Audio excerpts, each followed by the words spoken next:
sent you a DM about VA work. No, I'm not going to use anyone from the furry community. I'm specifically targeting people from the MMORPG community because I'm trying to keep a theme here. I'm not going to let you people fuck this up for me. The closest you get in representation is Sawman. Okay, that's working. That's working, and that's working. Right. So, where was I? Give me a second.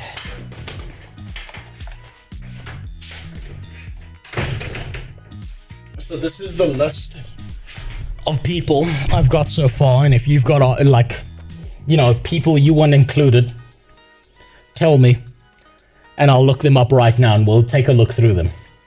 So,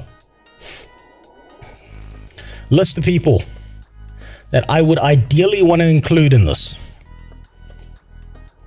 Obviously, Josh Dryface. Sawman. I've got a very specific role for you. If you're up to do some free voice acting for some exposure. You don't know how good the exposure is. Oh, the exposure is going to be so good, Sawman. Your wife isn't mad. You're keeping more pussy around beside. It's my cat, dude. It's actually her cat, but yeah. So if you're up for it, if you're not, just give me permission to use your voice in AI in this one video. That's all that matters, right? Blue Squadron.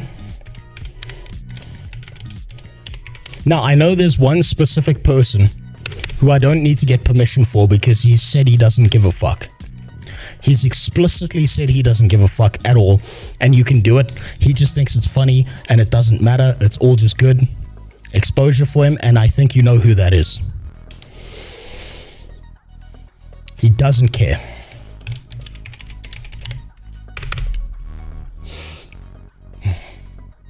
Other people I'm considering that I've got like kind of roles for and I'm playing with ideas for. Jimmy. Nice Gaming.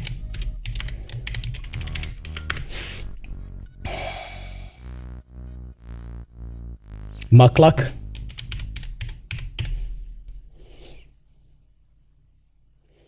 I was thinking about including God. What's his name? Teapot.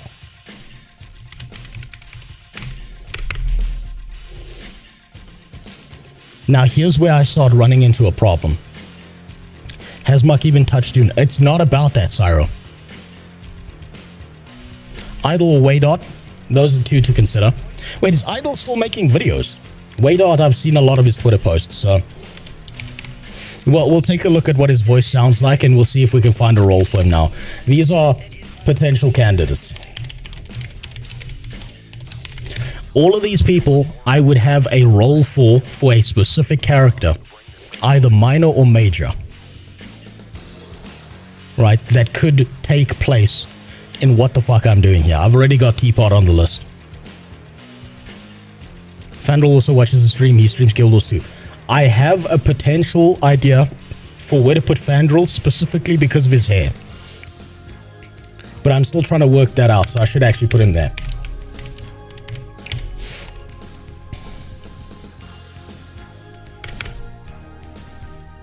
So, people I need to look at to see their voices when it comes to this. Is this for the Dune vid or for something else? This is for the Dune video I'm working on. I gave you a precursor. I just showed you a precursor before the stream shit the bed. Idle. I could probably put Idle in somewhere. I'm familiar enough with his stuff that I could put him in somewhere.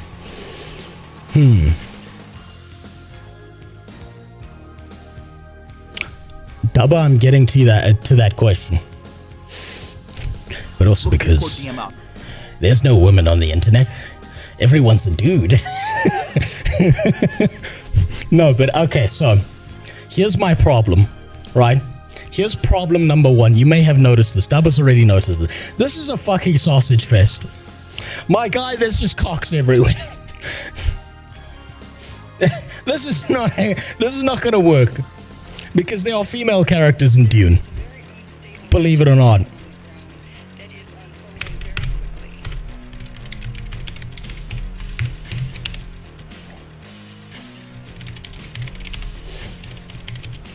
Now, I came up with a short list earlier that we're going to go through.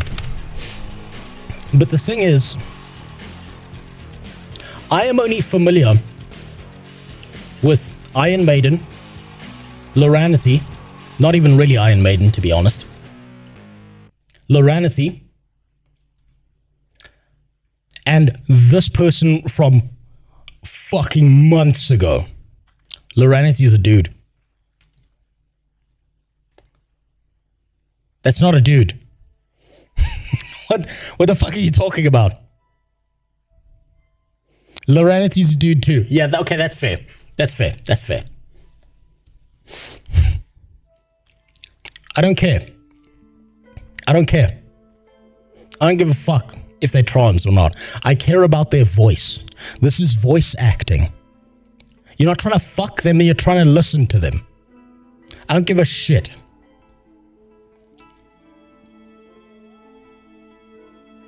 I've told you this a very long time. This is a place of diversity and inclusion. And what that means is you can think and feel whatever the fuck you want. You want to hate on these people, you go for it. I'm not going to ban you. You like them, good for you. I'm not going to ban you. The only time I have to even think about doing something is if you break TOS. Get Matt Mercer. Oh yeah, no, I'm definitely. Yeah, do you think I'm already not shooting for the fucking stars, trying to ask Josh Strife Hayes? Philosopher? Do you really? Oh yeah, no, I'm gonna get Matt Mercer. Yeah, that's gonna work.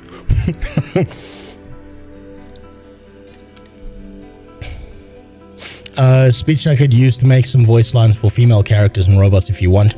I'd have to play around with it. So, I want to make this clear. I'm very specifically targeting MMORPG content creators. People who focus on MMORPGs, who've got memes surrounding them, who've got things surrounding them all the time, who've got some kind of thing that I'm focusing on. That's the idea, right? So here's an example, right? So that you understand where I'm coming from. Josh Strife Hayes, his role, particularly as a character that I'd like to use in my Dune videos, is his whole goal as a character is he's doing his best to kill every single Terra player in existence. Because the whole joke is that he killed Terra. Sawman UK. He's a dog. He's a PNG tuber. So what do you think I'm going to make him? I'm going to turn him into the talking sand bike. He's literally going to be Knight Rider. Asmongold. Dirty, monstrous, horrific man that he is. He's gonna be a sandworm. Blue Squadron.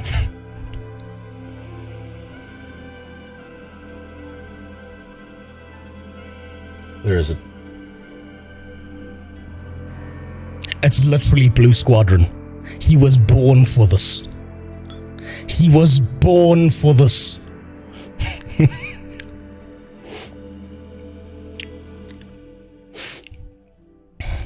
So I am very specifically hyper-targeting MMORPG content creators that have memes and jokes about them. So like, Soulman's gonna be the Knight Rider fucking thing, so I might be like really taxing your time, Soulman. That's why I say like, if you... Adivium, that's such a good one. The Wizard. How could I forget the Wizard?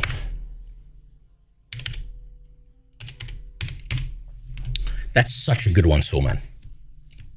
So, Soulman, I might actually be taxing your fucking time. So I might just ask for your permission to do AI, because I'm going to be using your voice a lot. Like a surprising amount, like an annoying amount. I don't care if someone's trans, I care what their voice sounds like. Now that we're going to start going through what certain people sound like so that I can put them in certain particular roles that match certain characters. Because I've now played enough Dune that I understand like where certain elements and certain people would fit and how I can make this almost into like the whole idea of like a bunch of people who play MMOs in a game that's not actually an MMO, but is trying to be an MMO, but not really. But the MMO space is dead, so it kind of is an MMO, and MMO players are playing it, but they're like, why are they selling this as an MMO? This is not an MMO. Like, do you see where I'm going with this? It's going to be mentally ill. That's why it might end up sucking. Send me the lines. You might be surprised at how much I can record. I'll get you there. Don't worry.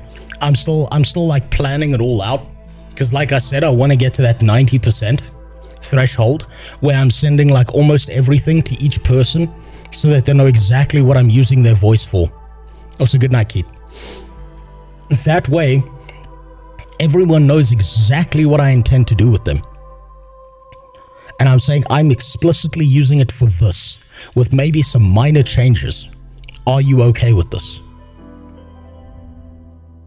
Right, I'm trying to be so fucking careful with this AI stuff.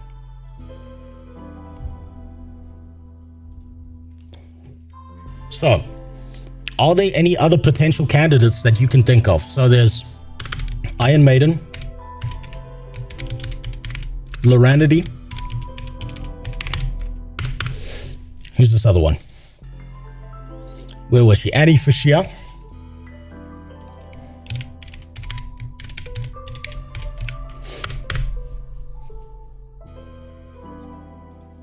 We've got Creative Hiatus. I've never heard of this person. They're on the smaller side. So maybe this person, maybe someone else. Maybe they've given up. They did do a beach vlog, so I'm assuming they didn't give up. I'm assuming they're still grinding it out there. I don't know what they sound like. That's what matters. Then there's Zeppler.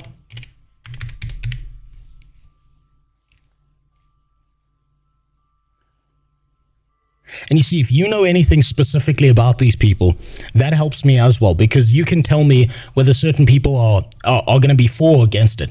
Josh Strife Hayes, I can imagine, this is like a 50-50. This is a moonshot. He might say fuck off because I do spicy content, right?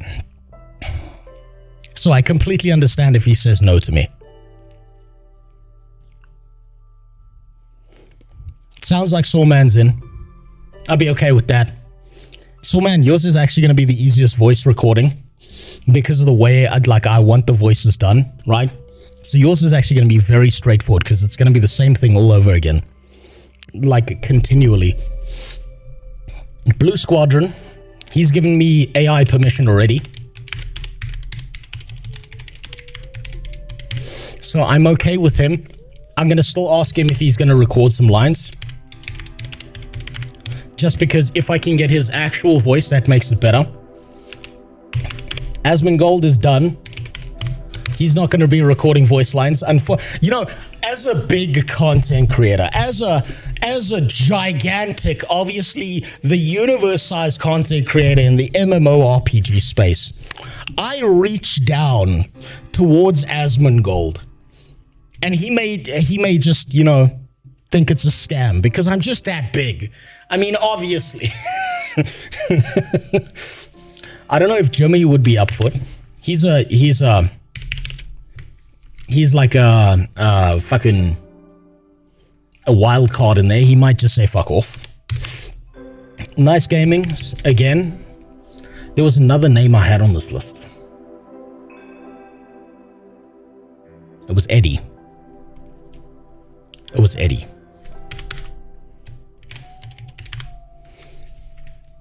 He's also a wild card. I know these people are hard to get hold of, so man, that's the problem. So if I don't get responses, I'll swap them out. This is why I need as many names in the space as possible, so that I can switch people out as much as I need to.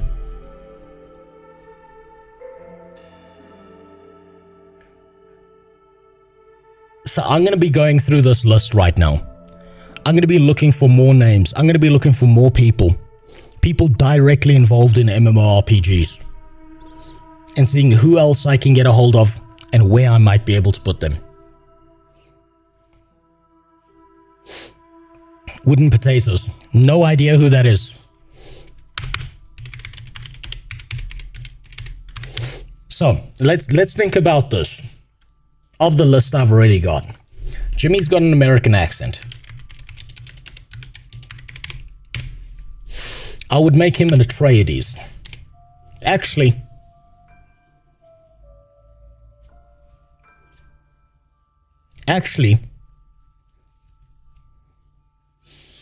Jimmy specifically plays RuneScape, which ultimately turned out to be the best decision out of any MMORPG to play. Lord Hizen, I'll put that on the list. We'll see what he sounds like. I think I specifically need to target Jimmy as being one of the trainers.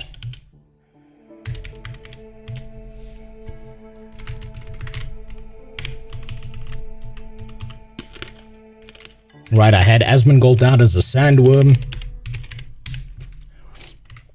Sawman was going to be the bike. Blue Squadron was going to be... what's his name? I've forgotten his name now. Maxim. I wanted him to be Maxim. Nice gaming. He would definitely be a Atreides. I can't remember his name. Maxim's component.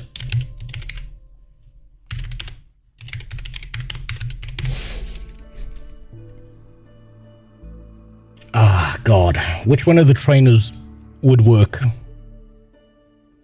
for Jimmy? Wooden Potatoes is a big guy in Guild Wars 2 that got quiet the last 6 years, but he will probably say no. Okay, so he's probably off the list then. I'm looking for people who are still active. Noxie would work as well. I'm not sure where to put Noxie. Maybe a Bene Gesserit. Okay, let me go top down. Like any fucking names you can give me, I will fucking take. Noxie's a good one. Noxie will work. Potato and Shaman are the OG royalty. You see, I'm looking for people who are like still active and still doing stuff. So let's see. Jimmy, American accent, will make him one of the trainers. I think since he does RuneScape, the biggest connection I can see there that would work is probably going to make him the planetologist.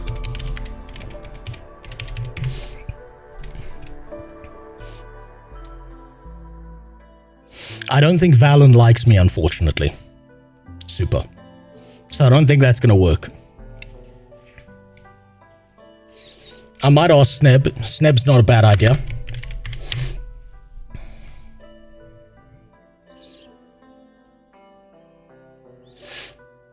Let's see, where would I put Eddie? Eddie's British.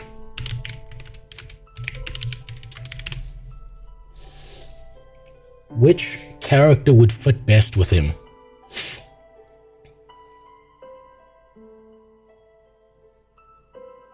Man, I need a Dune Awakening character list.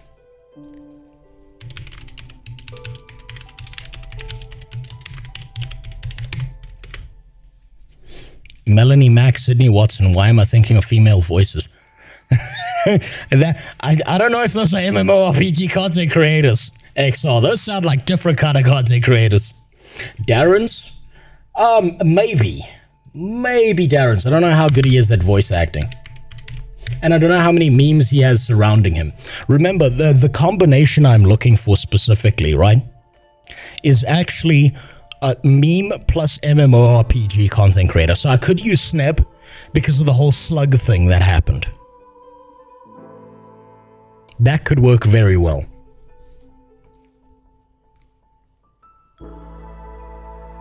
Accursed Farms guy. He's not an MMORPG creator. He's fighting wars.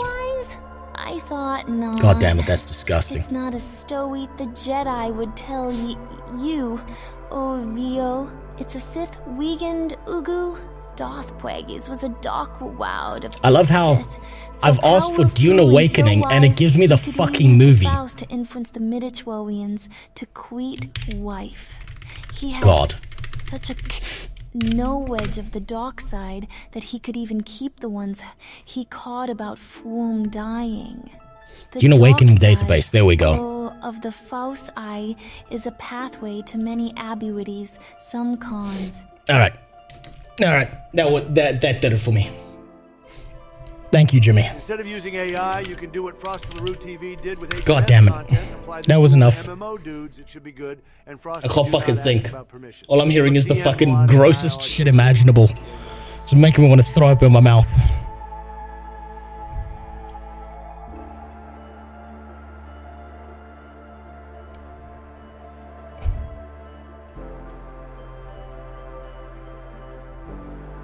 Where is it? You're lucky. You're lucky I can't find it right now. This is pulling me off track. I'm just fucking... I'm not even doing this right. Nah, fuck it. Fuck it. You know what? It's fine. Burn it out. The quicker it burns out, that's more your problem than mine. Then you can all get scammed.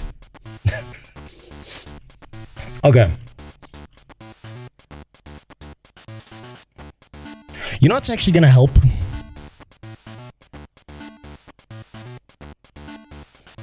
I can remember where certain characters are in Dune.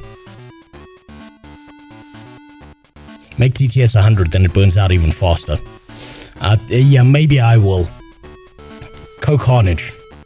That would be perfect. Oh my god. Holy shit. That would be so good. I don't think I can get him to do it. I don't think I could ever get him to agree to something like that. I think I'm like so far below his notice, he would never even think about it. But if I could get him, oh my god, I know exactly where I'd put him. I really hope all of this trouble will be worth it in the end. So do I, Dubber. Get iDubbbz on mic from here. Okay, that was good. Well played. Read your last message. Weren't you going to bed, Edward? Or was that Keith? Your names are the same color. And I'm racist. I only recognize people by color. Instead of using AI, you can do what Frosty LaRue TV did with his HNS content. Apply this rule to MMO dudes. It should be good. And Frosty, do not ask permission. Look at DMs. Let's see.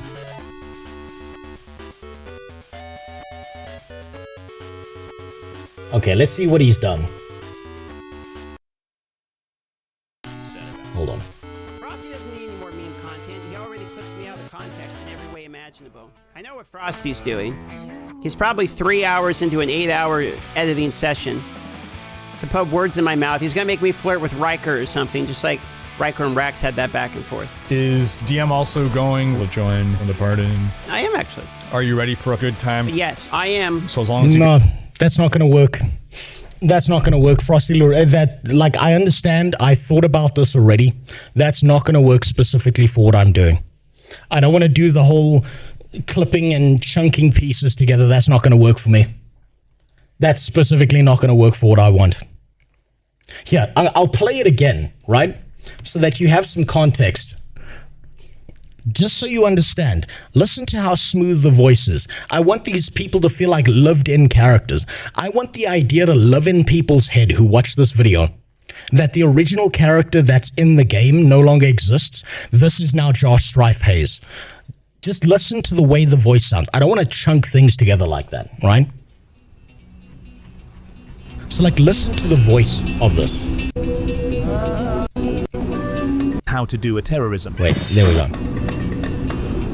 Hello, I'm Josh Strife Hayes, and this is How to Do a Terrorism.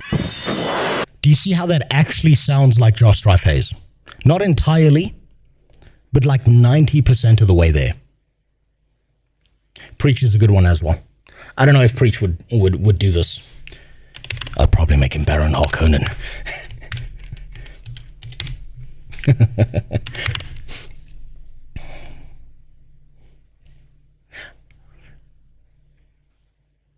I hope all of this trouble will really be worth it in the end, but this is why I need multiple names, because let's say I message Carnage, and because I'm a literal nobody, he never responds.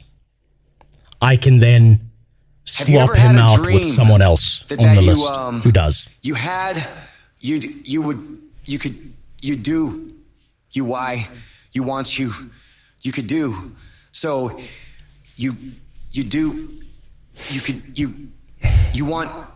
want him to do you so much, you could do anything. Angry Joe is not an MMORPG focused content creator.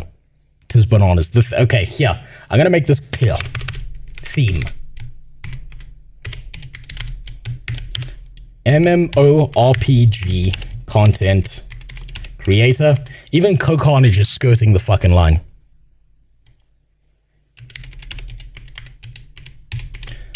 Plus specific memes surrounding them.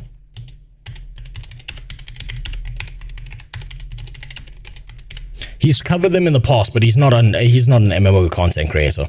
You ask anyone, they will not look at that like an MMO content creator.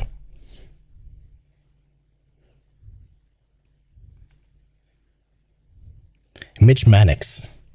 I'll take a look at him next as well. We're going to go through some voices. We'll see. And I'm going to run through Dune, finding certain characters. So like a good example is Carnage. If I was to put him in here, I would make him into... Where are my clips? No, this is not it. So like you see, I would need someone like Iron Maiden for this character. Lazy Dion's never fucking agreed to anything I say. I roasted that man on Twitter. He's gonna be like, oh, now you come to me. Fuck you. If that man salted me, I can't blame him. No, he's not gonna do shit for me. I know my lane well enough to know he's not gonna do it. Again, keep in mind the theme. Specific memes surrounding them. A hyper-specific meme that surrounds that one person.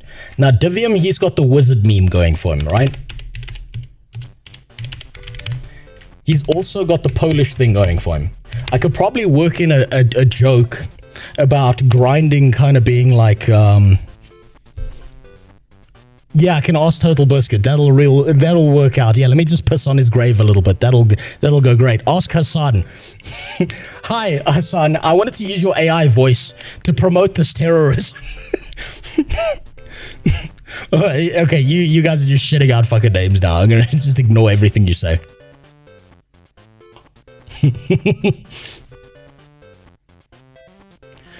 So we're gonna go through some of these, right?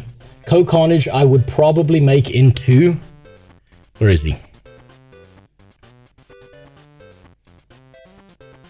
Where is he?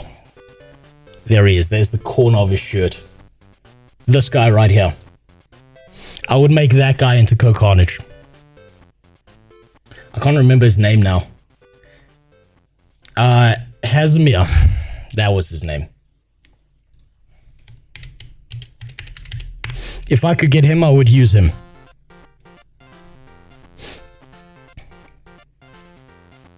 His meme is he can solo anything. He's the I'd win guy. I'll take a look into him. I'm not that familiar with his content. Right? Where would I put Muckluck?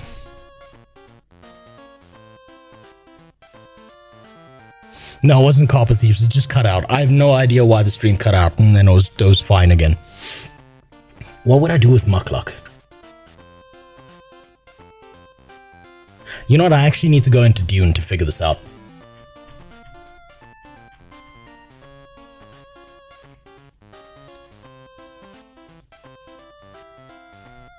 I need to go into the actual game to figure this one out.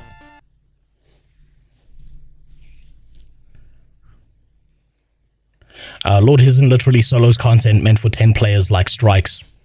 Just got shits and gigs. I'll take a look at him. Okay, let's see.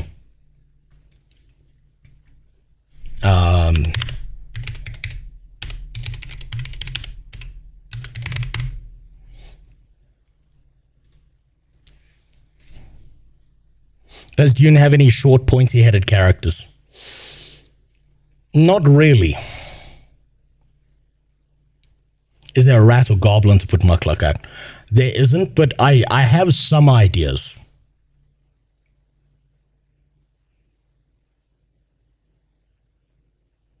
I've got like a million ideas running parallel in my head. And I need to work out what's going to work best.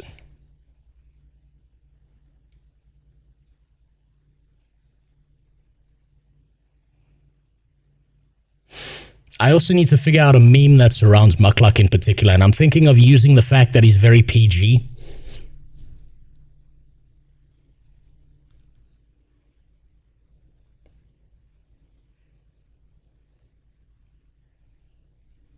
I have some ideas. I need to double check this though. The bone zone. It's okay.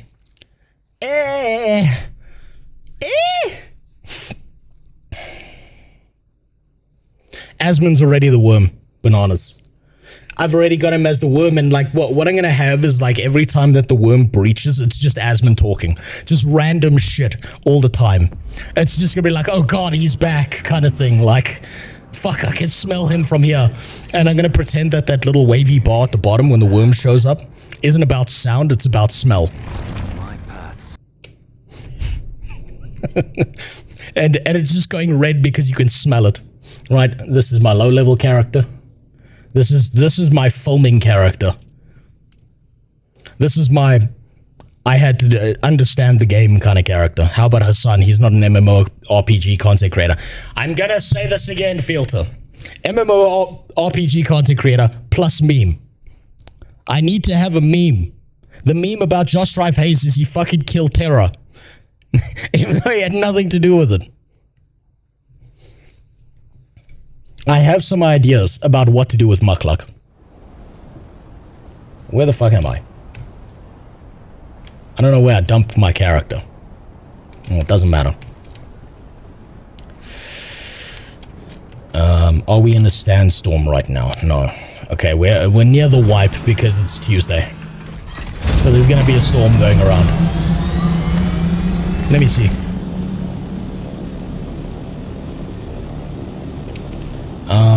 Where do I need to go? Where's my nearest outpost? Probably there. And then we'll go find what character I might use for Mukluk. Have you got Soda on the list? No, but I need to put him on the list.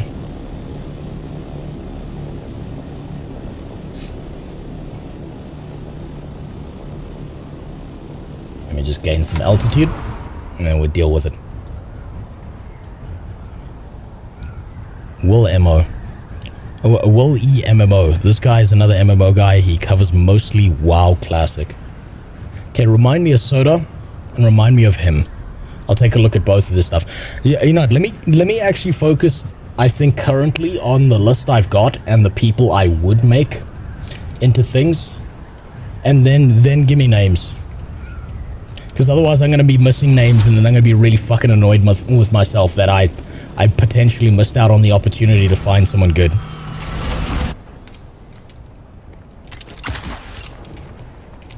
Okay. Where is that? God damn, I never use this outpost. There they are. Okay. So. Can I fly you somewhere today? I want you to fly me somewhere. My ears. Where do you want I want to go to Harker Village. Oh, alright. And we just go there quick. I think I know who I want to use for Mukluk.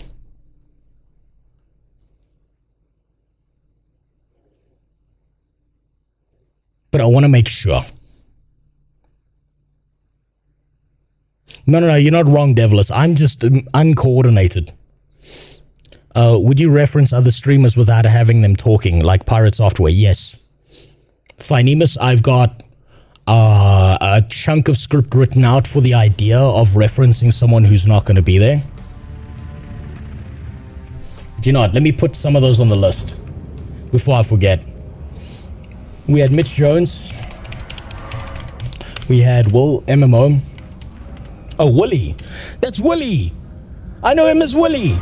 Not Will EMMO. God damn it. You're fucking me up here. God. I know Willie. I don't know if he has a meme surrounding him though. Lakari.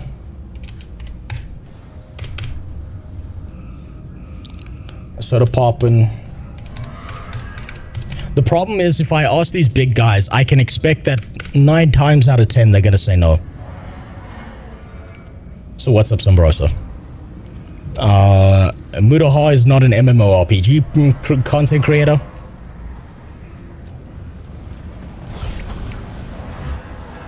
Where is he? So, here he is. I wanted to make this guy into Muckluck. Peter de Vries. And the joke is I wanted to use like the put the fries in the bag meme with that. But that might not fit. So I'm gonna say potential de Vries. Or de Vries, as Jarek Dan would say it, because he's Afrikaans. But he's also black.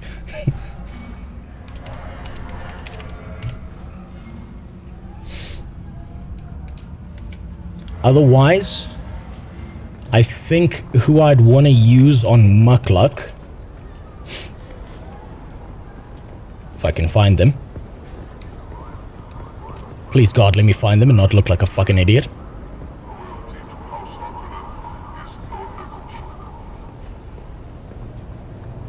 And please don't pull me into any cutscenes. No, it's not in here. It's not in here. It's not in here. Is Pint on the list? No. But that's a good one as well. I cannot tell you how fucking mentally ill this next video I'm doing is.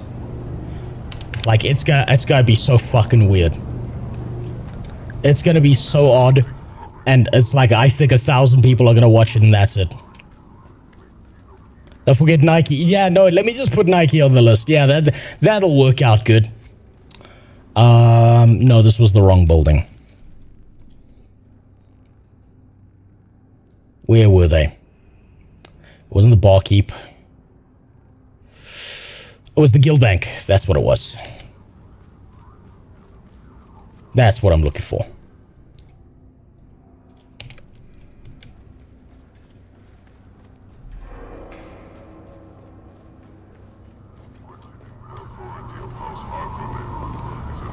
Where is it? It's not in this building. Fucking like Harko Village is still so fucking confusing to me. I've played this game for too long and it still pisses me off that I get lost. Oh yeah, I'm supposed to go down. I forgot it. This is the underground piece. Where is that character? God, I wish I could remember names. It was... So I wanted to do a joke about this, where what I was going to do was I was going to make Muckluck into a woman, right? Or I was going to make him this interact console, where I come here and this thing just tells me to fuck off, basically. And because it kind of looks like, this thing dispenses flashlights. So I thought I could get away with that if I played it right. Like, these machines were actually going to be Muckluck. Or it was going to be her. Welcome. This woman right here. Velma. Oh yeah, I never did this quest. Would you like to deposit? Never did this quest. This is free XP.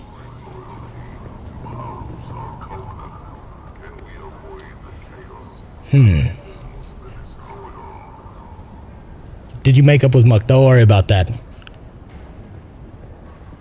Nike's a psycho. Don't even try. He just see that you interacted with Muckluck and go after you IRL to punish you. Yeah, I wouldn't... like, Nike seems like the kind of guy who would launch a malicious, false DMCA claim against someone, so I don't even want to deal with that.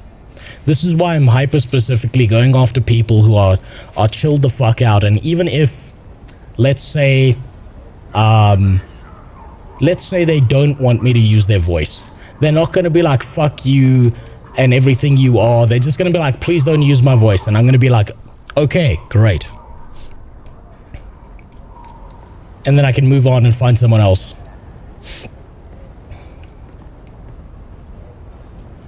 Where was it? Ah, fuck, they're not here, are they? Oh yeah, here's the woman. Here's the actual woman. It was Velma or this woman I wanted to make into Mukluk, just as a joke, but I might make this person into Noxie. This might actually be the right person to make into Noxie. And I kind of want it to be like, I'll make him throw his voice. So, have any of you watched Venture Brothers? You know the Monarch's girlfriend in Venture Brothers? I'd want it to sound like that.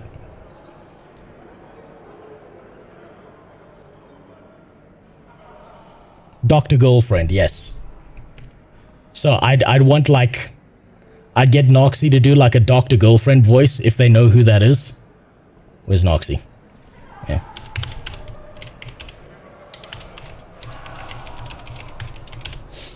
Man, what's her name? Anushka.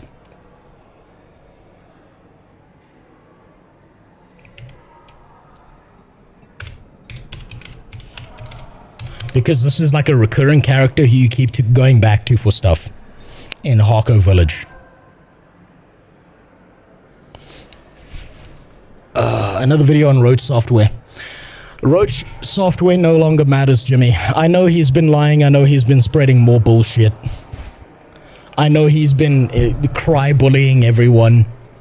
He no longer matters. He's now completely irrelevant.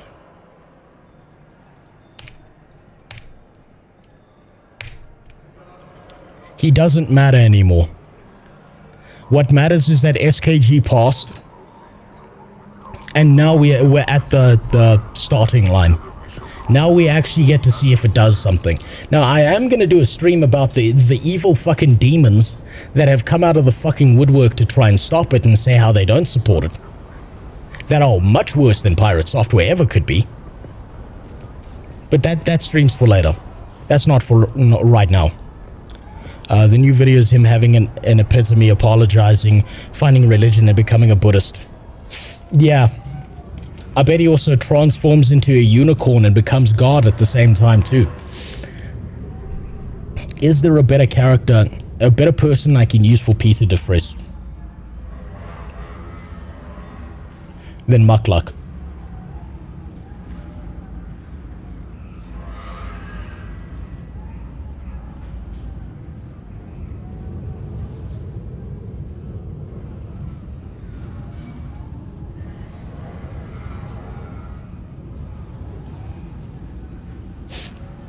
Apparently the Helldivers 2 developers took part shots at Roach Software. I'm not surprised. Okay, now we're getting off track. Right, now we're getting off track.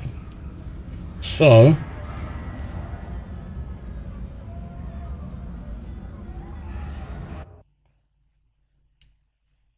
let's see. Where would I put Divium?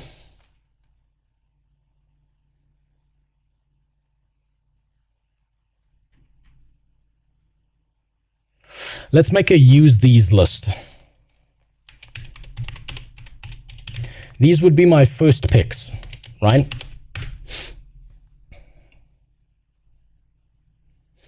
These are all the people I would want 100%.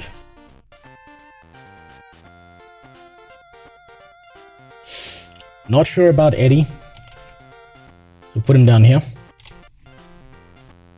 I definitely want that. So these are the people I 100% want. Josh Strife Hayes, Soulman, Blue Squadron, Asmongold Jimmy, Nice Gaming, Mukluk, Teapot, maybe not.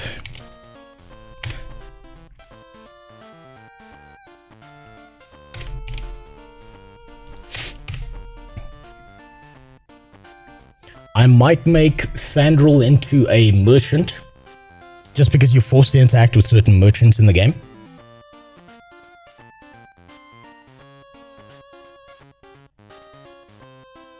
Why would Teapot refuse? It's not so much that Teapot would refuse, it's more a case of he would look in his DMs and be like, why the fuck is this retard messaging me? And just never respond.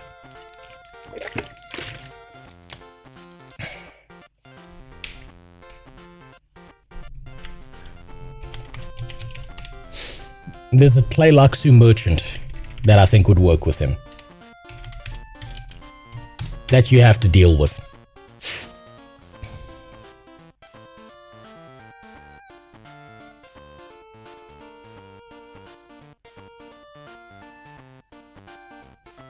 That sounded personal. No, it's not personal. Think about it this way, Daba. Think about who I am versus all these other people. I have a high negative output. Right? I am, number one, literal nobody. Number two, I make spicy content. Look through this list. Which one of these people makes spicy content? Which one of these people is not trying to be a consummate professional? I don't see a single one of them.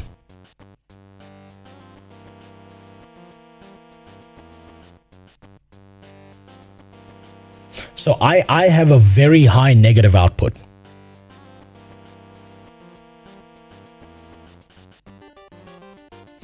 So someone like Teapot, Muckluck I'll get away with because like I'll get away with that one. But someone like Teapot who's thinking about his brand and stuff a lot of the time is probably not going to want to deal with me. If he even notices anything I've said.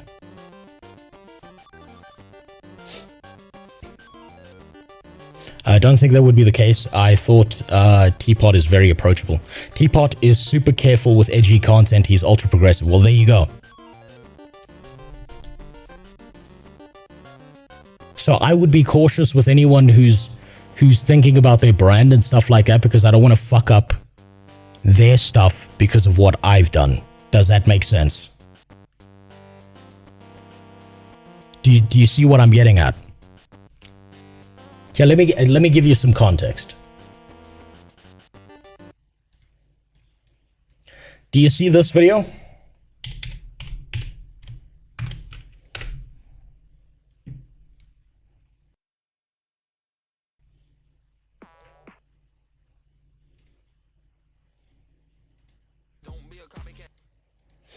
At the time of recording, I was unaware of certain individuals' ethical beliefs. As a result, I've chosen to censor those whose values I do not support.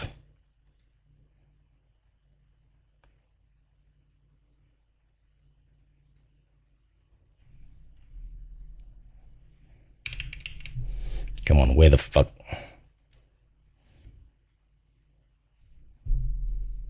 Now you see, in this case, Asmongold, I don't feel like he's done that much wrong here. But I don't want to be the guy, I don't want to be the bucket of dicks who someone else feels like they have to now justify themselves for even interacting with me. You have no idea how retarded a lot of these people are. And I'm not talking about the streamers, I'm talking about the viewers. These people, you'll have like 1,000 people who are rational and sensible and understand content and all of that. And you'll have one fucking psycho who's doing his absolute best to ruin them.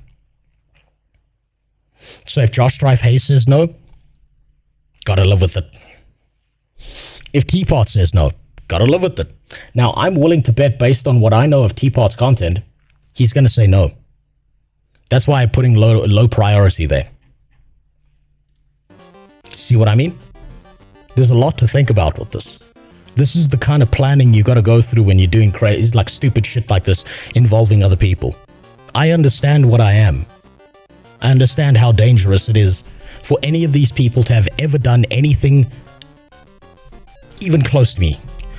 Oh, at 5 minutes in this one Guild Wars 2 video, he made a joke about women. Do you hate women, Teapot? Do you think he wants to deal with that? Absolutely not.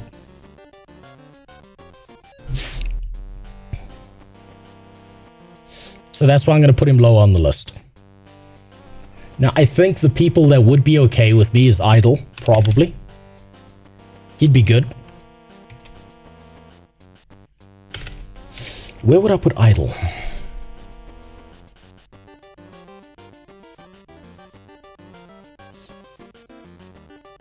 Let's take a look at Idle quick.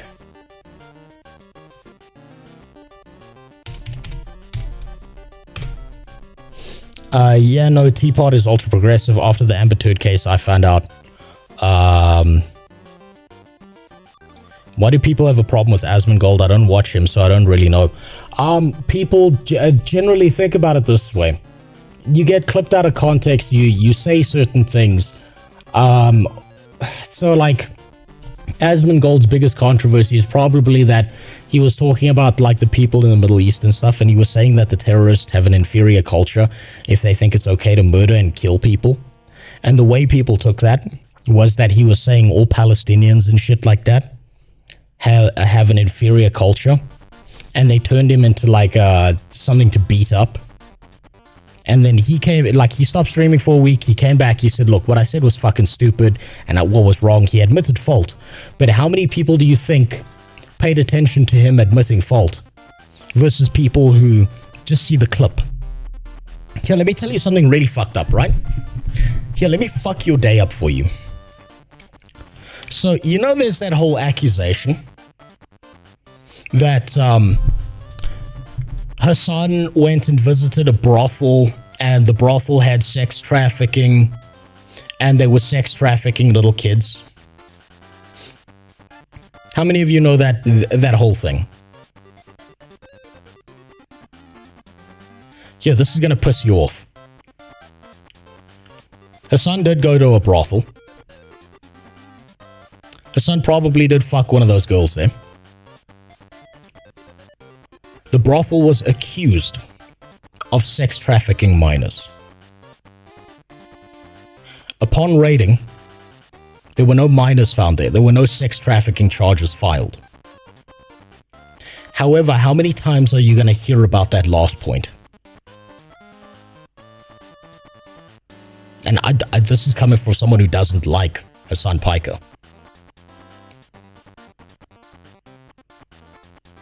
There you go.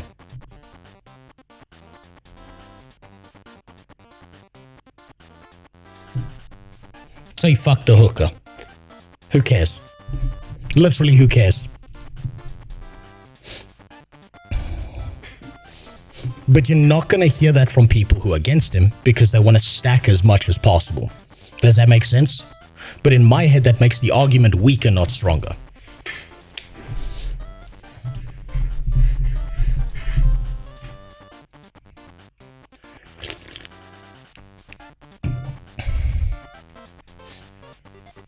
Right, where was I? Hassan does more defamation than the top three. He absolutely does. Now the question is, what would I do with Idle?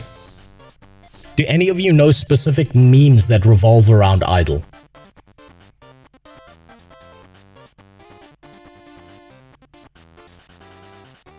I think one of the... I need to find a character that's had their legs blown off.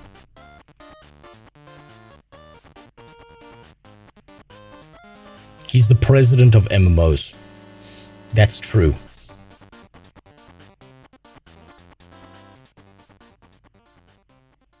How would I use him? Where would I use him in Dune?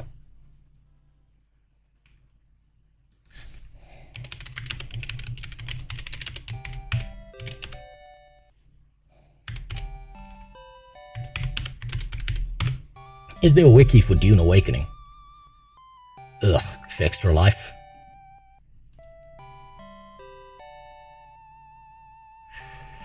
Let's see. Recent changes, random items, what links here, page information, NPCs.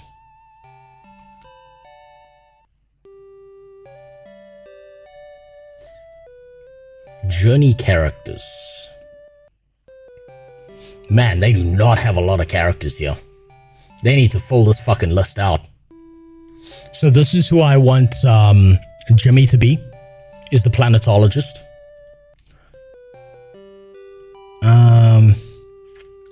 Yeah, they need that. They're still populating this shit. Ihor is not important enough.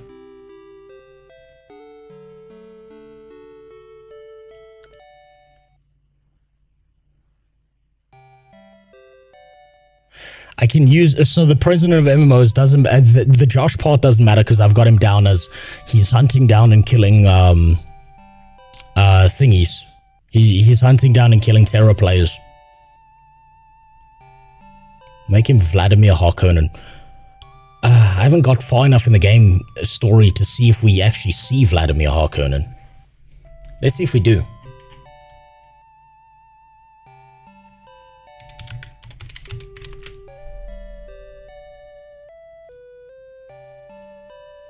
Doesn't look like we do.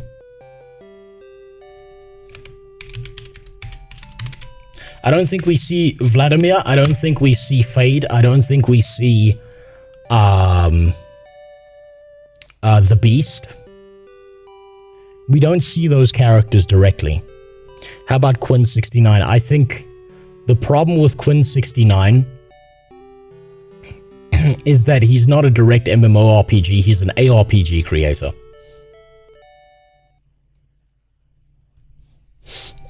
Wojciech, I'm gonna say this again. I'm gonna be saying this so much, Wojciech. What I'm looking for specifically, because I'm leaning very heavily into the memes of this, right, is I'm looking for MMORPG content creators, content cretins, plus the specific memes surrounding their community, right? Because I want to make this like a story that's about MMORPG content creators. Though I might need some extra voices. If I do, I will email you. There are like certain side characters that like show up once or twice that I might need.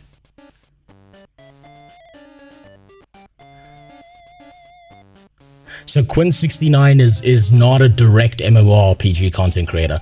He has streamed it in the past, but that's not a big enough link, Keldun. Every day, Quinn goes live, and what's he playing?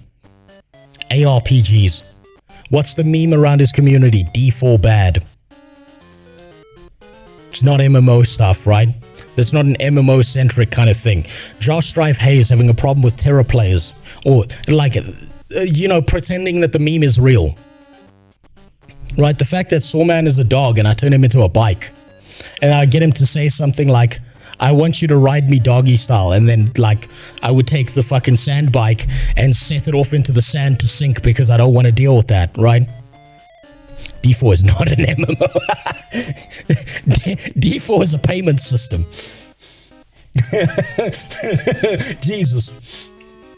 What would I do with Idle?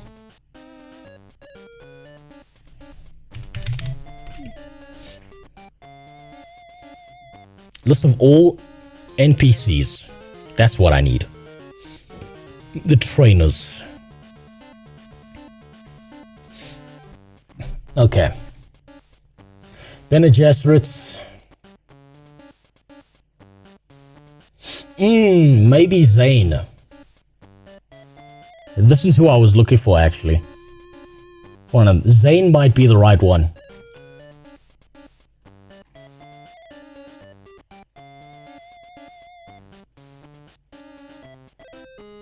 Huh.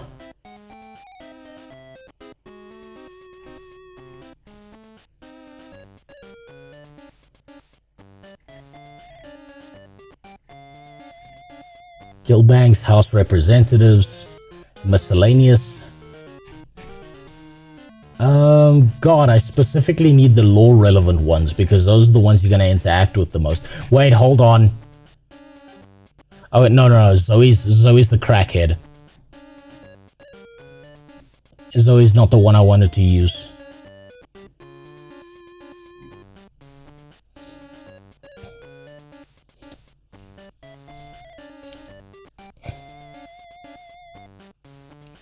Again, Moist isn't an MMORPG creator. I love how like only MMO people. Moist critical. You know what? Let's only speak about Americans. My favorite one is Benjamin Netanyahu. Fucking hell. I know, you motherfucker. I understand what you were doing, you bastard.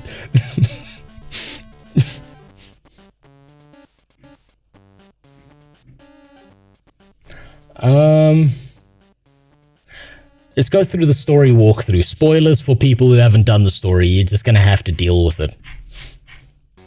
So, I'm making Josh into the lion, right? Who's like a recurring character, hence why I want to use AI with his voice. Where is...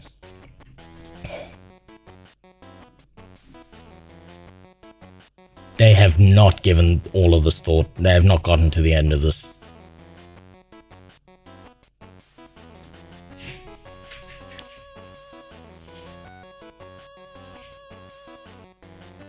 I need a bald Harkonnen character for Idol.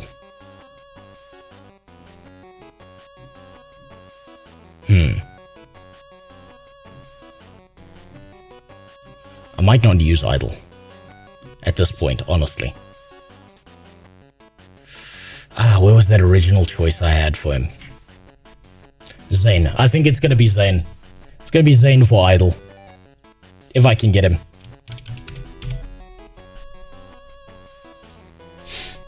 Let's see. Preach is a low priority. Low prior on Preach because there's almost no chance that this fucking man responds to me ever. Let's take a look at Mitch Mannix.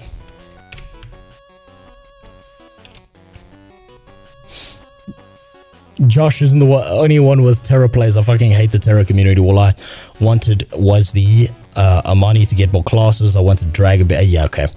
Yeah, it's just yelling at them. Would Athene agree to something like this? I don't know. Who's Athene? I need my memory jogged.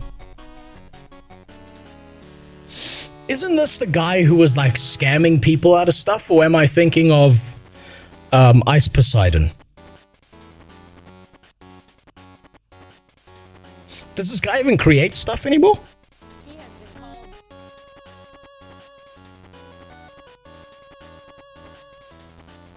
No, it seems too risky to me. This one seems like too much of a risk. Ice. Yeah, I'm probably thinking of Ice Poseidon. Athene is the guy who did WoW speedrunning decades ago.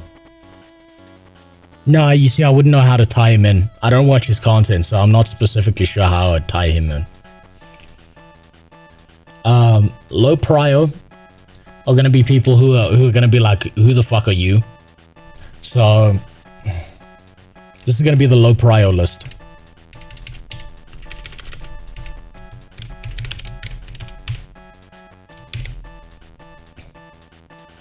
So, I think Mitch Mannix. Let's just jog my memory on this guy. I've heard the name, can't remember who it is. You know, you're not getting anywhere on this investigation. No. You know, you're not getting anywhere on this. And they will need to send something called a data angel into her consciousness to assess her situation more. This seems more RPGs. Isn't this the guy that works with Josh Dreyfus? I'm sure this is the guy who's like the technical god. But he's focused more on RPGs than MMOs.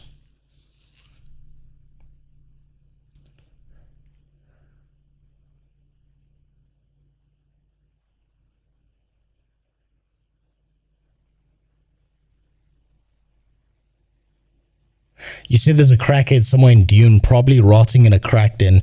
Perfect setup for Wait Athene. There you are. No, actually, Dogrock, I've got something similar.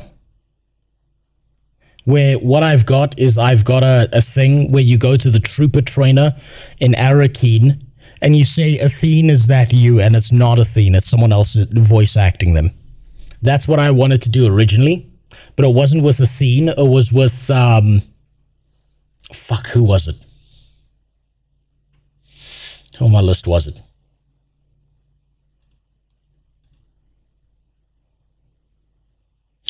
weren't on the list. Who was it? Oh god, I can't remember their name now. Fucking, he's got like really big eye circles. I can't, he's not an MMO content creator, he's in gaming. A lot of people know him, huge fucking eye circles.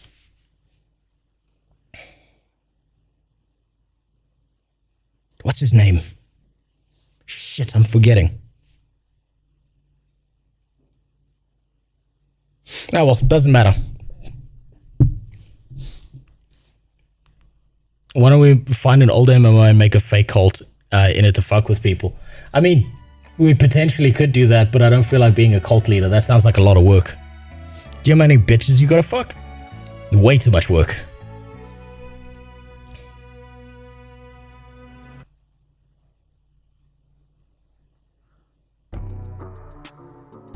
Being a snake mission from OSRS. Nah. I think Jimmy needs to be here, right? I think this is gonna be my top prio list. Is gonna be here. Divium, I'd love to get him. His accent will be fantastic. Noxy would be great. Mitch Mannix is gonna be low prio.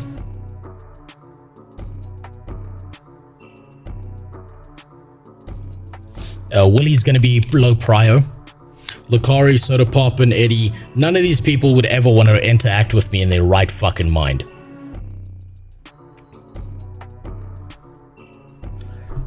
Sneb's got the slug meme going for him, so we can use him.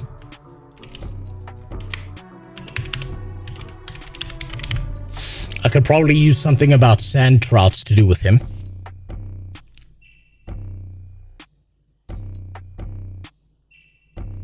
What the fuck is huge eye circles? No, it's just a descriptor.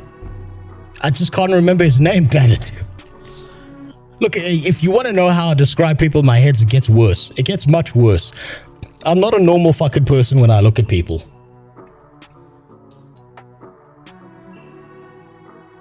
I come up with a name for people in my head that's not the name in real life, and then I have to prevent myself from like saying that name to them and try and remember their real one. I do it all the time. No, he's a white guy. Moonstone. And Mudaha isn't... He's not an MMO player. He doesn't do MMO content specifically.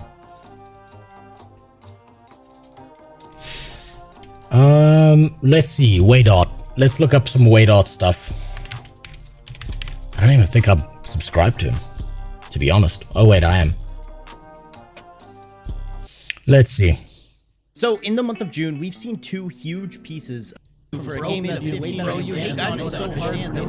you guys, the people that are arguing about this are coping to a massive degree. I think that you are like, this is a general question. I just need to hear his voice. Choose your starting class. Huh. Okay, so this determines your starting ability. So we have a Swordsmaster who starts with a knee charge. Okay, he's got the perfect voice.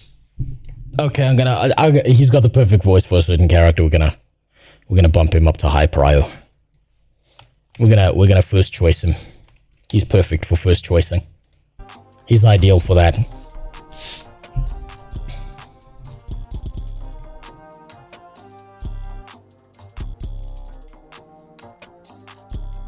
Waydart plays MMOs on Steam that are pretty much empty and dying. Yeah, pretty much.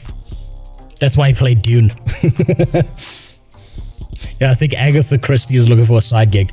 Look, I don't need actual crack whores. Okay? God damn it.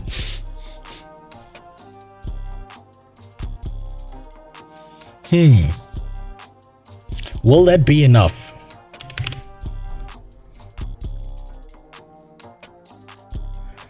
How many trainers are there?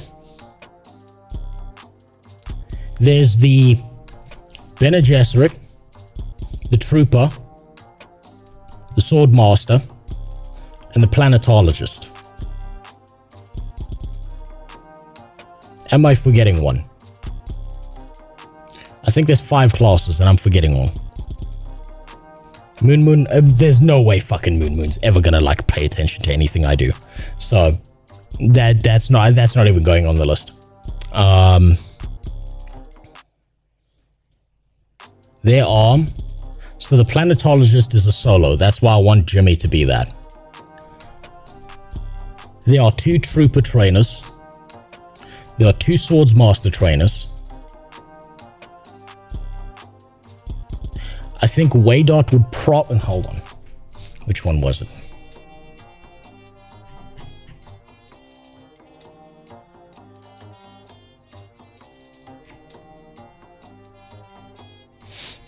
Where is it?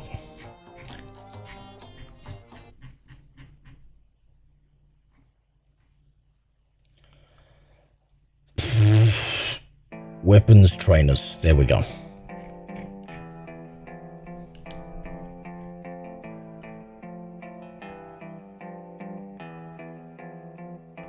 It's Arakeen. No, that I went for a female voice actor. I'm gonna really fucking battle. I'm gonna battle so goddamn hard with getting a getting a fucking thing. A female voice actor, because holy shit, there's so few of them. Yeah, I think it's the basic Mentat, maybe. Salmon, I think his name was.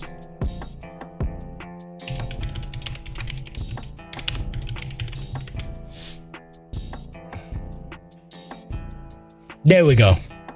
That's your Waydot. That's Waydot right there.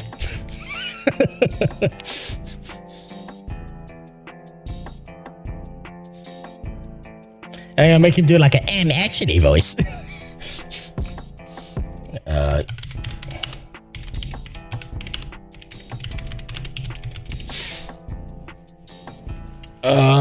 Let's see.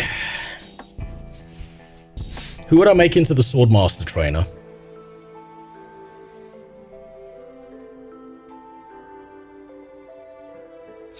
Sneb, I want to keep for something specific. Divium, I want to keep for something specific. Actually, I might make him into Peter de Vries.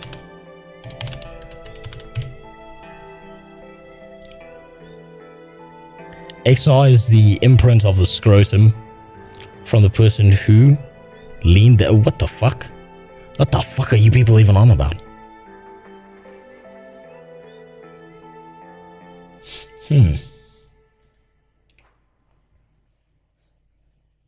Yeah, Muckluck I think would work better as a robot.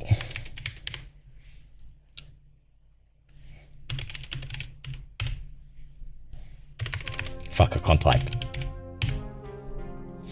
Carnage is Hazimir, Idol is Zane, Anushka is as Noxie. Now the problem is there's a bunch of female things. I don't think I'm gonna get Pint. I think that's gonna be low prio. Again, I don't see that happening. I don't see... Okay, Darren's, I don't think he can voice act what I'm looking for specifically. Lord Hizen, all of these people are gonna go low prio, but let me double check Wooden Potatoes first.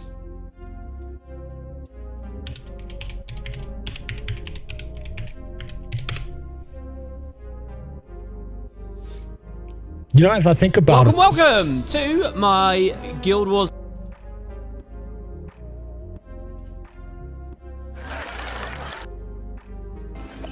Yours is culture. Yeah, these guys might not... Well, they should though, right? Because we have a gym... No. No, he doesn't have the right voice I'm looking for. He's not going to do it.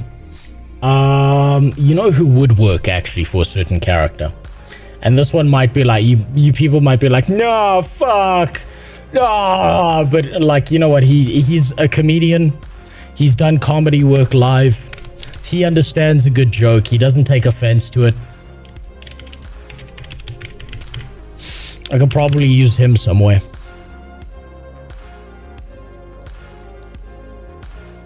Wooden Potato doesn't have the right kind of voice for what I'm looking for.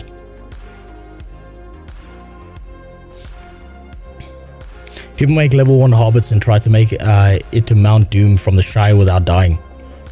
Oh, I've seen that. I saw that on Twitter that people are doing that in Lord of the Rings.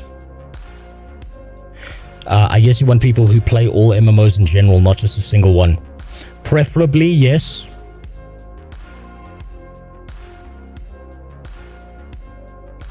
But I'm like, if I have to. Hold on, I'm just tired of looking at baby no spine here. Should I try and contact Force? Would Force Gaming do it?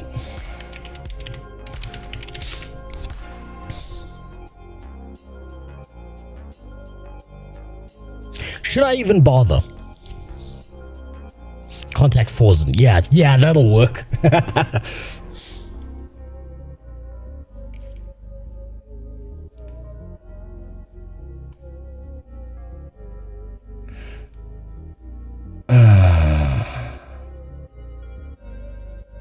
I got too many British voices already, so man. Plus, Kira TV talks about MMORPGs. He doesn't play the MMORPGs anymore if they're not Korean. Plus, I'm looking for certain intonations in voices. I did consider him already. And I don't think it would work with him specifically. I think I might make Force into a sandworm, to be honest.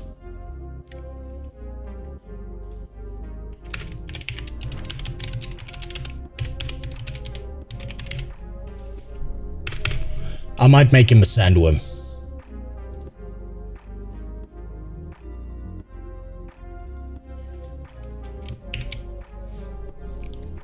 Let's remember to watch Wooden Potatoes crash out before we get to the final part of Icebrood Saga.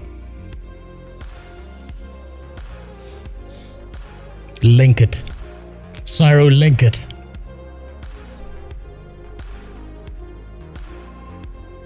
Who else would work here?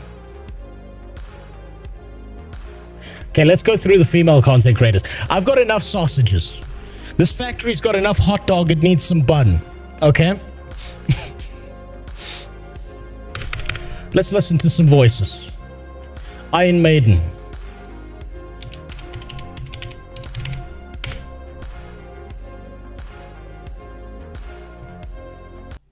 Hey guys, it's Iron.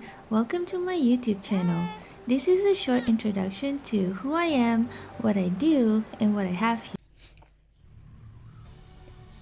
Here's some voice acting here.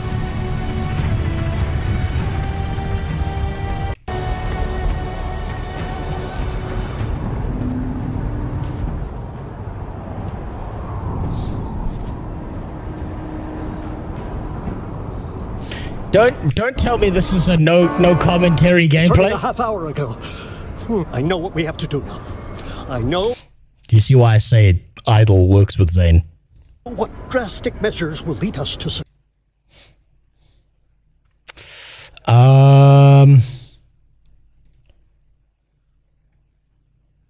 God damn.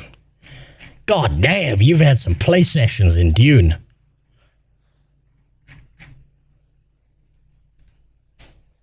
I just need to hear your voice, please.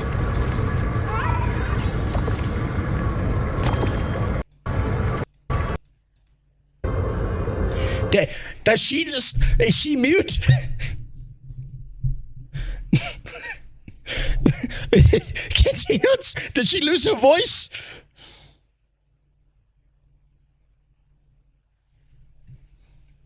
Is she like a bat? She could... Like, she communicates with fucking... I don't know, ultrasound? Hold on. I saw they stream, so they have to be here somewhere, right? Oh god, maybe I'm gonna have to substitute with VTubers.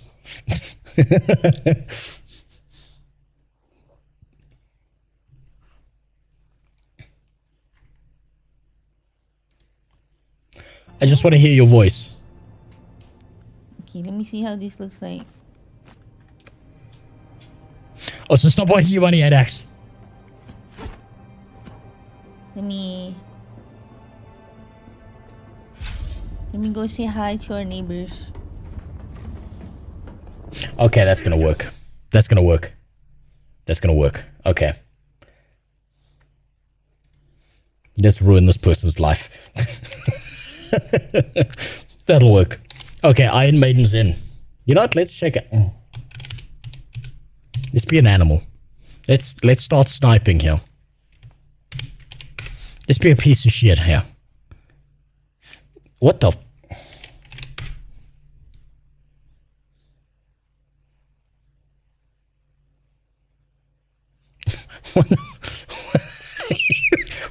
What's going on here? I put your name in exactly.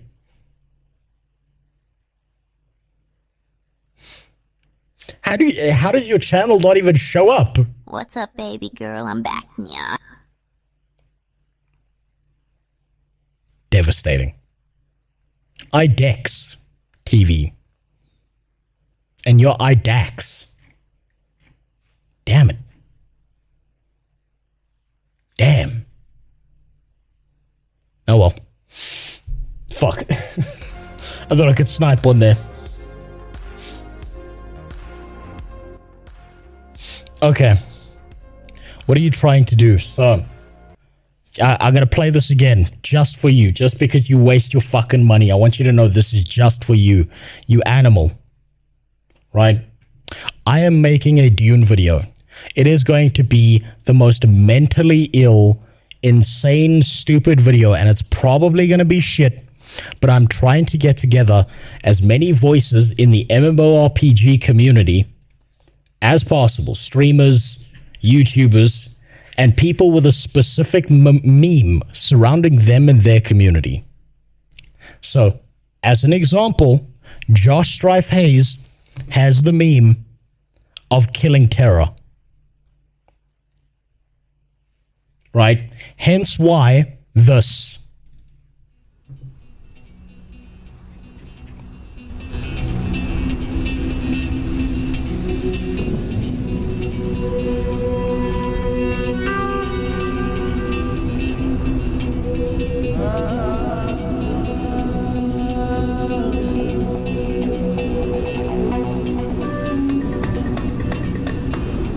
Hello, I'm Josh Strife Hayes, and this is how to do a terrorism.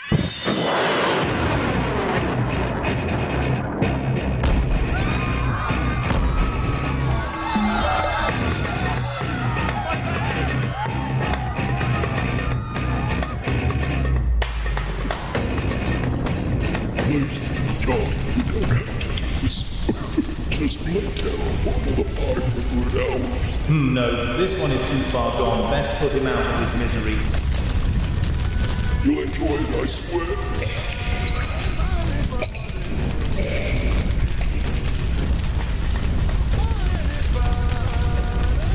You don't look like... So, do you see? Do you understand the concept here that I'm going for, right? By the way, Iron Maiden can show you how to do all the Guild Wars 2 jumping puzzle. I never want to think about a jumping puzzle again in my life. And yes, a terrorism. That's why I made him say it, Dubba. I haven't put in the you know, captions yet, but that's essentially what I'm putting in there. So, I think...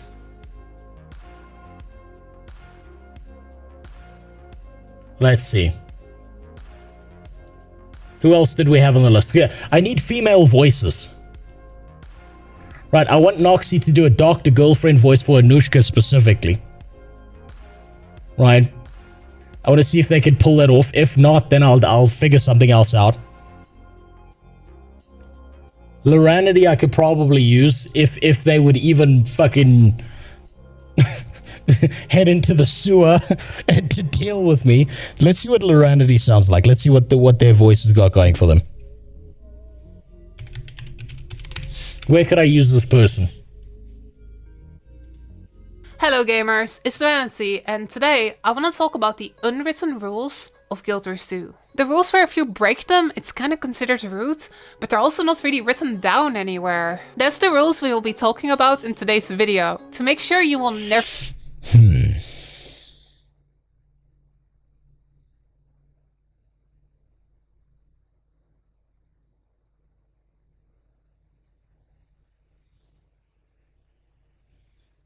She won't agree. I get the feeling she won't.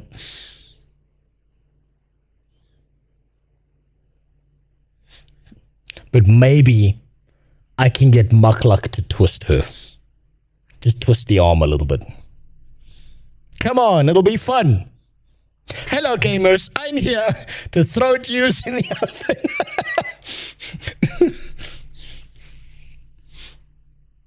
I'm going to put this as low prio. The problem is it's so hard to get female voices for this, because how many female MMORPG content creators do you actually know? There's like so fucking few. Holy shit, there's next to none.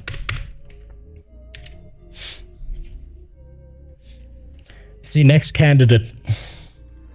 Any for sheer.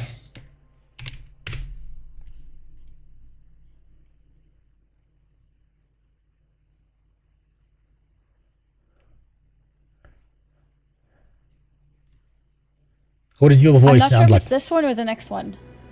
Because there's no counter. Okay, it's one more. It's one more. It's one more. Let's hear some Did you see talking. it? Not just some stream stuff. I wanna see like presentation voice kind of stuff. Alright guys, so just to explain, I played the beginning part of the game roughly around 2 hours when the game just came out. At the time I was progressing a blip. Crack addict trooper. This would be perfect. If I could get this person, that would be great. Probably not happening, but hey. If I can, that the trooper trainer would be perfect.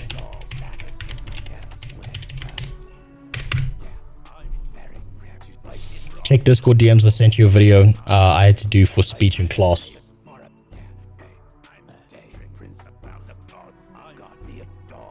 I'm looking for something so specific. So like, that's Noxy. Now it should be connecting properly. Okay, I thought that was porn. Dying. Okay, I should be up. Oh, this is super, that's why. It's just super showing me fucking porn again. Of course it is. Confused you and I clicked on the wrong thing. I can see it. So let me do that, because if you've privated it, I don't want to show your face unless you... So I did my video analysis on the short film We're So Happy for Trent by Joel Haber. In this video, Trent has accomplished all of his dreams. Yeah, that's not gonna work. You see, I need like heavy MMORPG creators with memeable shit around them. That's what makes it easy to do the content. Check Chomp in Twitch. He's a Guild Wars 2 World vs. World streamer. How many women do you need? Let's see. Trooper trainer. Part of the Harkonnen story. Bene Gesserit 1, 2, and 3. I need about 7 or 8.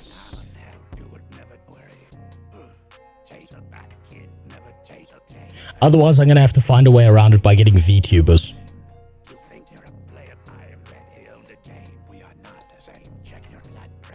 Oh, my wife's gonna be voice acting as well. I've got a very specific role for her.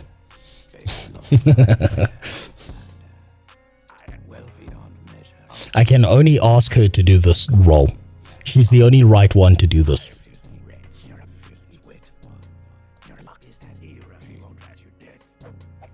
I already know Noxy's voice. Super.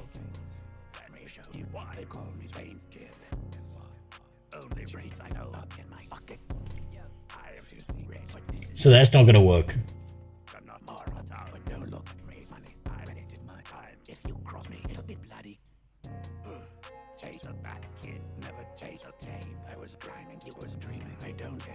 What the fuck?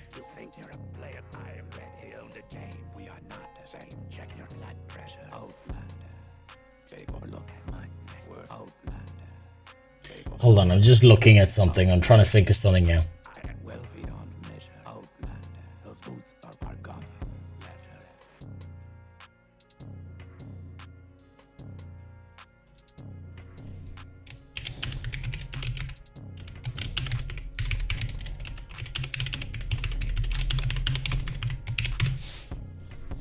Rocker? Who the hell is Rocker?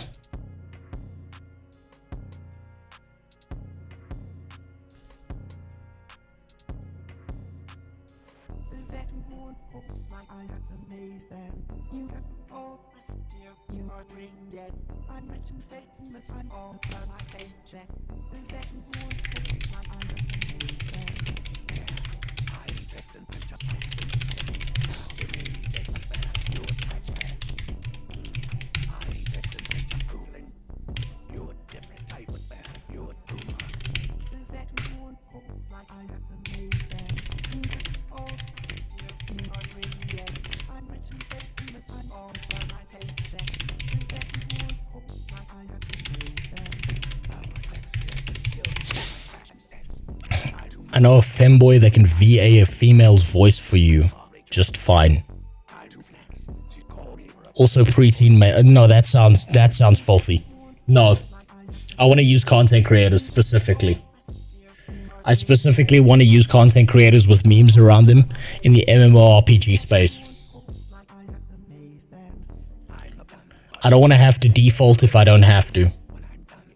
You know what I'm not doing? I'm not doing the smart thing here.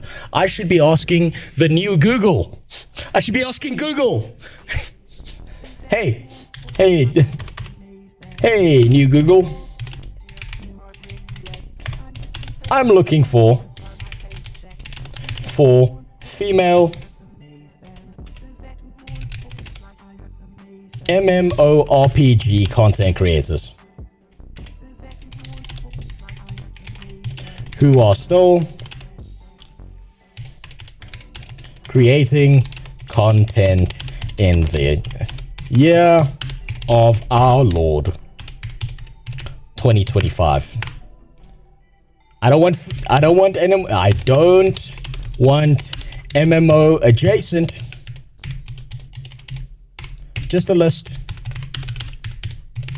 of direct MMO ones, please. Why am I not asking Google? Future Google, goddamn.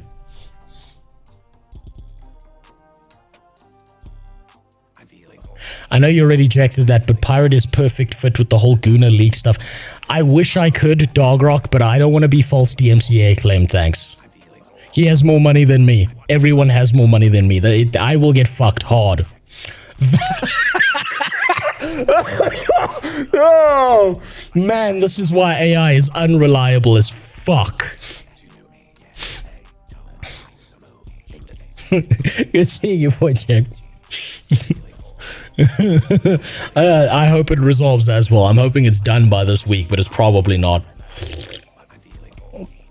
Ash is a League of Legends fucking name. There's no way this person creates MMORPG content. This is going to be a Final Fantasy player, and I don't know if I want to touch the Final Fantasy community because these people are all insane.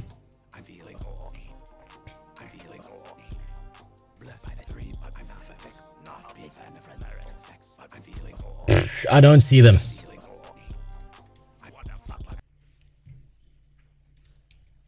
I don't know why my playlist went off there. Why did it stop fucking... Hold on. There we go.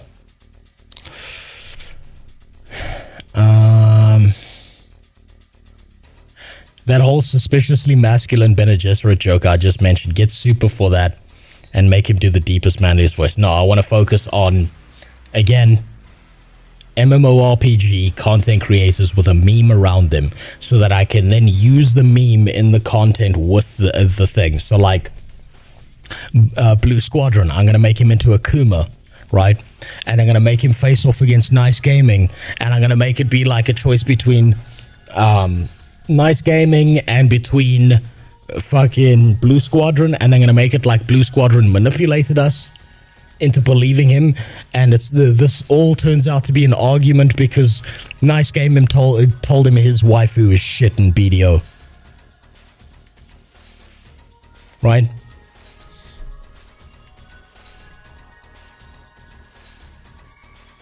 Do you see what I'm trying to get at here? The whole meme around Josh Strife Hayes is that he killed Terror. The whole meme around Sawman is that he's a dog, that's why he's the sandbike. Zeppler. Zeppler's the one I gotta look at. I don't see Ash here anyway. AI is failing me. Holy shit, it's hallucinating human beings. What does this person sound like?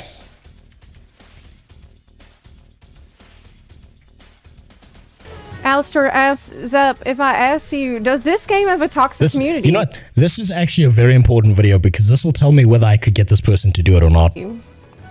No, it doesn't. Well, actually, let me...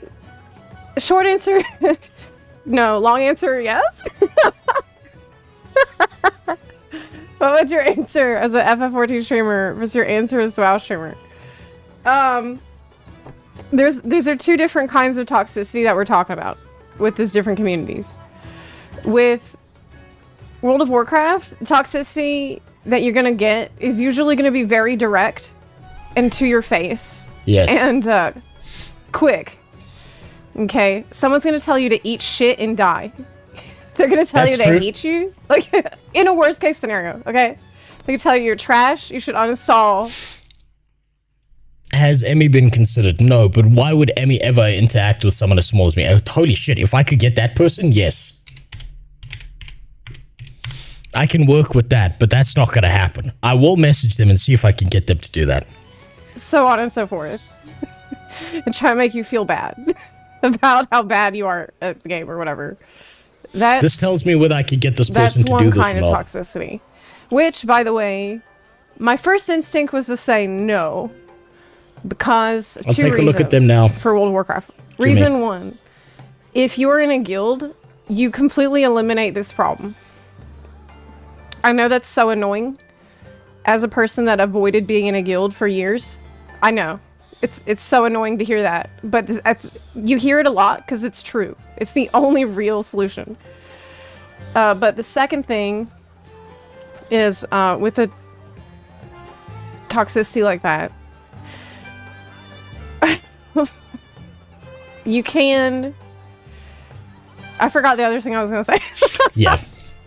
I very much doubt this person would be able to... No. No, I think this person will take one look at me and be like, get the fuck away from me, you fucking psycho. Which is fair. So I'm going to give this one a skip. That one's low prio. That one's going to be low prio. I don't think that person will ever want anything to do with me. They seem like they're too wholesome and friendly and shit like that. I think I would ruin their life. Healing frog.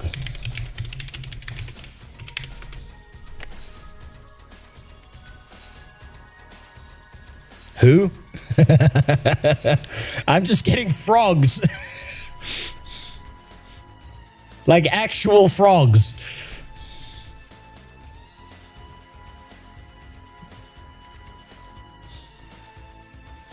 So that's no. Healing frog is some guy. I've got enough guys. There's enough dick in the hot dog factory here, Jimmy. There's enough cock. Man, female content creators are gonna be so fucking hard. Oh my god, this is gonna be so fucking difficult. Let's hear creative hiatus. We're gonna see how they're doing. Let's hear their voice. Joe Cat, another guy. I don't need a guy.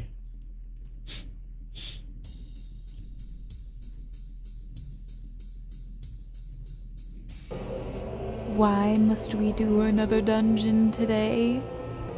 Because this game is all about dungeons, and we're currently on the run of a 24-person dungeon roulette kind of. No, they're not gonna. They don't have what I'm looking for specifically.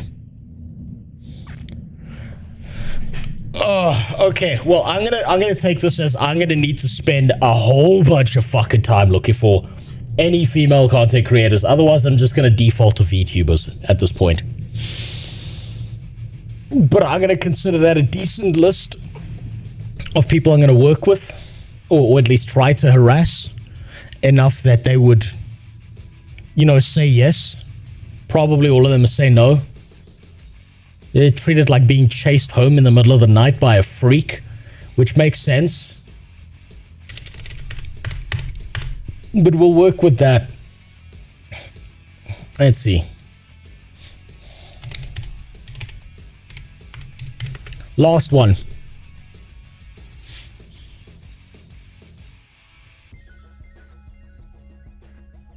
Hello, welcome to my channel. My name is... Perfect. Perfect. I know exactly where that voice is going. I know exactly what to do with that. That was one of the voices I'm looking for. That's high prio. That's high prio. High prio. I can do something with that.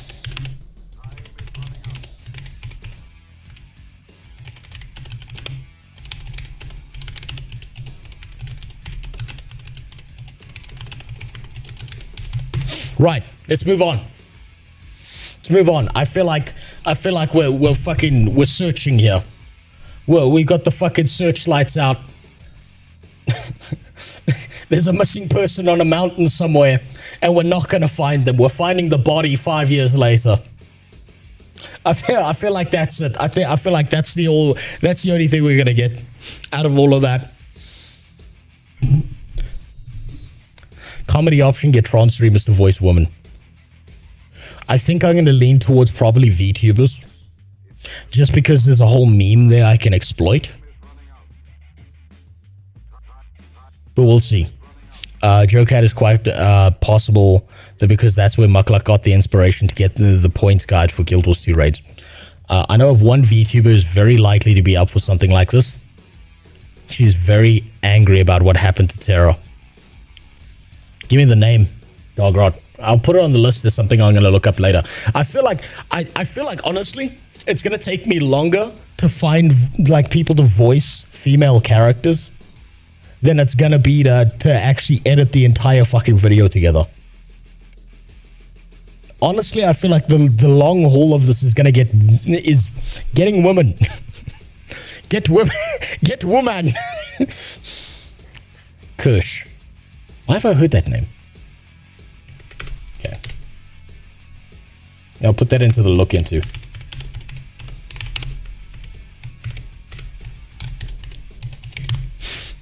Used to be a Terra streamer, turned into a Fox woman who reads the news after that fell apart. Oh, damn, boys, I gotta say, I get the feeling that women don't play games. They don't play video games because they're too busy playing games with you. You're their video game station, and they treat you like shit. They got the chip oily hands, and not in the good way. They'll fucking destroy you on the inside. Okay, let's move on. Let's move on. This is gonna be so difficult. Holy shit, I've just realized what a mountain this is gonna be.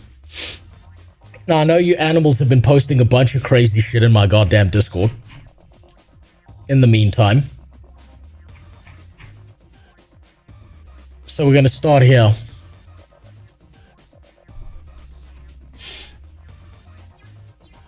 With Ghislaine Maxwell. Kush is a VTuber who's often called a right-wing grifter, but she actually a cool person and friends with JoeCat. Well, then I'll ask. I'll ask. Hopefully they say yes. Man, the whole Epstein thing, you're never getting that fucking list. That list is so fucking gone. Holy shit. Now, there was actually some stuff I did want to watch today. You know how I said I'm a little bit tired of beating a dead horse? Well, I'm not tired anymore, motherfuckers. We gotta start somewhere. The demons are coming out to play. The animals, the monsters, the sick pieces of shit. Pirate Software? Nah, he was just the first roach in line for the Stop Killing Games movement. He was just the one. He was the vanguard. Now the real sacks of shit show up. Now the real problems show up. The people with actual power. Now I've heard through the grand grapevine of Twitter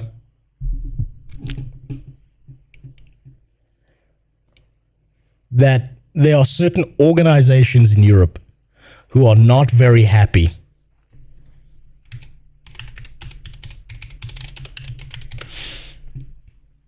with the Stop Killing Games movement. Thanks, Pirate Software, for saving SKG.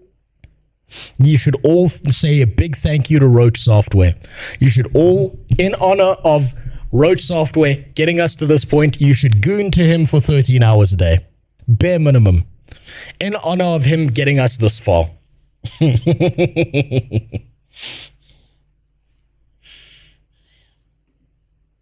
What a lad.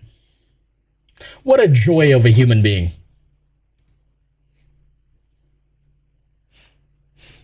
There's a female I was thinking of about in Teapot's team. Well, I'll take a look at them later. I'm moving on for now. I feel like this is going to be a lot of research I'm going to have to do. So now, I want to make something clear.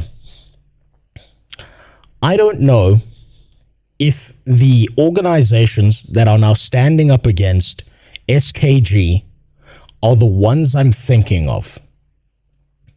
But there is a specific video game movement or organization or something that's tied to like corporate gaming that keeps on having women in their offices disappear. Like die. And I hope to God that either Mutaha or this guy or someone or even Ross over here points that shit out, because I'm so fucking tired of these rat fucks flinging shit and getting no shit flung back at them. They deserve it. So we'll start here. Congratulations, SKG. Your petition smashed 1 million signatures and Amazing. is well on its way to be safely padded just in case a bunch are invalidated. This is so important. The fact that it's at 1.2 is so fucking important because there are probably about 200,000 signatures that are fake or spoofed, and that might get you in trouble. You might go to jail for that. I'm not sure how true that is. I don't think they'll care enough to prosecute. But the fact, like, this needs an infinite amount of signatures. The more the better. All coming out of Europe. Because it needs as many valid ones as possible. But I'm glad that it's now scaring the bejesus out of a bunch of companies. You wanted to know if this consumer rights angle could work in your mission to preserve games, and you're gonna find out. But even just getting this far, to the point where the European Commission will take a little peep at it, has drawn out some more significant adversaries. Video Games Europe, a trade association representing the video games industry. I think that's the one. I think Video Games Europe is the one that keeps on having women die in their offices or disappear. Has spoken out against the initiative. And who are they? You know, I took a look and they're doing some really good stuff. Apparently they've got a big focus on getting more girls into STEM, which, you know... Hold on. Don't rush through it. No. Treat me nice. Treat me good. Let's go back. In terms of our role, our sector plays in society. 53% of Europeans play our games. 46.7% of players are women and girls.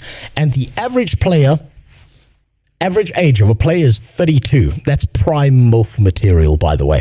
Our games provide hours of entertainment, but they also provide young people with important digital skills. We know that girls who play video games are 3 times more likely to go on to study STEM. That's reverse correlation, right? They were interested in STEM, so they're more likely to be interested in video games. Not that they played video games and therefore they're more likely to be interested in STEM. The only way I can see that happening is if they fall in love with playing video games and want to become part of the video game sector. I think they got that backwards, and I think they did that on purpose, and I think they know that, and they don't give a shit. By the way, you should let your kids play video games. Video games are very important because you know what video games are at their core? Every single one of them is a puzzle solving mechanic. It's a machine for solving puzzles. Did you know that if you have brain surgery and you're going to go in for brain surgery, first of all, I'm sorry, you got fucked. Second of all, you should ask your surgeon if they play video games in their spare time. Because it turns out that on average, after a few studies were done, it's like the surgeons who play video games in their spare time tend to make less mistakes at about 18%. So 18% less mistakes if your surgeon plays video games. Being a gamer is good for you. STEM, which in turn is going to feed the games industry. And it is absolutely vital that they get a fresh supply of females with these skills, because historically, the women working at places like Video Games Europe member Activision Blizzard keep showing up dead under questionable circumstances. What did I say? This has been going on for a while, by the way. The complaint, dated Thursday and filed by parents of Kerry Moynihan, 32-year-old finance manager at Activision Blizzard, when she was found dead during a company retreat. This is the woman who got sexually harassed and taken into the Cosby suites. Yeah.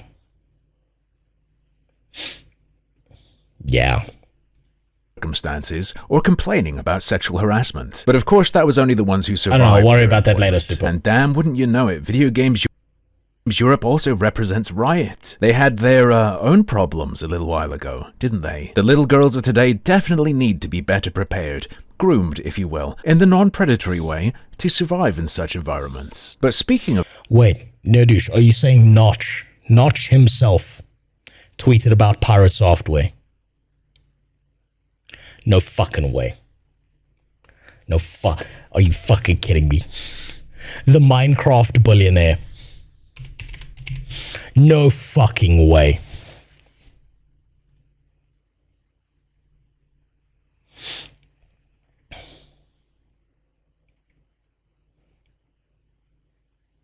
I'm not seeing it.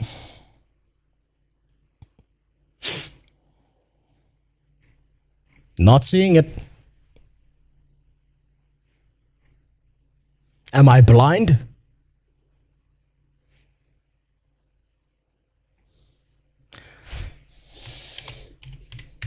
I think I'm blind.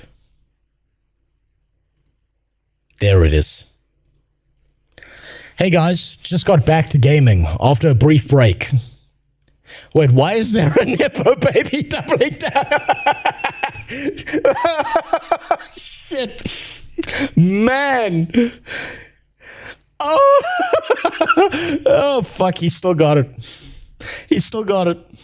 After all these years, racist J.K. Rowling still got it. Ah, fuck. What a monster. What a beast. What an unstoppable animal this man is. I love him for it. Oh, fucking hell. Of grooming, I couldn't help but notice that another of their members is Roblox. It's easy to say, well, Activision Blizzard didn't admit anything in their settlements, and that was years ago. Riot stuff, that was settled in 2021. But Roblox's issues are a bit more recent, aren't they? And actually directly... Oh, by the way, never let your kids play Roblox. That's the one you don't let them play. Oh, there's so much creepy shit in Roblox. Holy fuck. Like, they're like, people are building like sex rooms and stuff in there, and they're like trying to specifically target kids to get them into those like fucking places. Oh, it's so gross.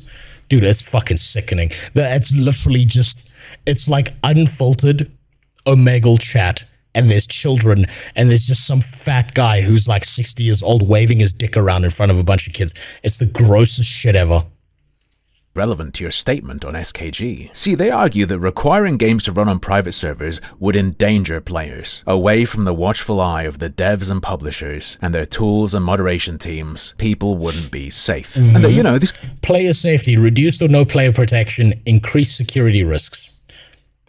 Requiring games to run on private servers would result in the inability for games companies to continue to protect players from illegal or harmful content or conduct. Man. Fuck.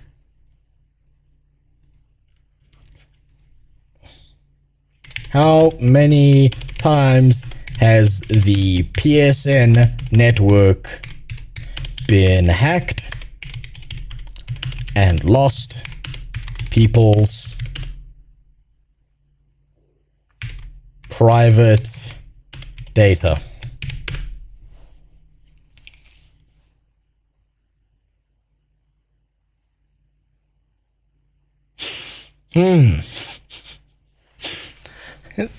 PSN has experienced several significant data breaches and security incidents over the years. Man, it would be so bad. Fuck. Thank God we have these big companies to protect our data. Oh, man. April 2011, May 2011, June 2011. 3 times in the same fucking year. August 2017. Oh my God. Other incidents. August 2014, December 2014. Holy fuck. That fucking Grok had to write me a novel. Jesus. Oh, thank God. Thank God. Oh, thank God. Big company has my back. Fuck off. Increase security risk, releasing game code or server binaries to facilitate the creation of private servers operated by players. That's not even what the movement wants. That's literally not what Stop Killing Games wants. At all. That sounds like someone watched the Pirate Software video and then parroted that. That is nothing to do with SKG. Fucking rats. Fucking absolute demons. Remember I said this at the beginning. Pirate Software is nothing compared to these fucking animals. These guys are a million times worse. This could be a brand reputation risk if something bad happens on a private server. For Video Games Europe member Roblox, that last ship's kinda sailed, hasn't it? But what really irks me reading this article is Roblox's response. See, today, the association they're represented by is telling the world, if you can't keep people safe adequately, you can't be running a server. But when their member Roblox got called out just a little while ago, Roblox explained, nothing we can do, dude. Government needs to get involved. I mean, we'll do what we... Oh man, it's so bad. I'm so sorry. If only there was some kind of framework that we made sure you couldn't build. Wow. This is why SKG needs to pass. We can, but it's impossible alone. We want to run private servers for a couple friends. Too dangerous. One of their members got kids getting diddled left and right. Hey man, if you really want it to stop, your taxes are going to have to go towards that. It would seem, to me at least, that Video Games Europe members' view on the acceptability of risking illegal conduct hinges entirely on whether they're making money from it or not. In fact, it's okay because gamers will vote with their wallet. No one will buy the next FAFO card. You know, Faith, I've been thinking about it. I've been thinking about this whole idea of people being like, well, just don't spend money on it. And I think if you can just don't spend money on it, then maybe you shouldn't be able to sell it in the first place. It's like having anthrax in a market. Well, just don't buy the stuff with anthrax on it. You'll be fine. Just don't buy that. Vote with your wallet to get rid of the anthrax on the lemons.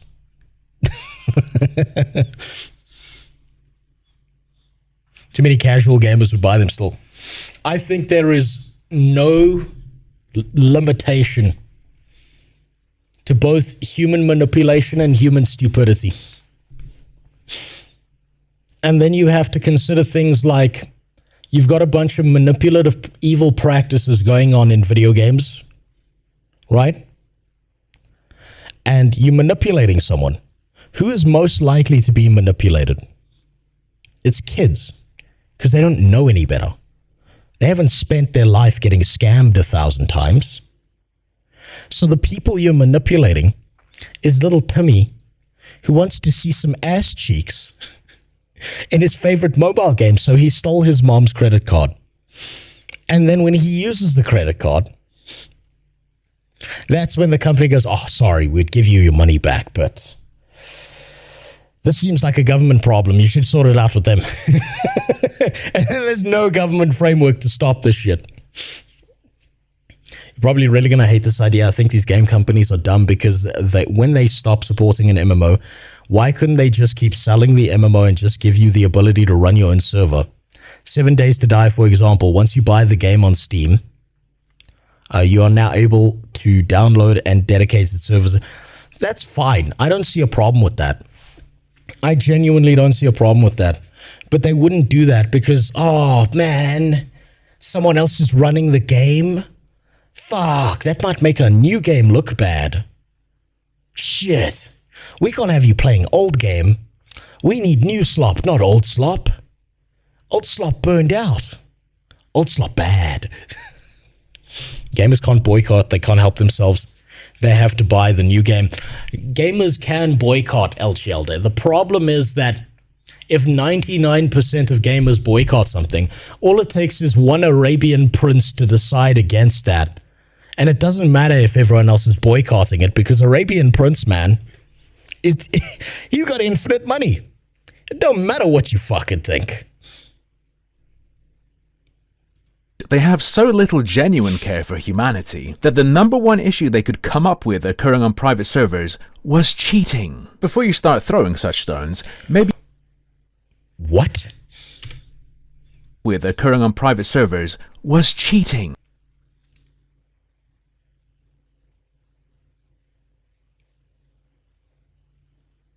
You mean like Gary's mod? You mean like...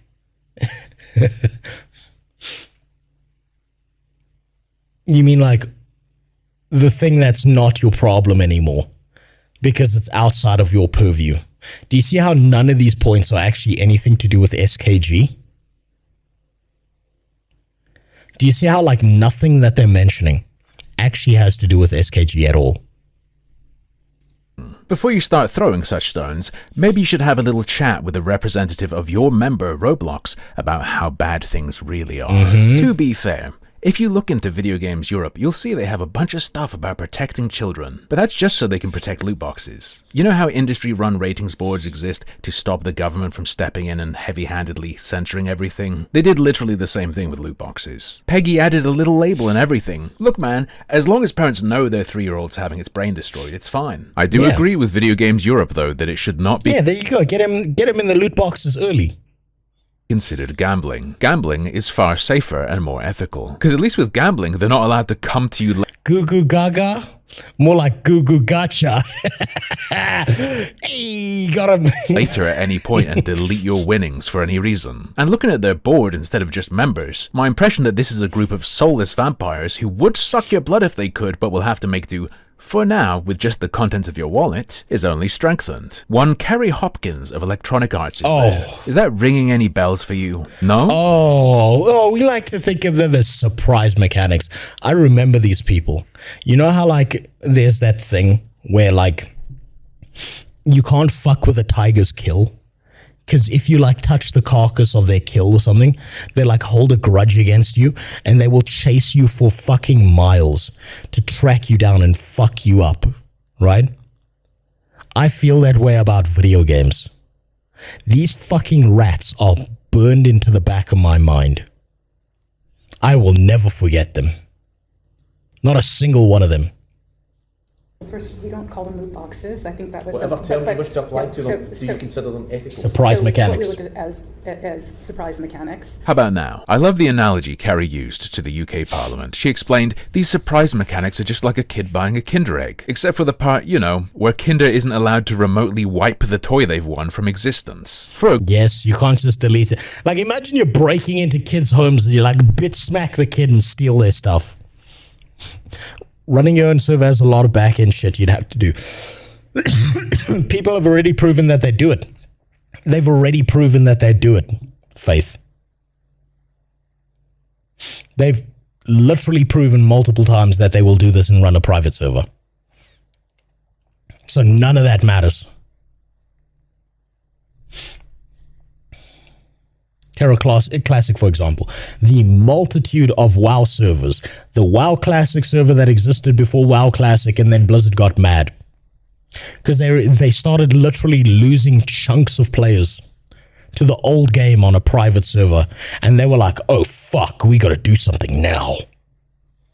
A group so deathly afraid of reputational harm, I think they've made some very interesting organizational decisions. Plus, this legislation, if it ever becomes legislation, you might say it's an overreach, it's dangerous, it's unnecessary, could be any number of things. I call that surprise mechanics, and gamers enjoy that quite a lot. So, I knew this was coming. I wanted it to come. I was excited for it. They're the guys who talk to EU commissioners about games. Yes, Cinnamon Rogers is the name of this person. For real. No, they are not a pirate, as far as I'm aware. Anyway, everyone...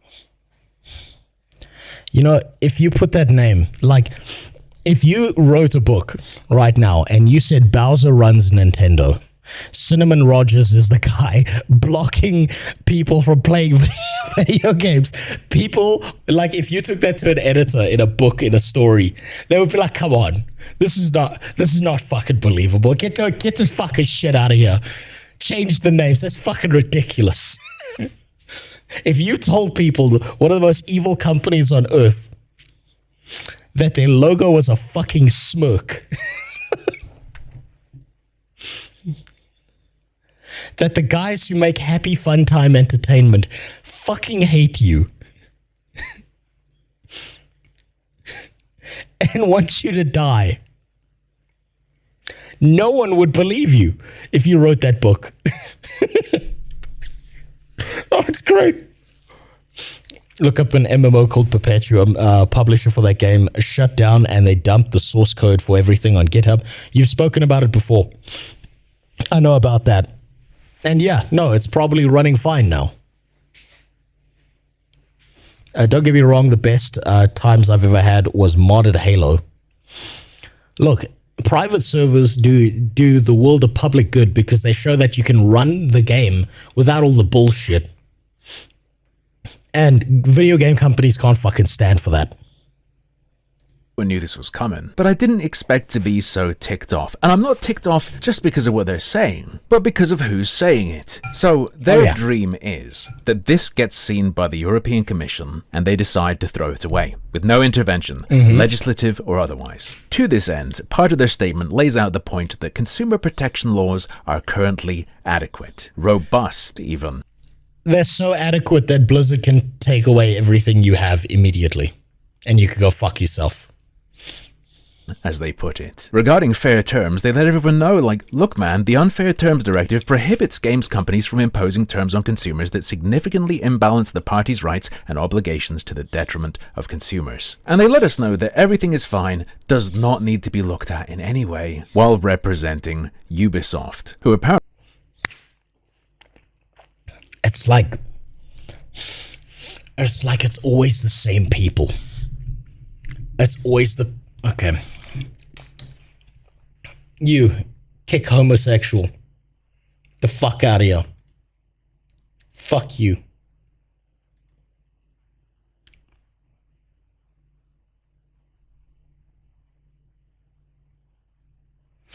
Actually, hold on. This is important. We're going on a side quest quick. Excuse me.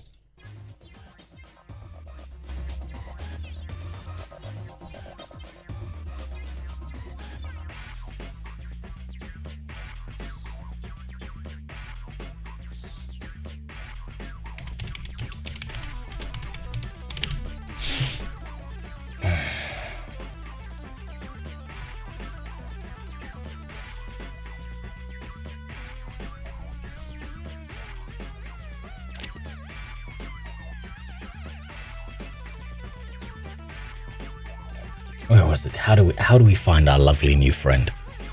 Where beeth Miracle Grove? Where beeth he? Where beeth he? Where doth I find this?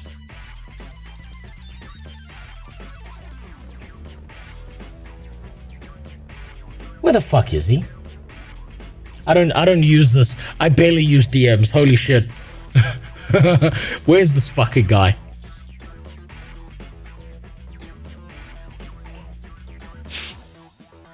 No. We're leaving him there. We're leaving them there, Shieldo.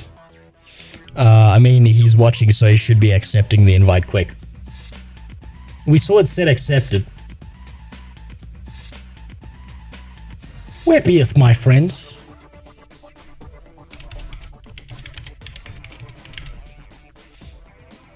Where beeth miracle growth?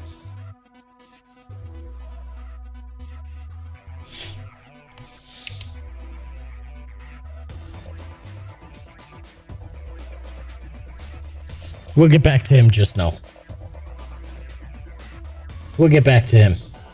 Apparently have been having us agree to immediately uninstall their product and destroy all copies of their product in our possession should they stop supporting it. I don't know, as a layman that seems pretty damn whack to me. Sounds like a pretty unfair obligation to me, and sounds like the remote killing of a game to me. You know, if you slowly heat up a frog, they tested this, it just jumps out once it's uncomfortable. But everyone knows that analogy. You bastards will erode and push and take anything you can get away with in ways that consumers can't in return, and then have the balls to imply, look, the law says we can't be unfair, so we weren't being unfair. Were we? I know what you are. You told us what you are last year, or rather Philippe Tremblay did, when he explained there's a fight to change consumer understanding. One of the things we saw is that gamers are used to a little bit like DVD, having and owning their games. That's the consumer shift that needs to happen. They got comfortable not owning their CD collection or DVD collection. That's a transformation that's been a bit slower to happen. As gamers grow comfortable in that aspect, you don't lose your progress. If you resume your game at another time, your progress file is still there. That's not been deleted. You don't lose what you've built in the game or your engagement with the game. So it's about feeling comfortable with not owning your game. Look how fucking sick that last line is. You've got to get comfortable not owning the thing you paid for. Gamers even feeling a sense of ownership is a roadblock to corporate ambition. Before we even think about legislation, I don't even care if I'm wrong about the law or my judgment of what's considered fair. I ain't a lawyer. Regardless, fuck you. Video Games Europe, you gotta remember, Ubisoft, who let the world know they are trying to psyop consumers. Anything that comes out of your organization should be read as if it's written by a literal demon. You don't like people suggesting that? Oh my god. All gamers are on the same wavelength. We look at these people like they're fucking demons. All of us know these are fucking animals. These are not humans. Oh god, it feels so good. What are you gonna do? Brick my microphone for inappropriate conduct? You would if you could. Just like how Nintendo, Did you hear what he just said?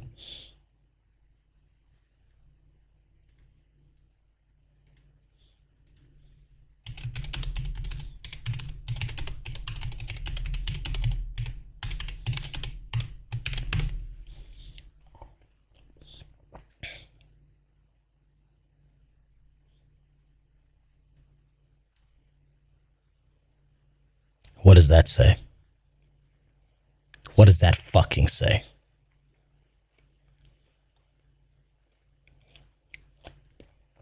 Brick the microphone. If they could, they'd brick your whole fucking PC.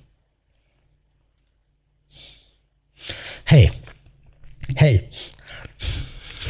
Completely off topic. Has nothing to do with this. Don't you think it's a really good idea that Xbox is selling a console that's supposed to operate like a PC you barely touch? Doesn't it sound great? I mean, just think of the convenience. Think about how convenient it's going to be. When you say the word negative, and the AI mishears you because of your accent, and suddenly your auto PC is just a box. It's going to be impressive, isn't it? Another member of Video Games Europe wants to be free to brick people's hardware. Dog shit is dog shit is dog shit. You can explain how we got here. You can explain why it might be hard to change. You can explain how current law supports it. You can't pretend it tastes good. And speaking of things that taste like shit, check out the end of their little message. Video game companies are committed to the preservation of games and their cultural value. You see, members regularly donate game copies and hardware to preservation organizations and support museum exhibitions featuring games. Their examples are temporary exhibitions of Battlefield 1 and SimCity 2000. Alright, here you go. Here it is. Proof that EA cares deeply. They also point out in their statement that Embracer has a games archive, which is of course just for physical games. So let me translate this little bit at the end to what it actually means. Video game companies are committed to the total destruction of game preservation. Committed to the preservation of games and their culture. It's important. See, this is where you lie and you pretend that you care. And then when it comes down to the wire, you say, fuck you. You kick them in the fucking teeth. Right? And you say, oh, and then afterwards you turn around to the regulator and like, oh, oopsie. Oh, we slipped and knocked all the teeth out of the 5-year-old kid's mouth.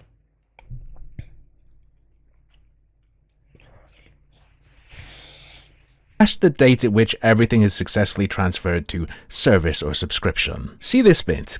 This is them pretending.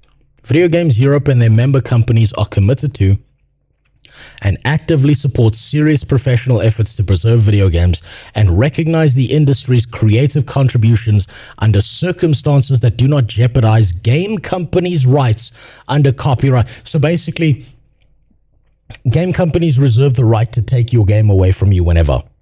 So they will not preserve the video game because that would jeopardize game companies' rights.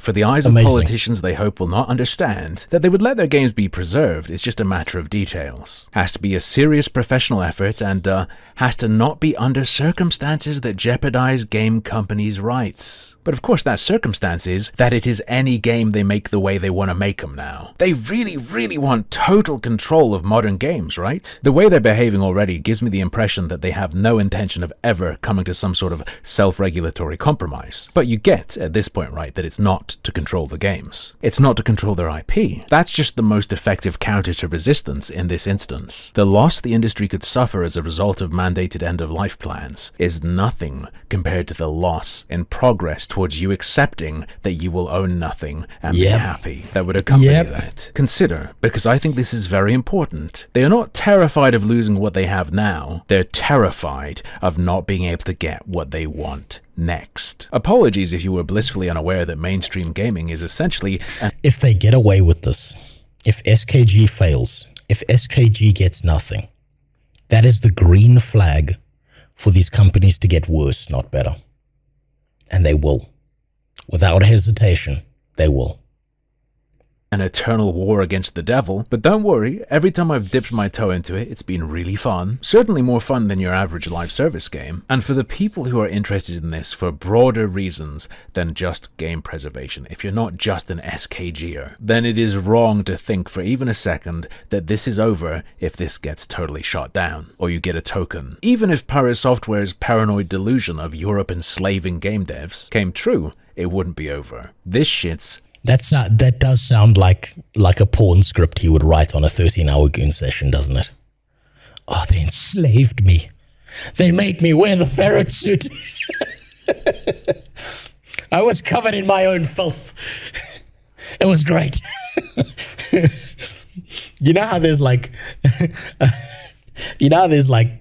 black women who like make slavery porn and they love that shit and they make like a real weird fan fiction about it.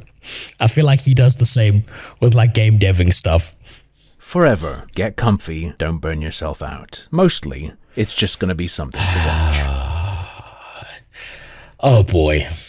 Oh boy, it's now look, SKG has just hit the starting line. The fact that this is the beginning, not the end, this is just the start of this fight. There is a kickbot. There is another one. There is another, and I will deal with them. But first, hey, so how do you meet up? I've got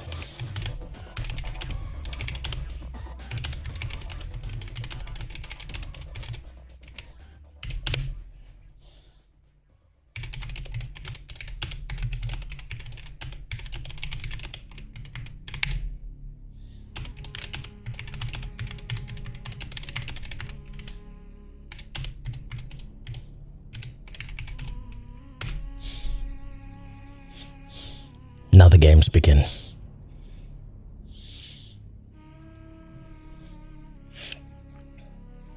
Now we let loose the juice.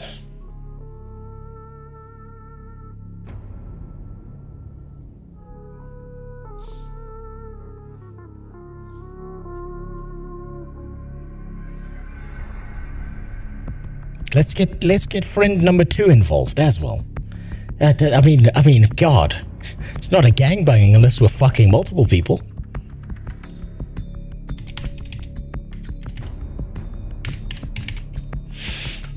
That would be unfair.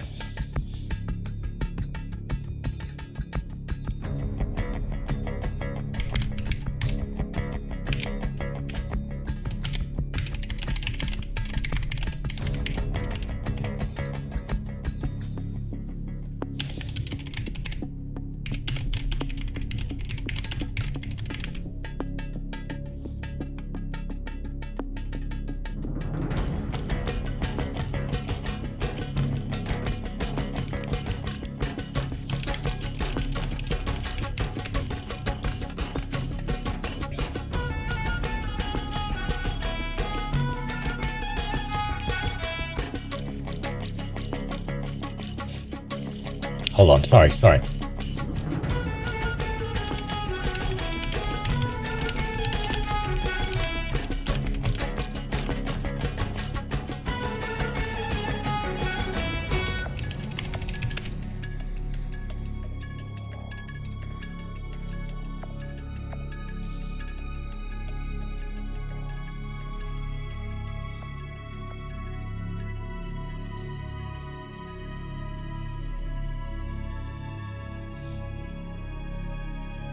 Come on.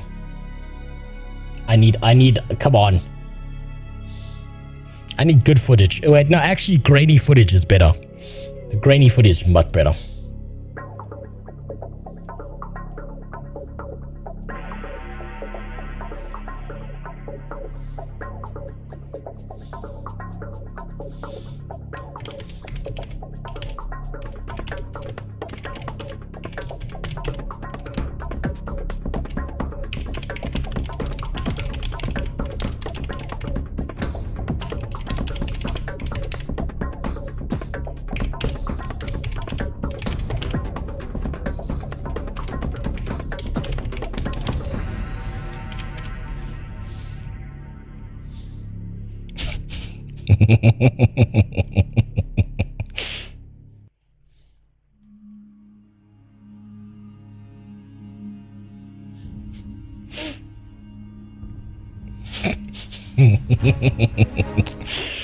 Let's see how we can push him.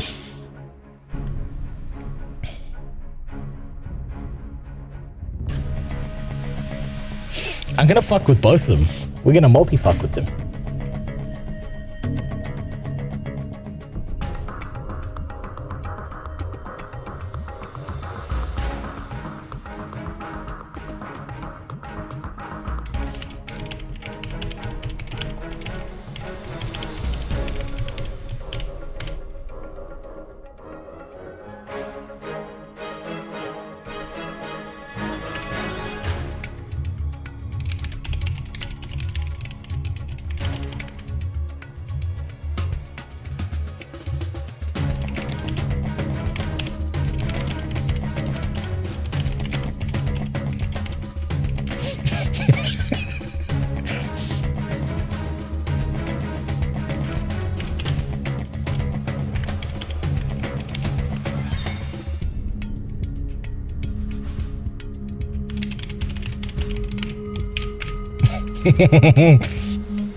Tell him only one has HIV.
He's still typing. He's still typing. You think he would fucking he would have got the fuck out of here by now. But he's still typing. Here we go. Okay. Roll for number 2.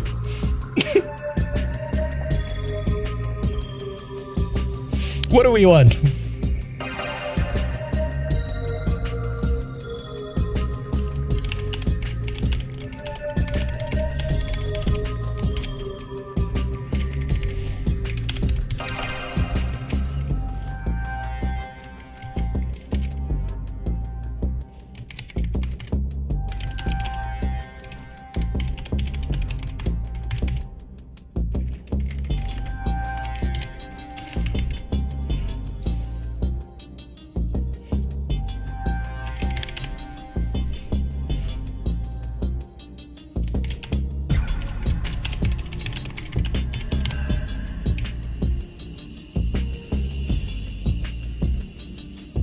Just gonna leave this like this for now.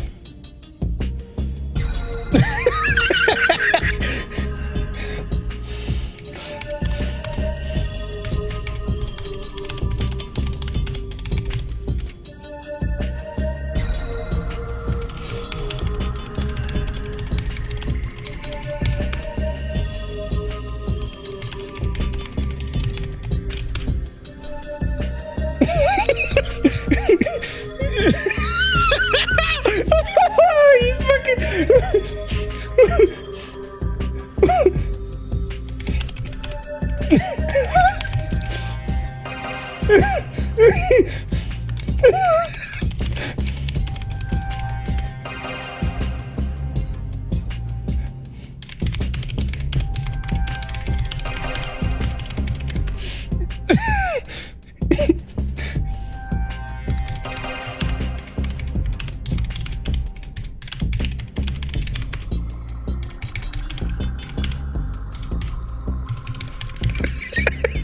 This was a human being. This wasn't even a bot. This was a person.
He still typed to me. He still typed back to me.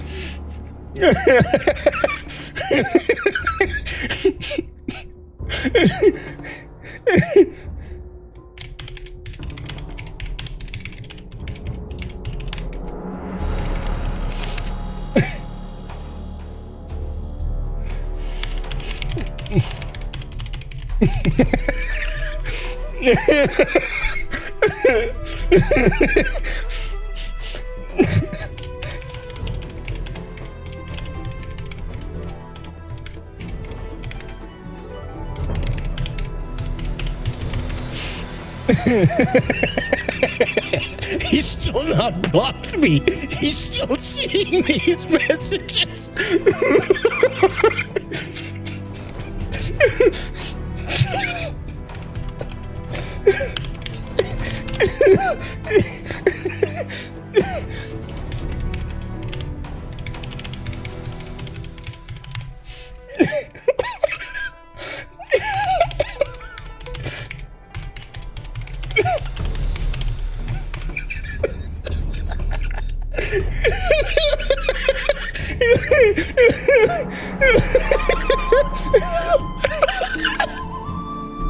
He's still here.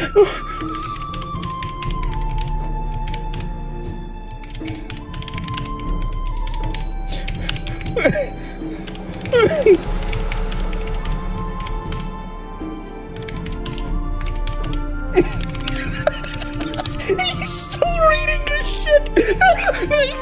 This is why I love this. This is why this used to be my hobby. I used to do this all the time when people tried to steal my Steam account.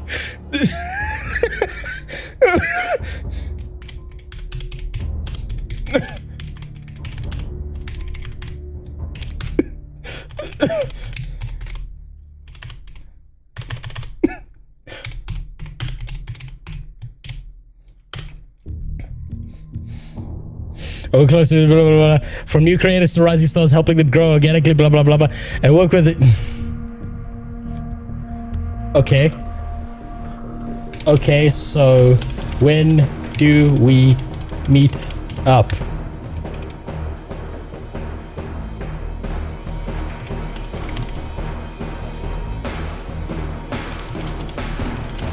Keep my growth organic, if you know what I mean.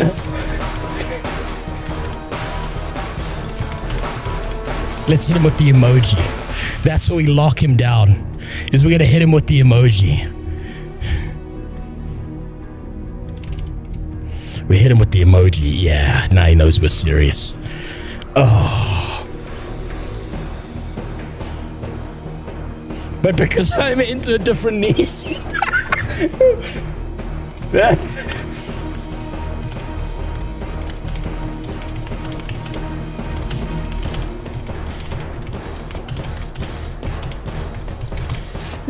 That sounds pretty right. Why'd you send a DM in the first place when you ain't ready to buy my services? No! You ask for my services.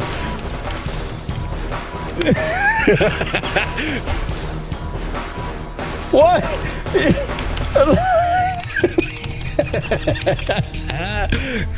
Are you proud?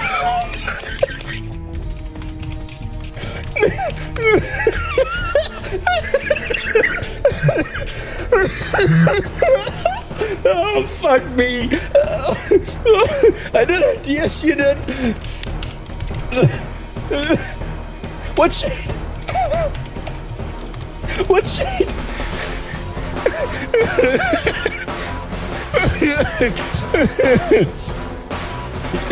You need...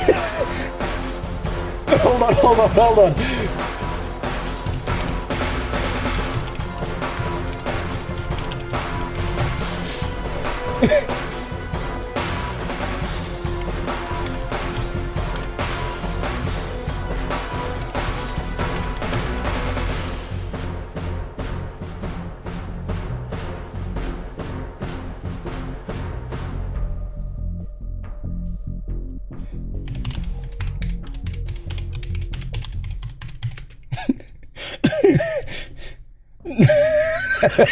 Sent him a fucking color chart.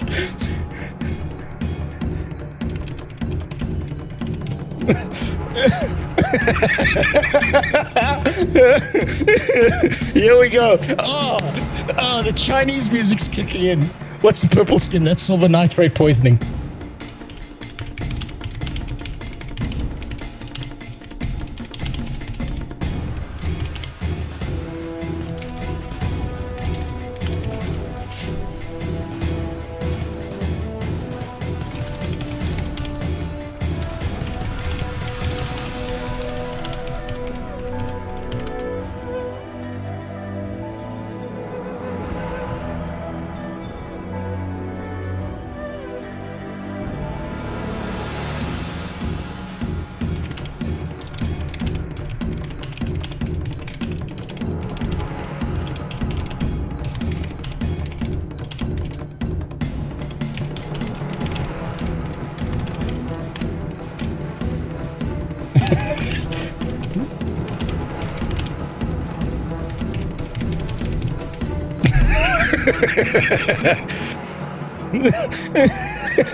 Do you see where I take this? Do you see what's wrong with me now?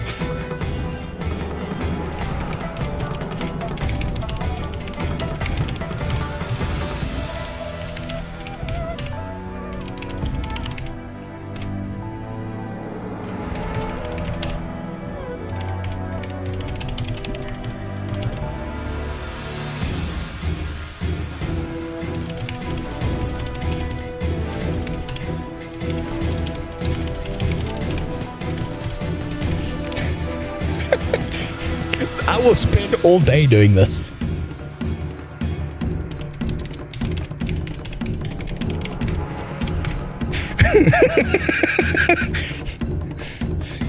Oh no, we've already offered him the albino. Yes, before we begin, I'd love to of course. So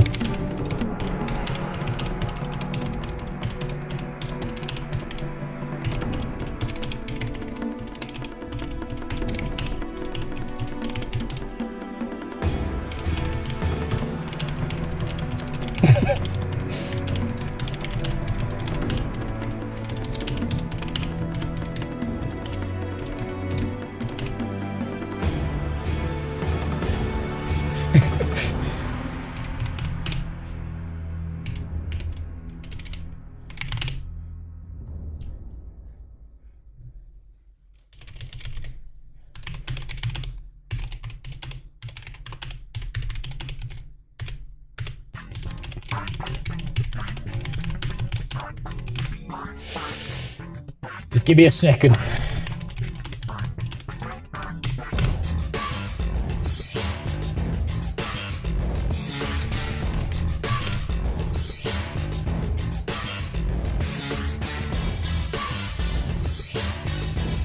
Yeah, that's safe for work. Are there any? No, there's nipples there.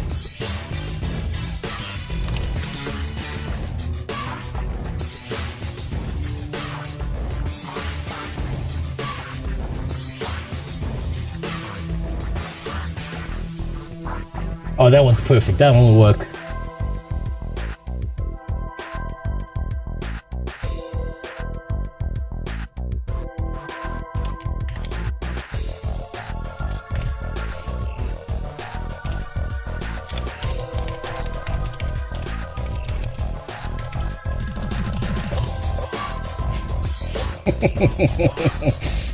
There we go. We're going for German sex club owner on this one.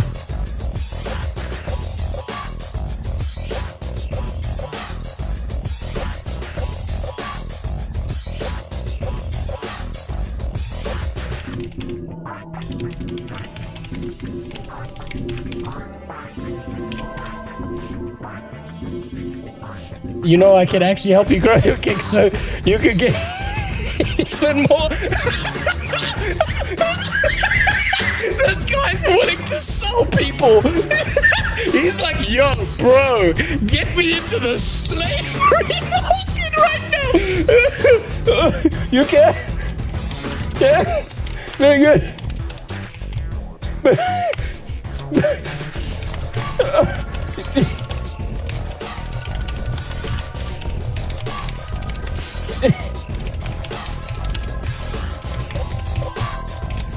I must...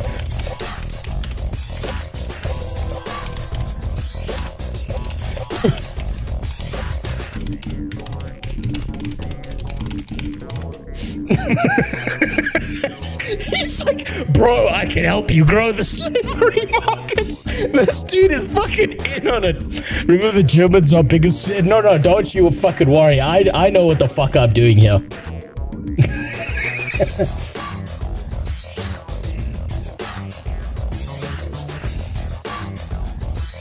That's good.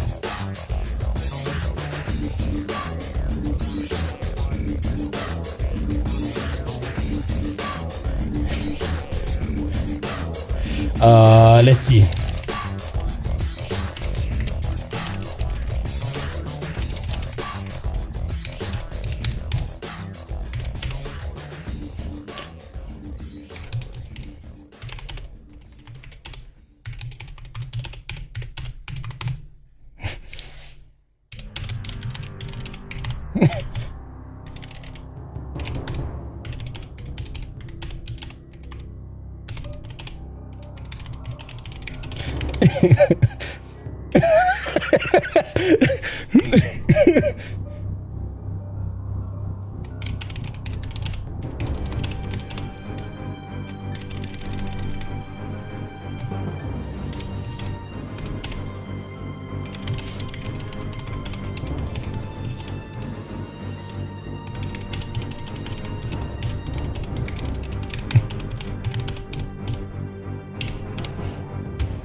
Watch the master work. This isn't even my best work.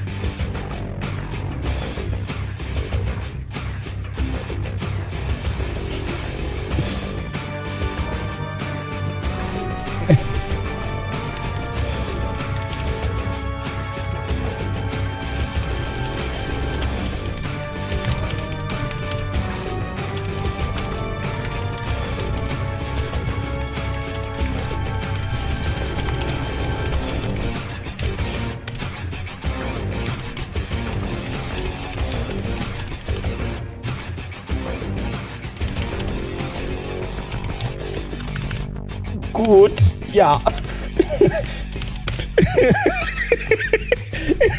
Now we slowly start adding the German accent in there.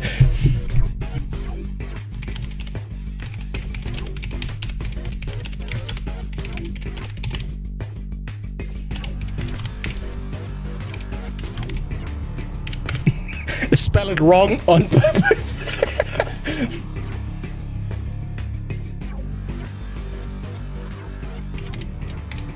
Hello? You have picture, yes?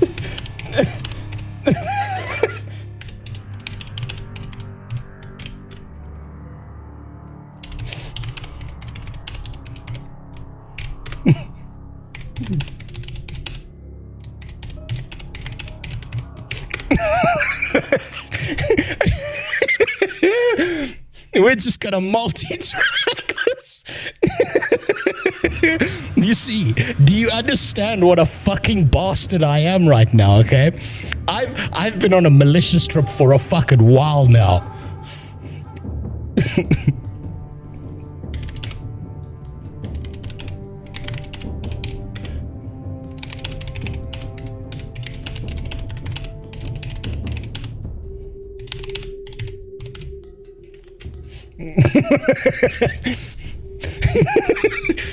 I need this right now. This, you know how people have different vices?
You know how some people smoke weed, cigarettes, drink alcohol? This is my vice. It's a Turkish food. Just search garloid. It's a meme on 4chan.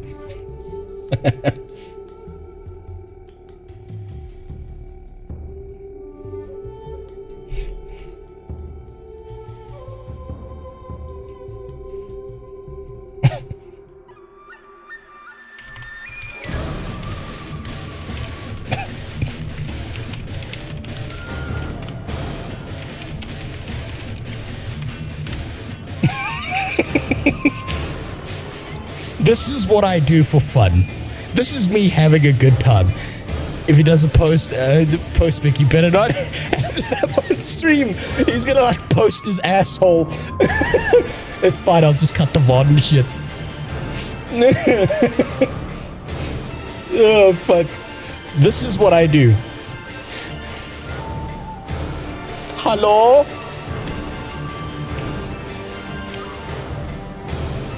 Too lucky lonely.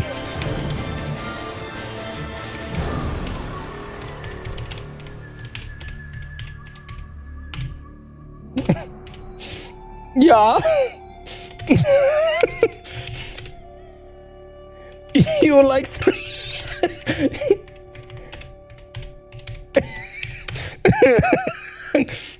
It won't make me an accessory because then I'll have literally trapped someone into this and I can just fucking report them to the police. Why would this make me an accessory? I've done this on stream. I've stated my intention. I'm here to fuck with people. I'm literally getting images off of Google Images. Oh, he's typing.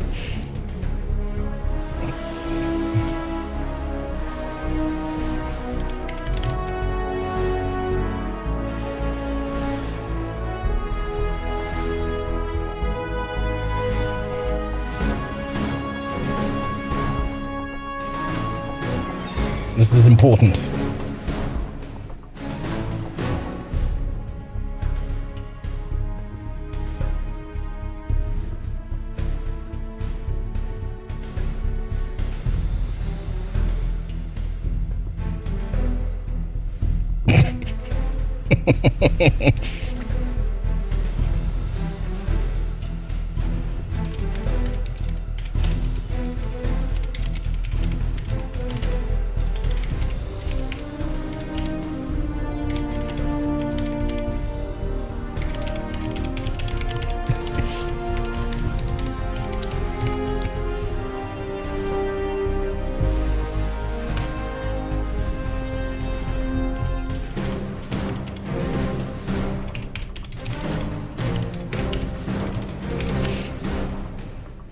I'm a professional kick promoter.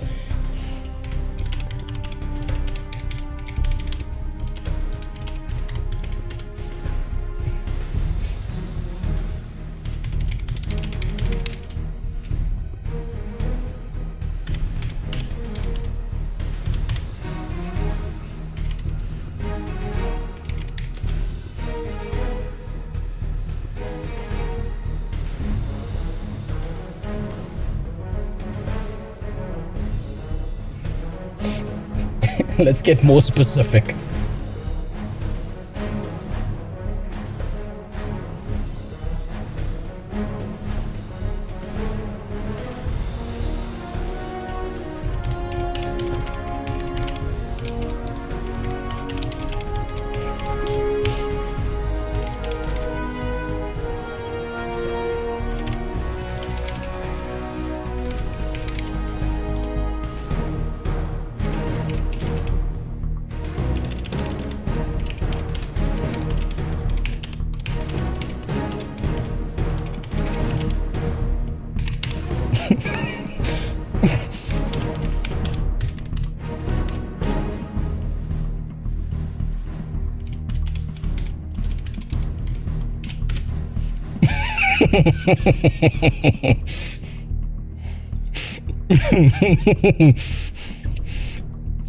Here we go.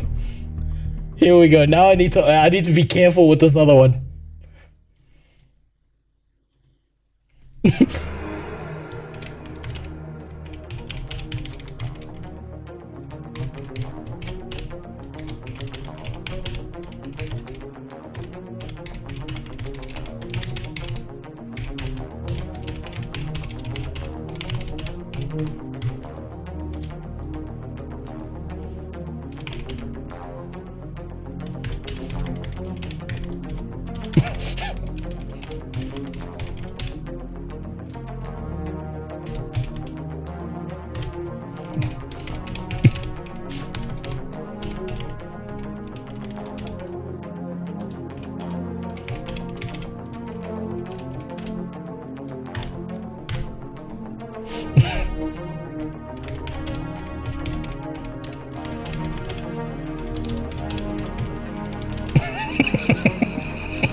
Hallo? Hallo, mein Vrienden. There we go, we got the block. We got him. Defeated. I wonder if I can friend him again.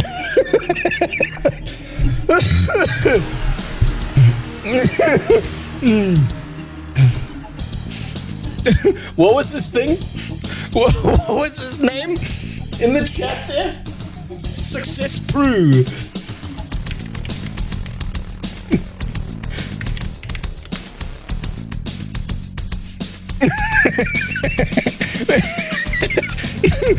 Let's go back. Let's bring it back a little bit here, huh?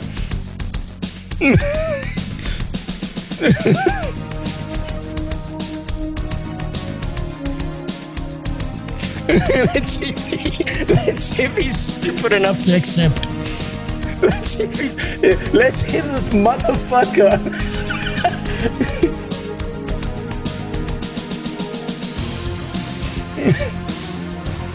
If one of you can contact him, right, and get me like personal details, like his email address, so I can send him a picture. Please do that. Try saying something like, I'm a Freya. Yeah. Freyas are the customers of prostitutes. Yeah, but you see, that's too specific. It needs to be shitty German. This is the warpath we're on now.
Hold on.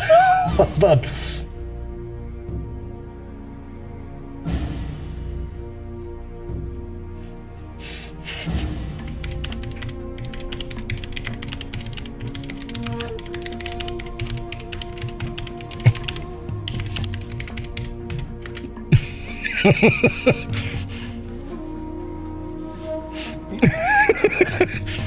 Man, Miracle Growth is really up.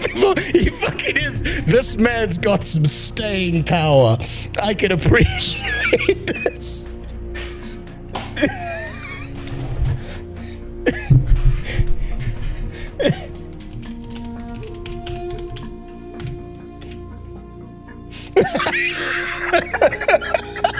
That was the line. That was the line.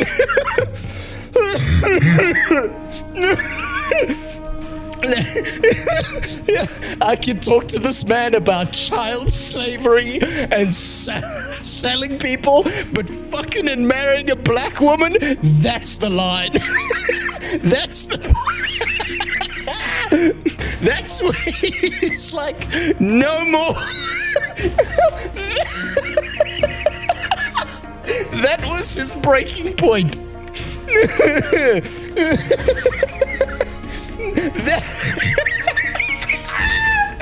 Oh my god!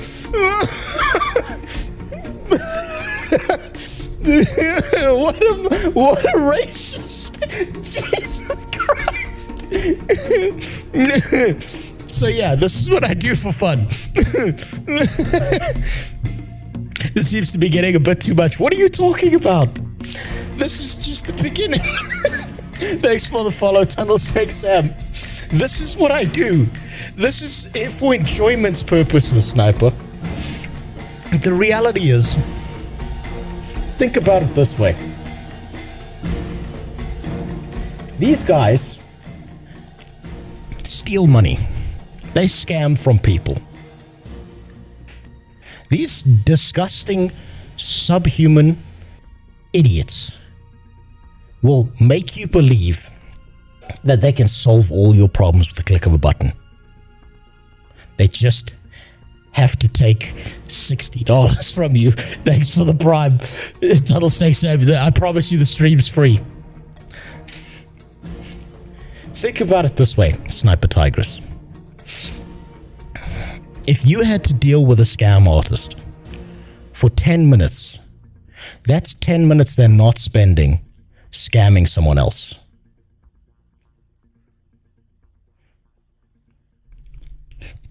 That was quite the side quest. It was fun. Hey, do I not promise you all a good time? It's a German club. Andre and Mobo are still waiting. I think it was this picture. It's the picture of the Garloid cut out of frame, so it looks like a fucking cock. It's this right here. I think this got him. And the best part is this is an NSFW. This is a food in Turkey that people eat, right?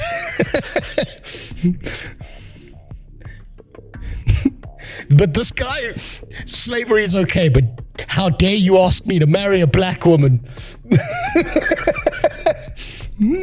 That's the fucking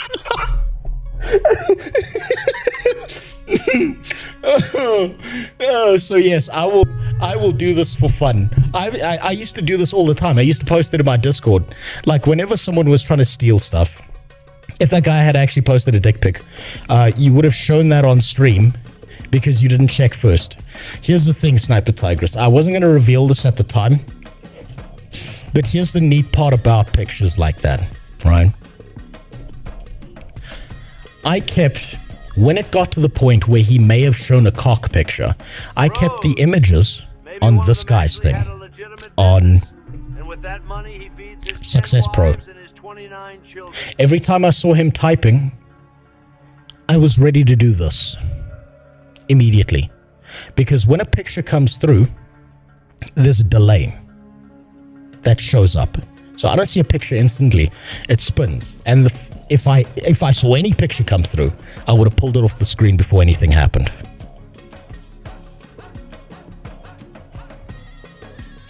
I'm paying attention. I know I look like I'm not, but to things like that, I'm paying attention. What I've learned about scam artists is they're not ready for this. They're not trying to deal with this. They're not trying to show dick pictures. I've had a 0% hit rate of NSFW images coming from scam artists like this because they are not worrying about that. They're trying to scam people.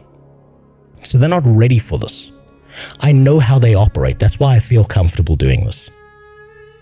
Next time you do this and they ask for money, you should hit them with the Nigerian Prince line. Absolutely not. That one's burned out, Furion.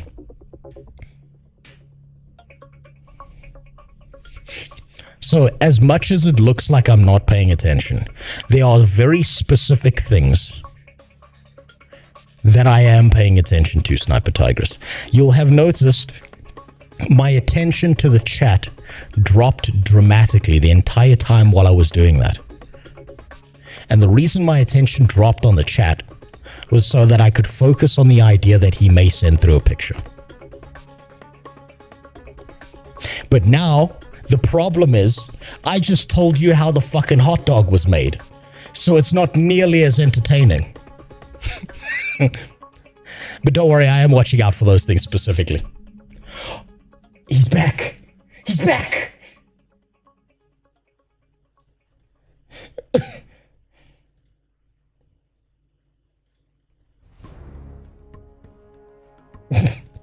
He's back! Voldemort's back!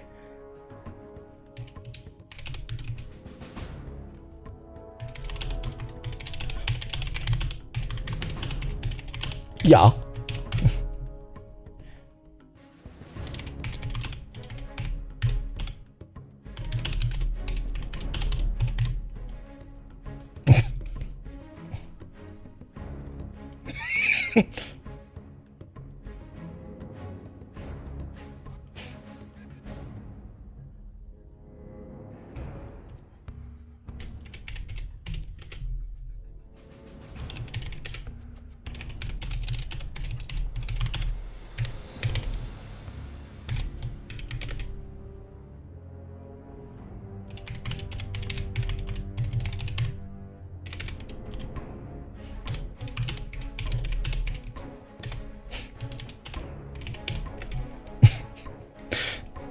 He's back. He's back in. Just when they think they're out, they're back in. Okay, this will be the last one.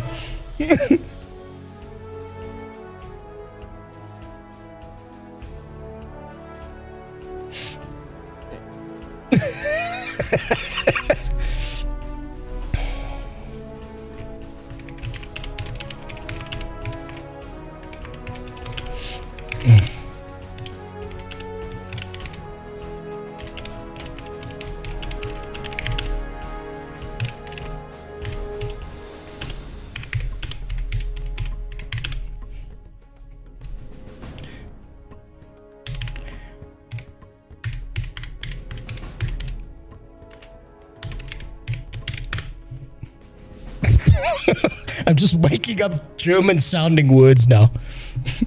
What is your price for an Anfrank-Insiatic 30-minute Bespiegelungs? Why does the little guy on the left look like Seth Green? Holy shit, he does.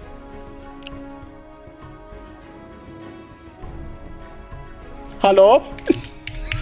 I can't believe he came back. I don't think he's going to respond. We'll continue on with that. You know what? If he responds, we'll get back to the side quest. But I feel like...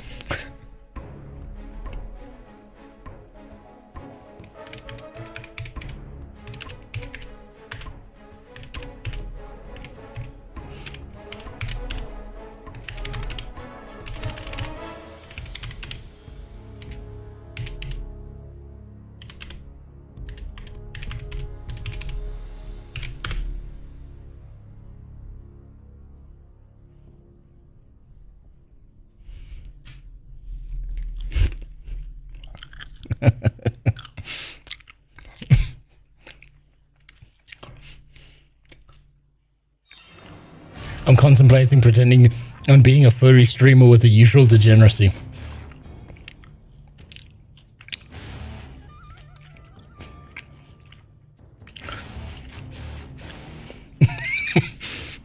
Here we go.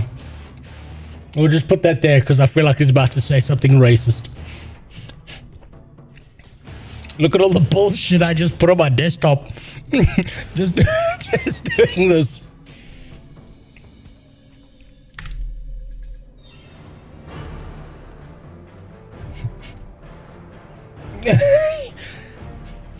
Yeah, I want work with you.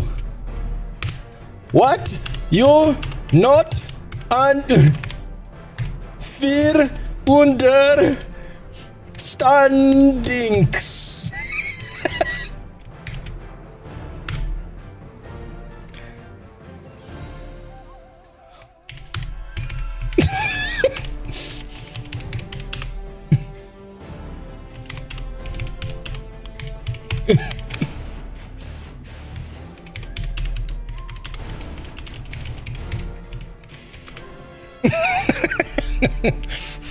Okay, I've had my fun for the most part.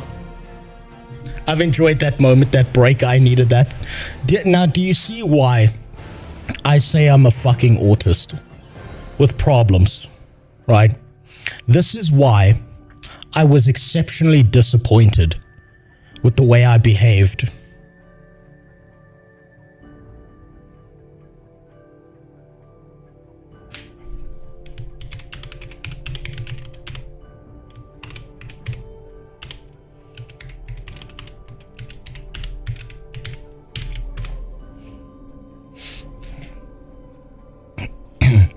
This is why I was extremely disappointed with the way I behaved with someone like Muckluck. Because I can spurg the fuck out on these idiots. But Muckluck is actually someone I care about. And I was in a bad place on that day. That's why I was disappointed, as I didn't control myself well enough. These people don't matter. Someone whose job it is to stream? Sure. These scam artists? Fuck him. I think I'm done with this guy. I'll send him some big black cocks later. Don't worry. Right, let's move on. Are you disappointed when you hit your refrigerator? No. I'm more annoyed that my refrigerator now has a dent in it. I was having such a bad time this week, so I needed that. So excuse me for being a piece of shit. I love doing that kind of shit to scam artists. It's one of my favorite pastimes. It relieves stress and pressure, and it makes their life worse. Don't worry about it, Vladimir. It's over. It's done. That whole thing's past. I just want to give you an explanation of when I say I'm autistic, I went to the doctor and got a note autistic. Not I put it on a fucking, I put it under my pronouns in my bio. That I think I might maybe have that shit. I have particular self-destructive tendencies, particularly with relationships. And my personal solution to that is to find people who deserve it. Mukluk didn't deserve it. And I'm not going to sit here and pretend to be some holier than thou asshole who's better than anyone else. Because it's very likely that every single person in this chat, from Sniper Tigress all the way down to Super, are better people than me. Now let's continue.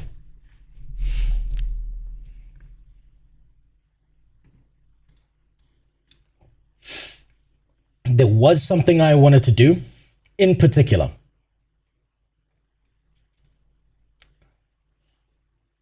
But I don't think I'm actually going to do it. I wanted to take a look at different MMOs that have still yet to release this year. Find out if anything's got any value, but I feel like I'm so far off the beaten path right now that would make no sense. Does that make sense?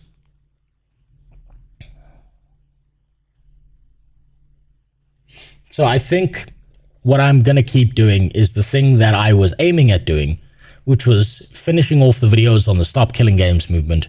Then I'll go through the stuff that's in the Reacts channel and we'll see where we are from there.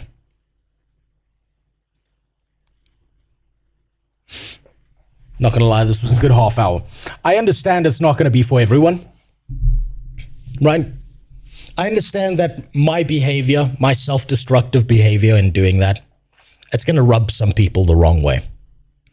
But understand, I try to aim this at people who deserve it. Scam artists like that, who steal people's money, who will take some bright-eyed fucking kid who's 19, who really wants to be a streamer, who's got like $120 in his bank account and he spends $100 on their services. And then his mom hates him and his mom smashes his PC or tells him he's a fucking loser and he'll never make it because he keeps getting scammed. Stuff like that. And I'm talking about this from personal experience. I don't talk about these stories. But there are certain people who wanted to be streamers. Some of them 400 plus viewers now. And I kind of helped them on the back end with stuff. And I've had private conversations where some of them are in fucking tears, breaking down, getting kicked out of their house. Their mom doesn't want to see them anymore. Their dad just said that they're a disappointment because how the fuck did they lose $100, $1,000? $1,000 was only one guy, but still, to some fucking rat fuck scam artist. I'm not kidding. And you can ask, if you ever see him, you can ask Vyosimik about this, right? I delivered eggs to a man who lives 3 hours away from me just to make sure he was doing okay because of the bad shit that happened to him. And not a single person in his entire life gave enough of a shit about him except some fucking guy in Europe who works IT and was a streamer for fun. So when I see these rat fuck scam artists, it's go time. That's how I work. That's why I do that for fun. And you know, the best part about YouTube is just having the ability to speak your mind, and that's kind of how I do my channel, alright? So, as you all know, I really care about game preservation and everything, and for the first time, I've actually seen the gaming industry kind of scared. You know when you're paying, like, big lawyers, like the lawyers that earn a big chunk of money every year to lobby for people, you know when they're actually doing their job and writing these 5-pagers, basically spreading misinformation. I'm willing to bet that all 5 of these pages have nothing to do with SKG. Information about the actual Stop Killing Games movement, like preserving our video games. You know you're doing something right when you're pissing. Yeah, last thing I can think to say on this. If you want to understand, right? If you want to understand where I'm coming from, the cruelest thing you can do in life is be kind to cruel people. Because that makes you cruel to kind people. It's the worst thing you can do. That is why I will go hard on the fucking paint when it comes to someone like Pirate Software. If you are kind to cruel people, your tolerance will be taken advantage of. I know this firsthand. Anyway, back to SKG. These guys off. So I'm going to jump into this real quick. This is Video Games Europe, one of the larger lobbying firms for, I guess, video games in general, right? Now, if you look at the board for this, all right, it's filled with people from Warner Brothers, filled with people from Epic Games, Electronic Arts, Activision, Nintendo of Europe, Microsoft, Embracer. Yeah, some of the biggest names in video games, okay? Like the people that basically are running the AAA gaming industry. You know, some of the people that make the biggest live service dog water games that, you know, we're basically trying to protect from dying, okay? There's a lot of games that come out. For the heretic. Yeah, no. Oh, man. We got another one. But I'm spent for the night. I'll save him for another time. Or I'll just send him a bunch of dicks.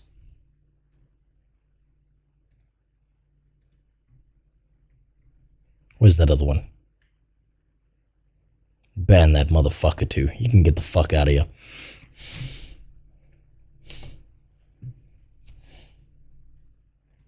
And a lot of times, you know, instead of, you know, writing the words rental on the game store, these guys just say you buy a copy.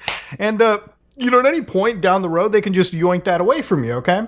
Now, if you're somebody that is okay with that, well, you, my friend, are the shiniest cuck in the room is all I'm going to say, okay? So anyways, because Stop Killing Games got like a bunch of attention towards it, these guys wrote a massive pager, okay? Now, one of the things that I want to kind of start before one of the things I want to show you is like how bad things can be in the gaming industry. So this is from Ubisoft. This is Clause 8 termination, okay? So you know that end user license agreement? You know that giant legalese they give you anytime you fire up a modern game? Oh, you got to read through 80 pages of this legal document before you press... You bought the game for $80, okay, $60, $70, whatever, okay? You came home, you put that disc in, you installed it, you fire up the game, and it gives you this whole reading material? Bitch, I'm trying to have fun. I ain't trying to do fucking homework. You probably press accept without reading. It's okay. A lot of us do. None of these contracts anyone reads.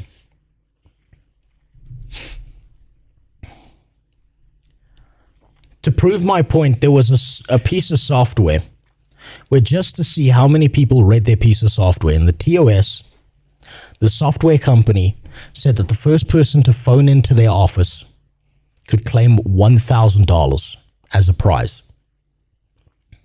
It was like 11 years before one guy accidentally scrolled onto the part of that paragraph while he was trying to get to the end of the TOS. And just so happened to see it. 11 fucking years. No one reads the TOS. And by the way, this TOS doesn't mean shit. If the regulations are not followed, they can put whatever the fuck they want here. It's not actionable.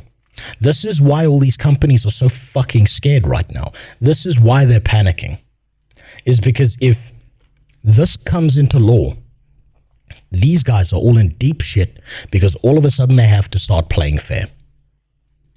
But in some of those EULAs, they write things like termination. This EULA is effective from the earlier of the date you purchase, download, or use any product until terminated according to its terms. You and Ubisoft may terminate this EULA at any time for any reason. So again, if Ubisoft is like, yeah, we don't for any reason.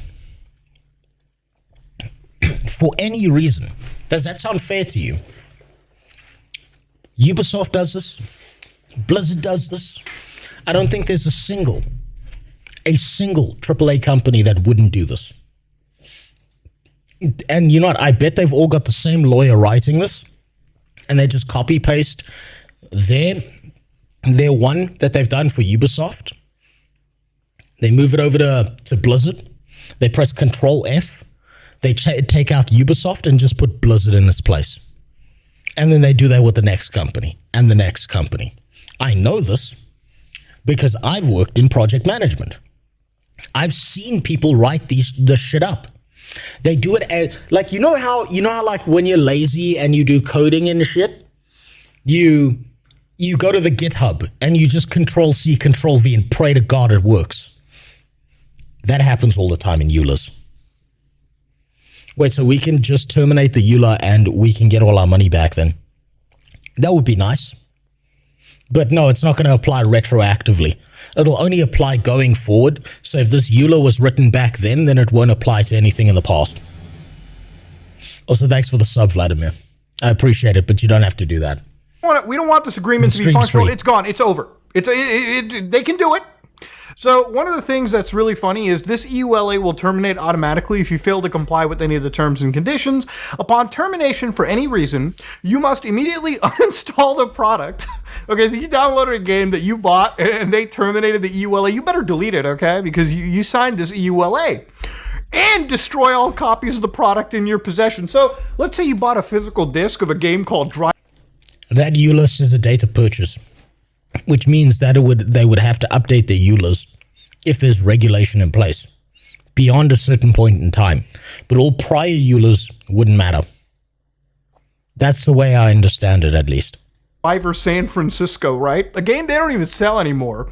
And for some reason, they terminated the EULA. I imagine they would have, okay? If they stopped the game from being sold, I'm pretty sure they could terminate the EULA at any moment.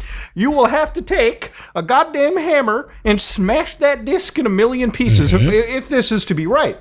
Now, obviously, I don't agree with this terms of service, and just because you sign something that is so blatantly wrong shouldn't make it legal, okay? If the EULA said that they could terminate this EULA and they could send somebody to shove a dick in your ass, okay, is that a legally binding EULA? Would that fly in a court of law?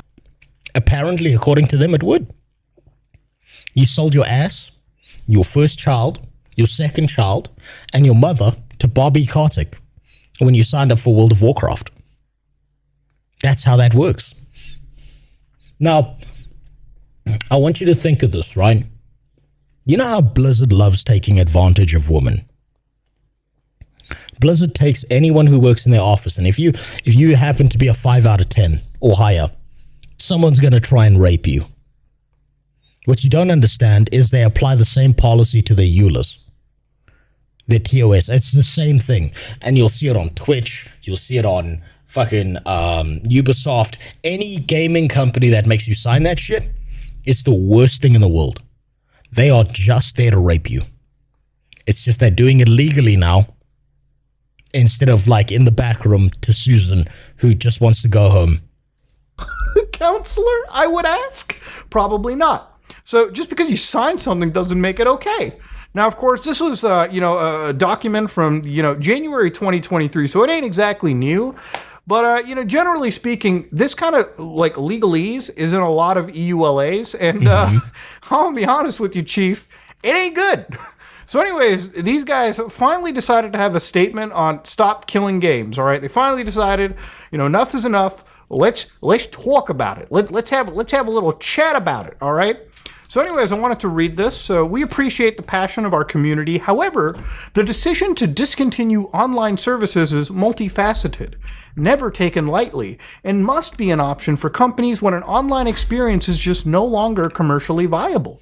We understand that it can be disappointing for players, but when it does happen, the industry ensures that players are given fair notice of the prospective changes in compliance. Just because you tell me you're gonna fuck me in the ass on a specific date and time does not mean I agree to being fucked in the ass, all right? It should just be that easy. You know how there's that whole thing, no means no? That same statement should apply to terms of service. I would love to see that be retroactive, but the core is to get it online in the first place. Any forward movement at this point, Barando, is good. Anything moving in a positive direction, anything at all, is a positive step in the right direction. That's all we can hope for. Because the thing is, once the door cracks open a little bit, it can only swing open wider. It'll never go shut again completely. That's usually how regulation works. I don't understand the argument here. We don't like the laws. That's why we want the laws changed. I don't understand how this is a difficult concept. And yes, just because it's not commercially viable, that's understandable, okay? That's why we want an end-of-life plan to be thought of. So when the game is gone, you can shut down the game, you can sunset the product, so people can play what they bought, and then we don't have to ask the big companies to spend an extra $2 to get these games up and running. We might be able to do it ourselves. So we talk about it. Private servers are not always a viable alternative option for players, as the protections we put in place to secure data, remove illegal content, and combat unsafe community content. Can you hear that chair clanging in the background in this video? He's trying his best not to fly out his fucking seat reading this stupid shit. It wouldn't exist and would leave right holders liable. Again, it's just another blatant lie. Nowhere in the initiative is anybody putting any of these companies liable for what happens on an off-platform private server. And there's still plenty of protections. You're telling me if Ubisoft shuts down a big MMO game like The Crew, and then the next day somebody takes it, private servers it up, and turns The Crew into hey guys, here's they just put swastikas all over that shit, you know what I mean? They just put the most unsafe game imaginable. They shouldn't be liable. If they want to be World War II Germany in a private server on The Crew, the original game company is not liable. I think anyone who's smart enough to navigate their way to a private server understands that this has nothing to do with the original game company. Need a graveyard section for dead games in Steam. You know what? That's actually not a bad idea, Dubba. That would actually tell us exactly how bad the problem is. I like that idea. Someone needs to pitch that to Gabe so he can fuck over everyone in the games industry again. I love that man for doing that. All right, they operate the most unhinged server out there. There's all crazy types of grooming going on, all illegal shit. You're telling me that Ubisoft doesn't have any legal protections to fight against a server owner? What, they can't hit them with a DMCA?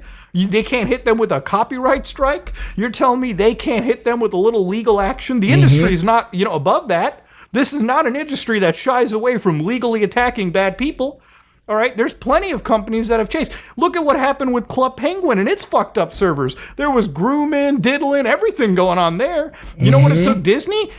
And then all those players moved over to Roblox. It just took their legal team a few weeks, and all those servers were effectively gone, okay? It's not like they can't do anything. So what they said was these proposals would curtail developer choice by making these games prohibitively expensive to create, because they say some of those titles are actually designed from the ground up. Yeah, I get it. It would make live services a little bit difficult. And you know what? I'm going to say it like it is. Good. Wow. Guys, if you pass these laws, it might make those predatory live service games a little bit too difficult to make. Yeah, good. All right, wow. I don't know if you've seen that meme, the Spider-Man meme, where it's Peter's I support stop killing games. And then his friend across the table's but Peter, that's going to stop large game companies from creating all these live service games. And he's just you don't have to convince me. I already said I signed it. Man, how terrible it would be. How horrific. Those poor multi-dollar companies. Won't someone think of how the CEOs will have to be in a black and white advertisement with a blonde woman from the 90s standing in front of them? The Arms of an Angel is playing, and she's for just $5 a month, you can keep this live service game alive. And this poor CEO can still afford the Chablis. I mean, come on. Fuck me. Live service is never going away. It's never going away. But there are much better ways to do live service than what we've got currently. But Rose, think of the shareholders. They can hold the share of the blame and also take that dunk financially. Fuck them. That's actually the biggest problem in the games industry, right? Is this right here. Game, company, makes game. Game good. Game, players like game. People feeding money into game company. Big money go good in game company. Game company go big. Game company not give no fuck about player. Game company give fuck about shareholder.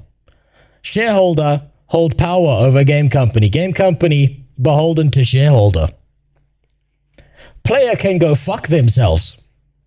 Even though player the one keeping game alive. As explained by Grug. That's how that works. These guys in suits in a corporate office at management do not give a singular fuck about any of the players. All they give a shit about is making as much money as possible, because there is a clause in being beholden to shareholders where if it's literally, there's a clause that boils down to, if this game does not do everything in its power to make the most money at all points in time, the shareholders reserve the right to get rid of the board that stands at the top of the game company and replace them with someone who will do the predatory shit. If not sue. If not dismantle game company. That's an actual thing. And people don't understand that. The demons are here. These are the little demons. These are the little D's. But these are the big fucking D's. And they ruin everything. There needs to be some regulation that chops that shit out or reduces it or limits it. Because this is an unhealthy and unsustainable business practice. And if you want to see who's really, really good at business and understands that his customer is the best person in the world, go look at the CEO of Arizona Iced Tea. Go look what that man did. He is so fucking based. He's so based. He's literally Gabe Newell of Iced Tea. That man is a god. And you know what? I fear the day that man dies and that company passes over to someone else. You want another example? Go look back in the past of Johnson & Johnson. Go look what they used to be versus what they are now. You will be fucking astounded the kind of morality they used to have.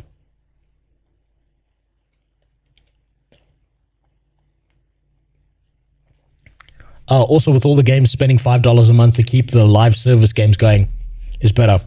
I know poor shareholders, they will, the live service game will be hard to make. Oh, hold on. You're sending me links here. What are you sending me? Shit, Negro. That's all you had to say. Yeah. Yeah. Everyone's on that train. Everyone's like, yeah. Fuck these guys. They deserve it. And and here's the part that's really hard for people to get their minds around. You need regulation. No one fucking likes the government. No one enjoys the government. No one thinks the government's a good thing. But you need some kind of regulatory body, because when you leave private companies to self-regulate, they always come up with some strange version of slavery with extra steps for you to get the thing you want. Have you ever noticed that? You have to jump through all these loops like you're a trained dog at a circus to get the thing you want. They need an outside regulator. And you know what? The government's full of bastards, but so are the game companies. Shaw, you know the thing that most people in the gaming industry have been complaining about, and the only people that play these live service experiences are like crazy normies that are okay with swiping their credit card nonstop into a game? This is actually good. Imagine you're like a sports game player. You probably are the most to complain about this, okay? After like a year or two when they remove server support for your video game, all of a sudden the sports game you bought is effectively an actual brick for the most part, okay? This is just a way for you to actually keep the game that you bought. No game deserves to die, even though I don't give a shit about any of these live service experiences. Can you imagine how hilarious it would be if this regulation passed, Concord lived and died for a day, and then some fucking guy spun up a private server and had a higher population count than Concord did?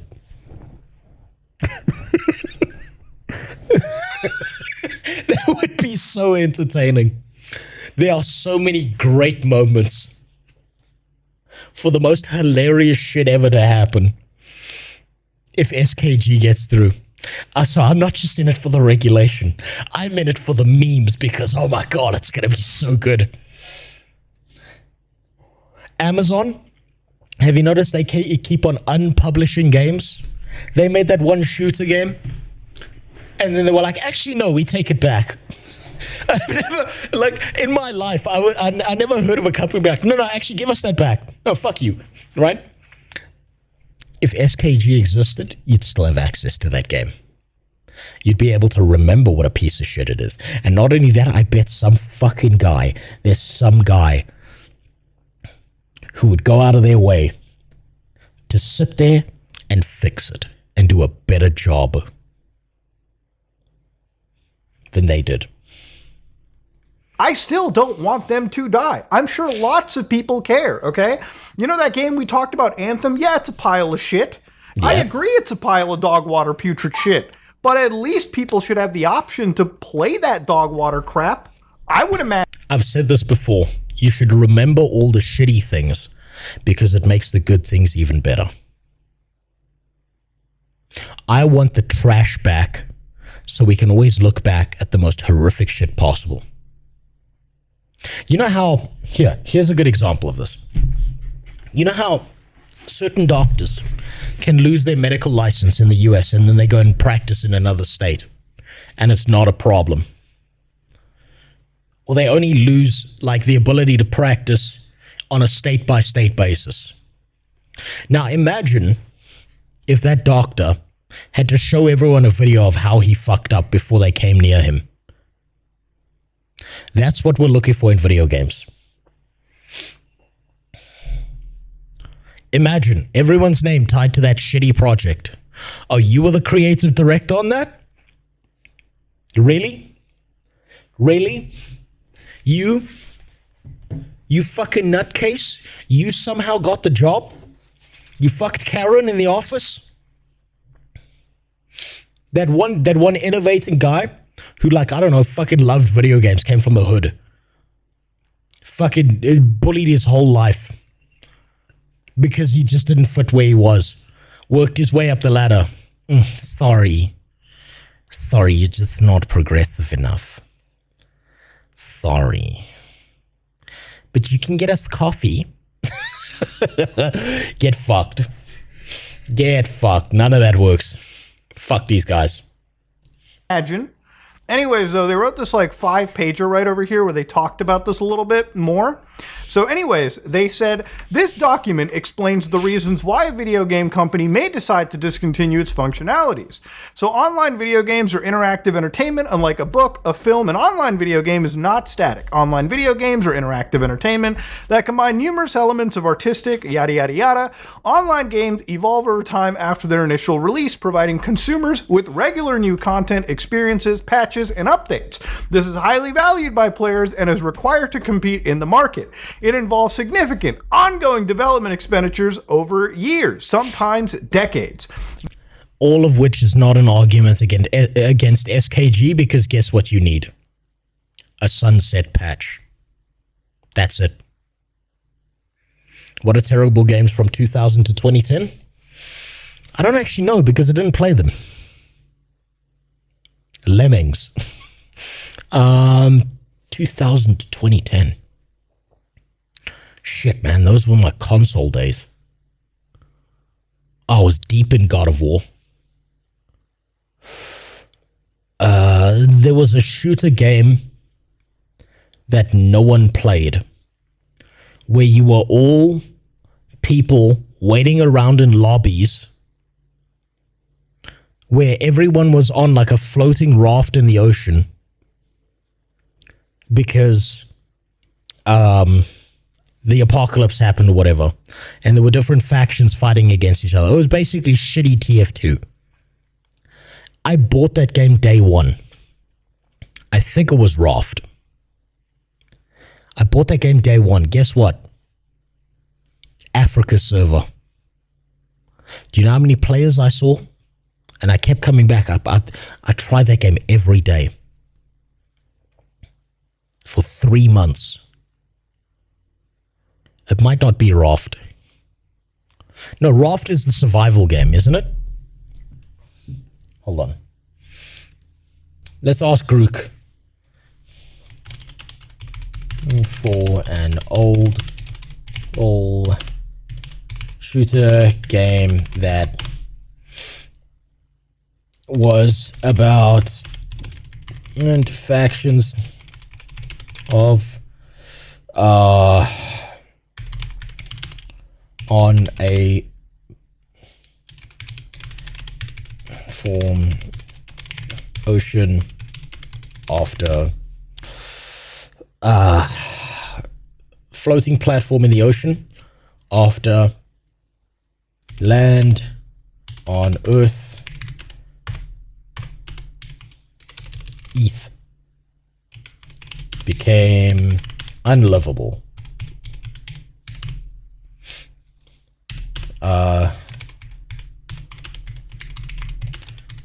Mostly blues and whites, mostly light blues,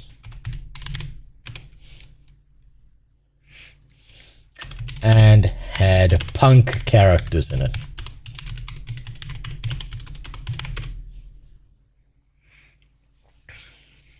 God, what's it called? Based on your description, Brink. Oh my God, it might be Brink.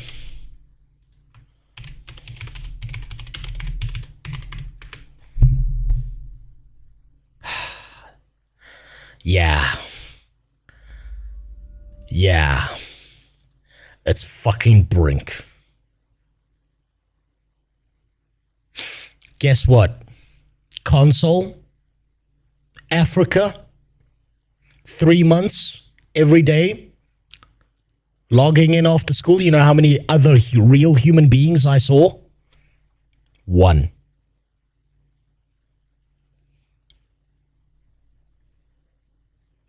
It's a rough time being in Africa back in the 2000s. I fucking hated this game so much because I spent my allowance on it. I saw next to no one. And I say next to no one because there was only one guy. We was like so excited to see each other. We just kept on crouching in front of each other. And then he disappeared. And I was sad. I was deeply sad at the loss of the... It's like, imagine living in I Am Legend. And you finally see a human being. And you wave at them and they wave back. And then they just fall over dead. That's how it felt.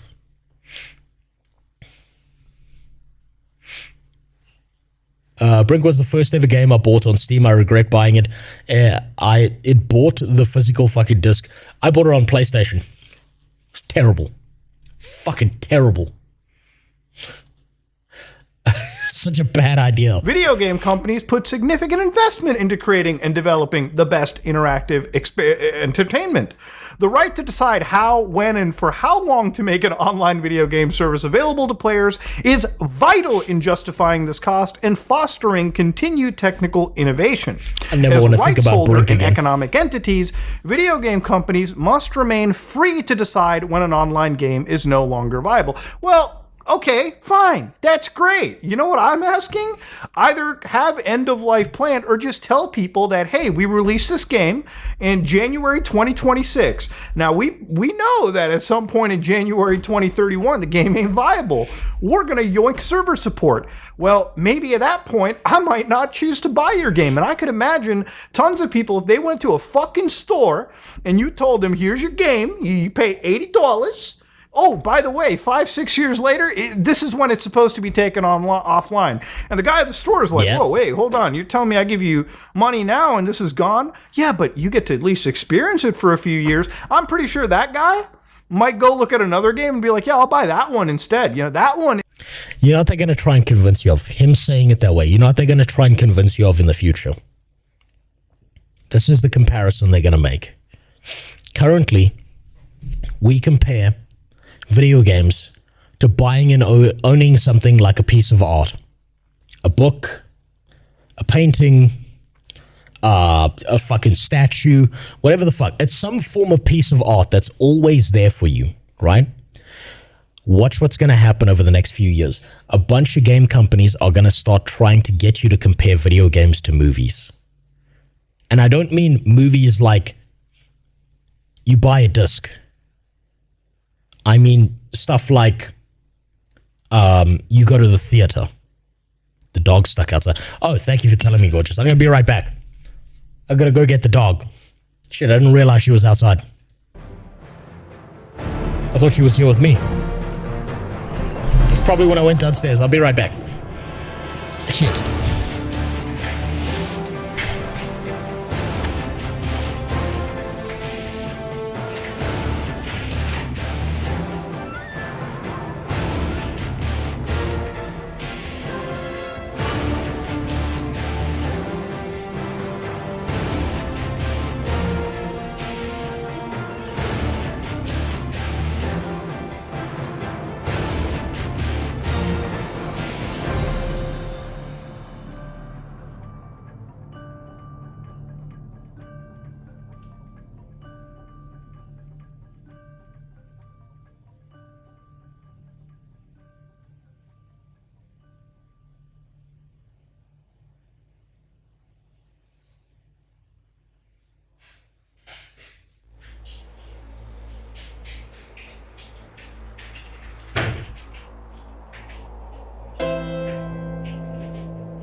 There we go.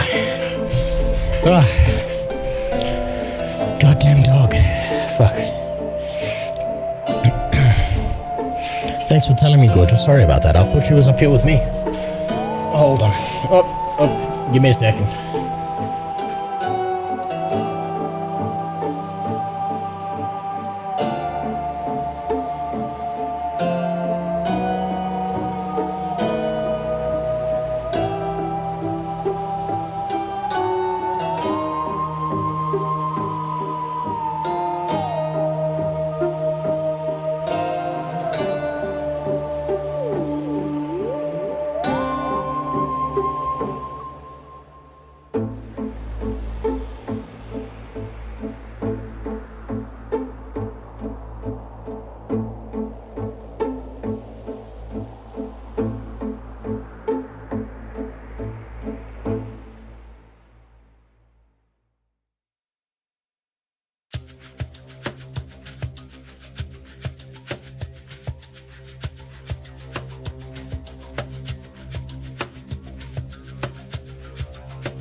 fucked that up a little bit.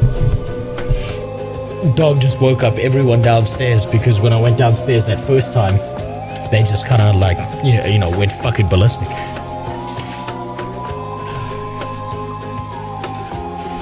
Oh, God. Okay, now, where were we? God, I'm so fucking unfocused. Check this game out. I think you might like it. Pretty good on Linux, Steam Deck, so future-proofed. Let's see. Brink, fuck no.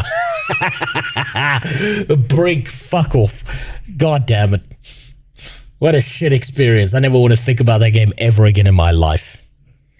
Isn't going to die after 6 years, right?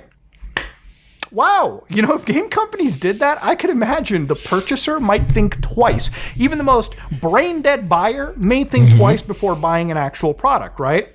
So it will have a chilling... Honestly, can you imagine how shit terrified publishers and developers would be if you went onto Steam and instead of clicking buy, there was a button that said rent. And now all of a sudden, Steam has solved the problem. And Steam just says, if you put this in your terms of service that you can terminate the shit at any time, they're renting a game. And then they put in like a whole thing. And they're like, oh, you're renting a game. So now it's got to be $10, not 80. Fuck off. Fuck off with your rent, with your fucking terms of service. Can you imagine how many publishers would shit their pants over that? Just the changing of that one word on Steam. I think it would be incredible. Effect on game design and act as a disincentive to make such games available. In Europe, it is far from a trivial modification or a simple addition in a game development's phase. It would ignore material reputational safety and security concerns. Again, I'm asking you, how is thinking of, you know, sunsetting your game and adding an offline mode, you know, difficult? Some games do this from the start. Some games don't. Again, if the industry was regulated so that games made after the laws were produced had to actually think of end of life and not sticking a dick in our ass at some point without our consent, okay?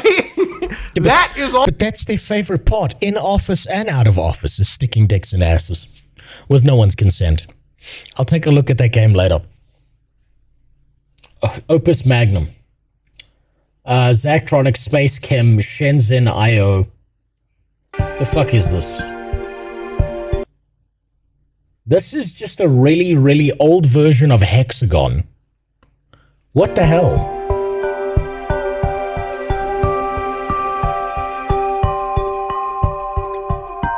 This is just an old version of Hexagon with some updates.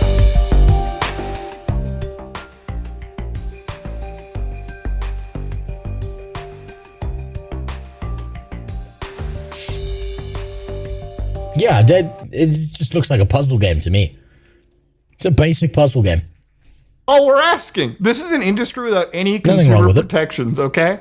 All we want is a little bit of consumer protections. And the industry's scared because, again, if this was happening middle of nowhere Fuckistan, it wouldn't count, okay? Because they don't care. But since this is happening in like the third largest economic zone in the world, oh yeah, it's not like we can't sell our games there. Well, let's say you're designing a multiplayer game, right? Not puzzle engineering, sorry, but it's a puzzle game. There's no difference. It's all a puzzle. What's that one game that a bunch of people get obsessed with? It's like autism. It's the like ultra autism game about building a spaceship and getting back to space, and you have to build like all these manufacturing plants and shit.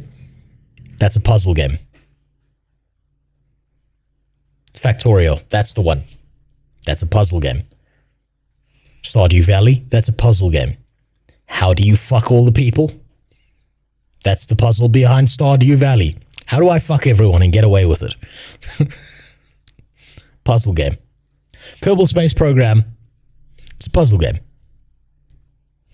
FTL, puzzle game, same thing. It's just the puzzle isn't just one simple, straightforward thing. It's just a multiple dimension puzzle.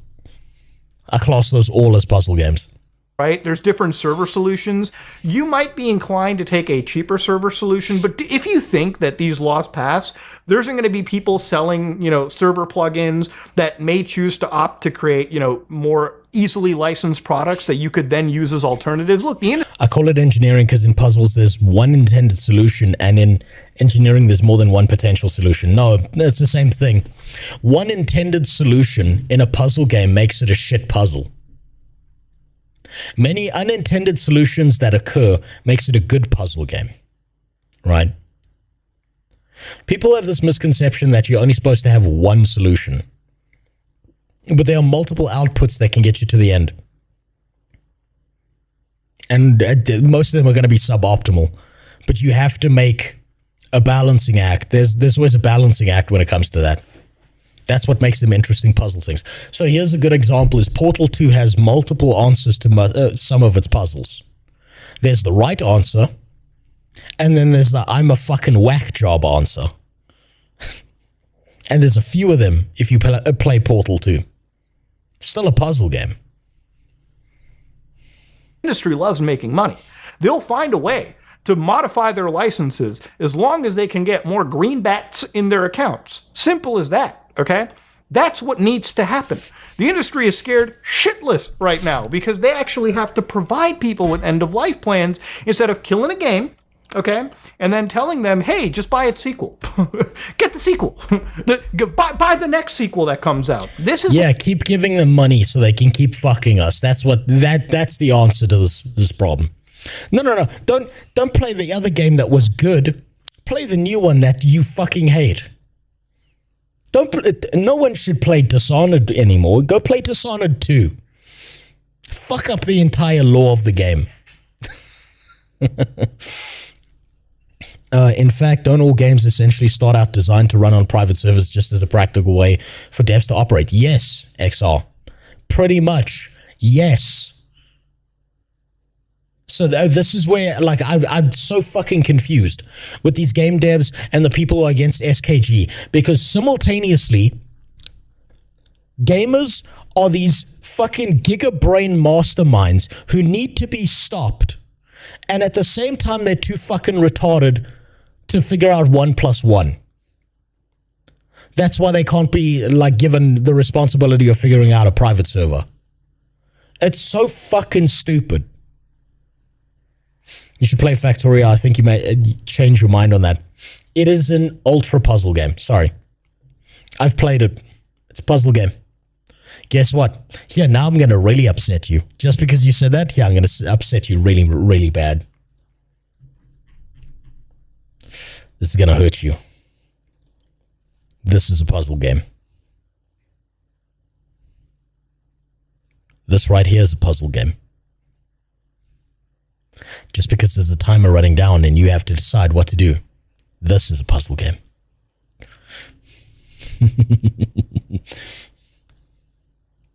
It's just there's multiple factors you have to deal with all at once. Think about it this way. Most puzzle games are like a Rubik's Cube, right?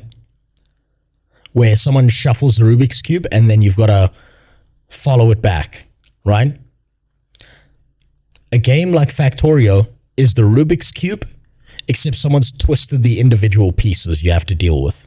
And every now and then while you're solving the Rubik's Cube, someone twists one of the other pieces. And now you have to account for that. And Mechabellum isn't a puzzle game. No, because you're playing against other people. That's the problem. Unless you're playing... you know what part of Mechabellum is a puzzle game? Is if you're going through the levels by itself. What we call planned obsolescence. Simple as that. So here's what they talk about. An obligation on video game companies to provide only a limited type of end-of-life plan is disproportionate. So they talk about things like reduced or no player protection, again, requiring games to run on private servers. By the way, I know I'm being full of shit, but now you know what you got to do? Go and tell a WoW player that World of Warcraft is a point-and-click adventure. still get, it gets so fucking upsetting to them. But all you have to do is show them the accessibility option where you can click on the ground and your character will walk in that direction. And then you literally only need the mouse to play. And then you click on all the buttons. And they fucking hate when you click the buttons. And you call it a point and click adventure, they'll get so upset with you. It's one of my first ever death threats that I ever got when I was in school. Was when I told someone that WoW was a point and click adventure. I got kicked from that guild. But it was worth it. Would result in the inability for game companies to continue to protect players from illegal or harmful content or conduct. This is also kind of bullshit in a way if you think about it. One good example is like Valve with Team Fortress 2. You remember when that game like had its server problems like years ago where like on the official servers it was just AI bots ridden the whole time? And in some cases you would have to go to the private servers because the community would actually make the protections available so that you could play a game safer. Dude, a great example is Call of Duty, okay? World War II just got put on Game Pass. They had to remove it from Game Pass because they had an RCE exploit in the game. I was talking to my brother who was playing Black Ops 3, you know, another game that has like an RCE running inside it.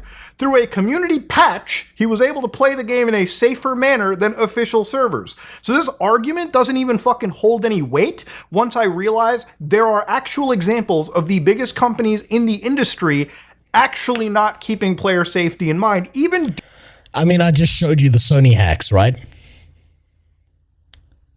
It's always the same. They never keep any of the fucking, like all the things they say they're doing, they never do. They don't give a shit. It's all held together with tissue papers, wishes, and piss. That's it. I liked Mudoha more when he did deep web dives. Yeah, but he probably ran out of deep web dives to do. The rest of it was probably like child porn and honeypots. And he was like, I can't keep doing this. It's affecting my sanity. So I don't blame him for that. During official support of the servers, okay? So get out of here with that shit. Impact on companies, significant engineering and architectural challenges. Allowing players to run private servers would present significant engineering challenges for many games, due to the way in which such online features are integrated with other proprietary systems. Again, I get it. It sucks for you, right, to think of an end-of-life plan. But I care more about the player protections. I don't care about this industry where the budgets for games keep going higher and they care more about replacing an employee with AI down the road than anything, okay?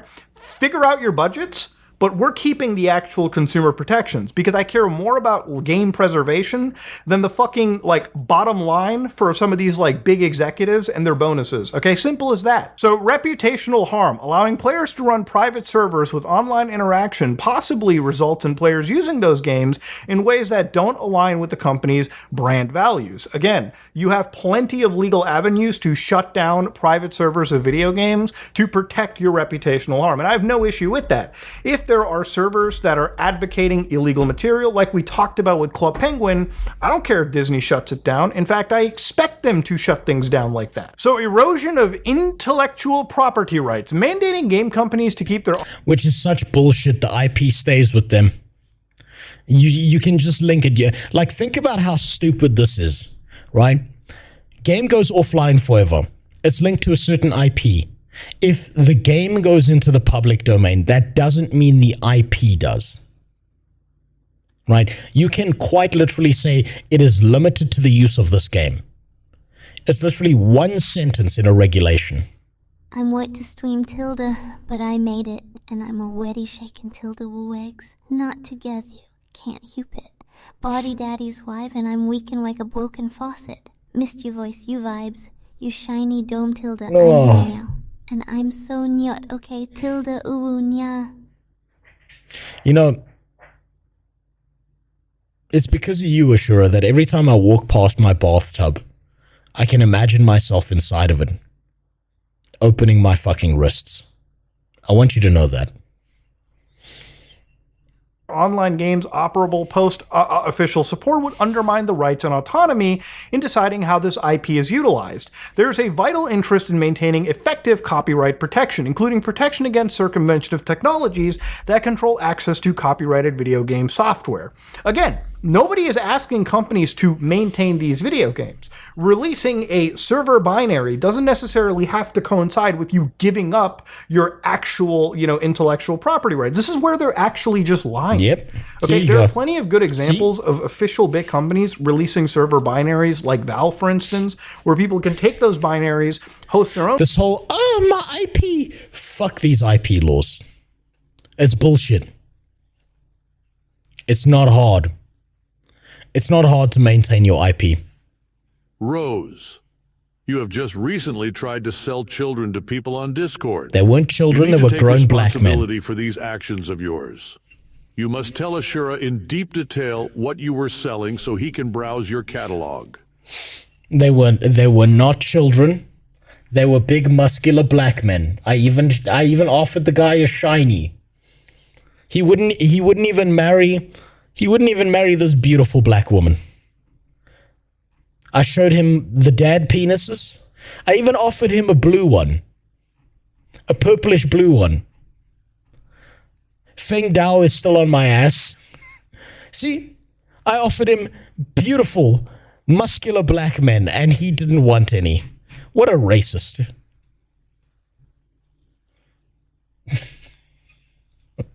On private servers, sometimes intermingling it with official servers through the client. This isn't a big problem. Again, I'm kind of a little bit all over the place with this kind of video, but I'm just kind of responding to some of the shit that they've offered here because I find this to be just laughable. Such a requirement could lead to community-supported versions of games competing with official versions.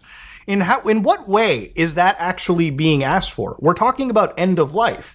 End of life meaning that you, the company, has found it to be commercially inviable, so now you're gutting the game. The only point I can see that a company would make is if they shut down a game, it's end of life, someone else spins the game up, and then 5 years later they want to remaster the game and re-release it. And at that point, you know what I think those game companies can do? I think they can shove it up their own fucking asshole. They should have offered the game for that period of time if they were that desperate for that money grab. Motherfuckers. Fuck them. I have no sympathy for them. Zero. Fuck them. And so basically the player base that remains can host servers at their own cost. Okay, do you honestly think that we're asking you in this initiative to release the game binary, to release like a server support for a game at the same time you've officially released it? That would be fucking stupid. We're just asking, imagine, like, just a great example, okay? Let's say Grand Theft Auto 6 drops, right? And, they have to abide by keeping their game alive. Would you honestly expect Rockstar to keep, like, GTA Online 2, like, server hosting binaries, during the time they're officially hosting? No, you expect them to release it like 10, 15 years when they want to kill Online 2. Then they can hand those out, and then the remaining player base can still run around Vice City doing their online shit, okay? In what way? Even if you look at active games, like even if you look at things like 5M or something, right?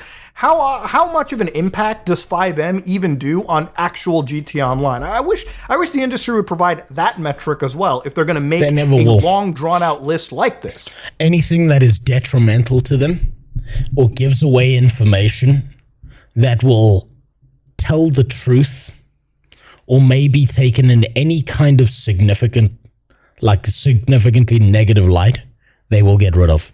Why do you think Blizzard no longer shows population numbers? Why do you think they don't tell you how many players every single year spend money in the cash shop? They will never tell you a thing that you can use against them. So they talk about importance of consumer protection laws, where they kind of talk about notwithstanding all video games offered to players in the EU are subject to those in consumer protection laws. Games are licensed to the consumer in accordance with the TOS. These set out terms upon which consumers may access and play such games and the situations in which such rights may be terminated. So, for instance, right here, when they talk about transparency, players must be given reasonable prior notice. How about just give us from the beginning, right? How about just tell us right there? I'm not asking you to tell me, hey, down a year from now, we're going to be turning off the game. I at least want an end of life plan, so when you do turn off the game, we can still fucking play it. When we talk about things like reimbursement, yes, what about people that have spent hundreds of dollars in microtransactions in their favorite online game? Okay, Yeah. Are they going to lose their skins? Are going to lose their shit? They lose everything. Fuck you. Oh, you're a sick, disgusting Oiler Prince gambling addict, and you spent $500,000 in, I don't know, fucking Genshin Impact? Fuck you. It's gone. That's my favorite part about it. And you know it's really funny? If I think about this digital ownership thing, being able to own the things that you bought in a game and keep them forever, this becomes dangerously close to sounding like they're trying to hit NFTs again. Like we came all the way back around, just back to NFTs being the solution of things you cannot take away from players. Yeah. Oh, fuck me. Someone tell the crypto bros they will hop on that shit with the biggest erection you've ever seen in your life. Oh, bro, I've got the perfect way for you to for you to store that necklace, bro. Oh, man. You know, the potential for NFTs was up here, and the output was like down here. Oh, fuck. It's going so bad. It's also for stuff like FIFA games or Overwatch. What they're afraid of: game goes offline, players spin up private servers, they release the sequel, which is identical to the previous one, with one new mission or something.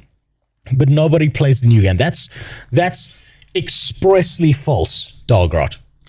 I'm sorry, that's expressly false. And do you know why? Because in the FIFA games, I know for a fact, they also update the graphics on the crowd in the background sometimes.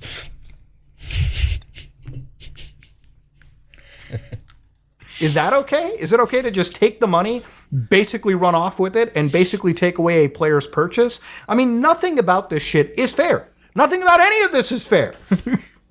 And everything that this industry has talked about is trying to misrepresent this initiative and just take away from the fact that all gamers want, okay, all people want is that the software they buy isn't completely gutted and useless down the road. And I think that's a fair compromise to ask for. So yeah, I know that I've kind of been all over the place with this video, but I just... Wasn't there a FIFA game where your player could get cancer? No, you're confusing it. It's the person who purchased the disc from EA. They were the ones that would get cancer. That's it's not in game, it's out of game. That's been true since about 2011.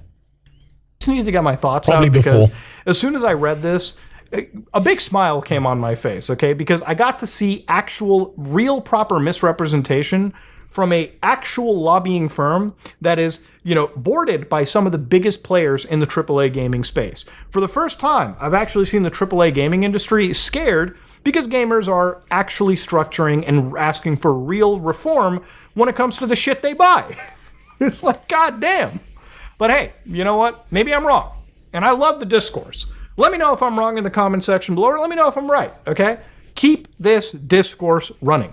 Because if it's anything that's super important about my love for gaming, it's keeping it alive in any way, shape, or form. I'm always on the side of preservation, never on the side of the big corporate entity in this case, so yeah, let me know what you think in the comment section below. Anyways, I'm out. Not bad. I'm glad he's talking about this. I'm glad we're doing follow-ups. I'm actually really fucking relieved that everyone is doing these videos where they're saying stop killing games is not over. That this is just this. We've just made it to the starting line. Holy shit, though. Like, coming to the realization that NFTs might be the solution. Can you imagine how mad a bunch of gamers would be about that? After all the memes, yeah, bro, no fucking thanks, man. And then the EU Commission's like, well, there is one way you can preserve your items in a game. Which do you want, huh? Do you want your games gone forever? Or are you gonna go open up a fucking blockchain wallet, bitch? Can you imagine giving gamers that choice? How angry they would be. Oh, shit. What the fuck do you mean? Now I have to learn about Ethereum? I just wanted to play my video game! It would be so impressive. Holy shit. Suddenly Steam delists every single game in existence ever because they don't want shit tied to crypto on their platform. Oh, it'd be so good. Kind of like how Valve does skin trading in Counter-Strike. Yeah, pretty much. Pretty much exactly like that. Okay, and then the last big boy is the man himself, the legend, Ross from Accursed Farms. The big update on Stop Killing Games. The people in power are scared. You guys ever watch Starship Troopers?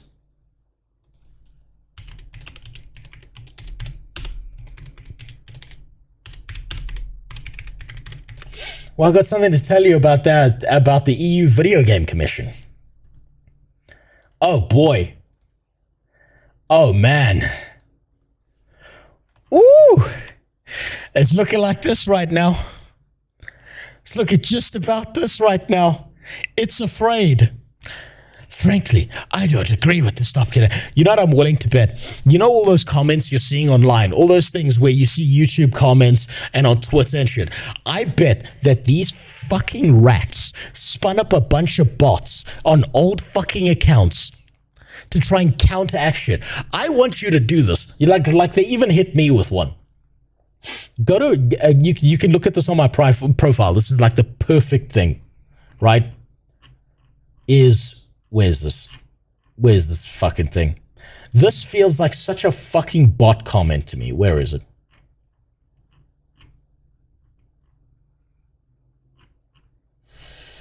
Ah, fuck. It's one of the ones with comments. Where is it? Where is it? It's not about air being penetrated. That still makes me sad. Fuck. One of these. This right here. You're telling me this is a real human being? You're telling me this thing that dodges and ducks and dips and dives and doesn't actually answer the fucking questions is a human being? Would you like to learn more? Yeah, I'd like to learn who spun up this fucking bot.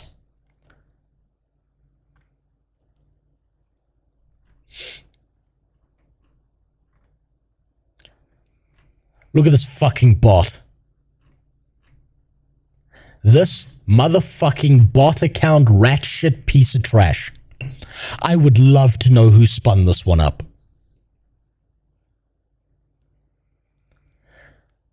Because I bet that these fucks, these fucking rats who spun this up, spun up 1,000 more just like it.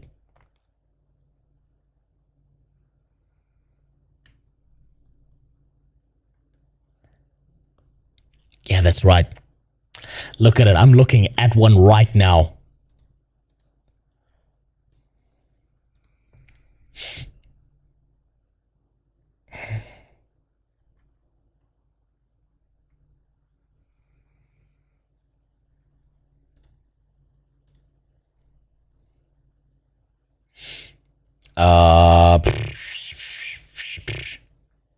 Wait, can I give an info section on this bot because it makes me want to kill myself?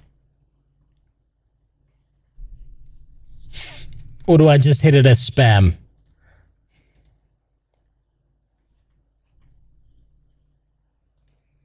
No, I don't want to mute him. I don't want to mute him. I want everyone to see this bot.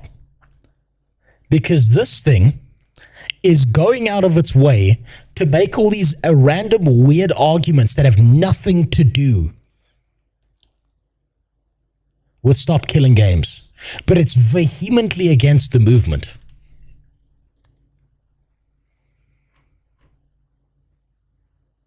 It's doing its best to push certain narratives. And I'm willing to bet that this bot account was sponsored by one of these EU Commission pieces of shit. I have some announcements on Stop Killing Games, and I'm going to be looking at... away a lot because my mind tends to go blank when I look into the camera, and I don't want to memorize this. Okay, the breaking news. The European Citizens Initiative has crossed 1 million signatures. Except it hasn't. Yep. This is going to kill morale, but there are two things going on here. The first we knew was coming. Every time somebody makes a mistake when they sign the initiative, their signature gets invalidated. So that means we need more signatures to make up for everybody's mistakes. It kind of reminds me of multiplayer games when you see somebody who just has no idea what they're doing, like they're attacking a wall or something. So in this case, we need to pick up the... How dare you? How dare you, as a gamer in 2025, who can't read, because you grew up watching fucking Cocomelon make a mistake on a petition. You are not, by the EU Commission standards then, you are not a human being because you cannot fill out a form. Now go to your local welfare office, stand on a desk, and inform everyone in there, excuse me, if you can't fill out a form, you're not a person. Get the fuck out of here. It's time to leave. Go back. Starve. You're not a person. No rights for you. Slack for the people who literally can't write their own name. See how that works out. That could be a lot. I've heard 10% minimum, 20% is better, 40% should be really safe. Yep. Or it would be, but we have a second problem. I've received several reports of people claiming to spoof signatures on the initiative site. First off, I want to say that this is not a change... Which sounds malicious as fuck, like someone's doing it on purpose to try and invalidate the movement. Does that not sound like exactly something you would expect from a company? I hope that each signature is actually investigated and people who spoofed things actually face consequences. And I hope we find out that it's linked to a game company or Pirate Software himself. That would be great. That would be fucking fantastic. He wants to have ass sex. He can do it in European prison. .org petition. This is a government process. Spoofing signatures on it is a crime. Please do not do this. They'll be checked later by the EU Commission, and my guess is the fake ones will get turned over to Europol or Interpol, and they'll follow up on this. If it's coming from America, Interpol is known to cooperate a lot with the FBI. Now, will they prosecute people on this? I have no idea. Probably not. Europe takes its political processes pretty seriously, so I would think the more it's being spoofed, the more they might send law enforcement after people doing this. Again, I would not...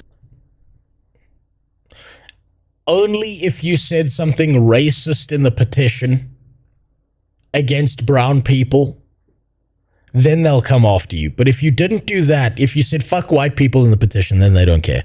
Suggest doing this. It seems like a bad thing to risk going to prison over. But the problem here is I am now in a complete fog as to how much this affects the initiative.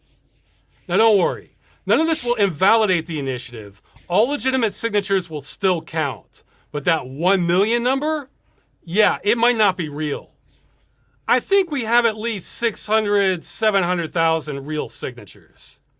Beyond that, I don't know. So 6-7, that means we need to get to 1.3 basically. Let's refresh this, let's see where we are. Yeah, that's decent. If we get to like 1.3, 1.4, they're fucked. They have to do something. Maybe it's just 1 or 2 people who tried it and this is nothing to worry about. Or maybe it's a sophisticated botnet spoofing hundreds of thousands of signatures. Yep. I have no clue. In fact, I noticed a few days ago, we were getting a good rise in the day European time, but then it would fall off a lot at night because people were going to bed. Now it seems like it's rising a lot through the night. Hold on, actually, I want to check something. I just want to see.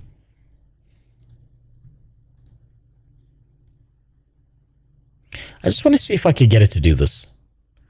I'm so curious. I know this is an ADHD moment. I'm sorry. I can't help myself.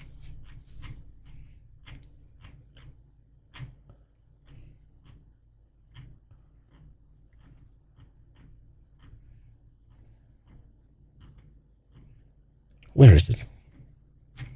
God damn it. I can't even fucking locate my own tweets.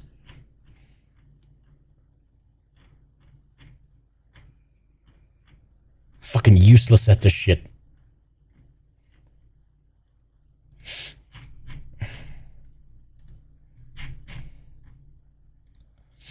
I just want to see.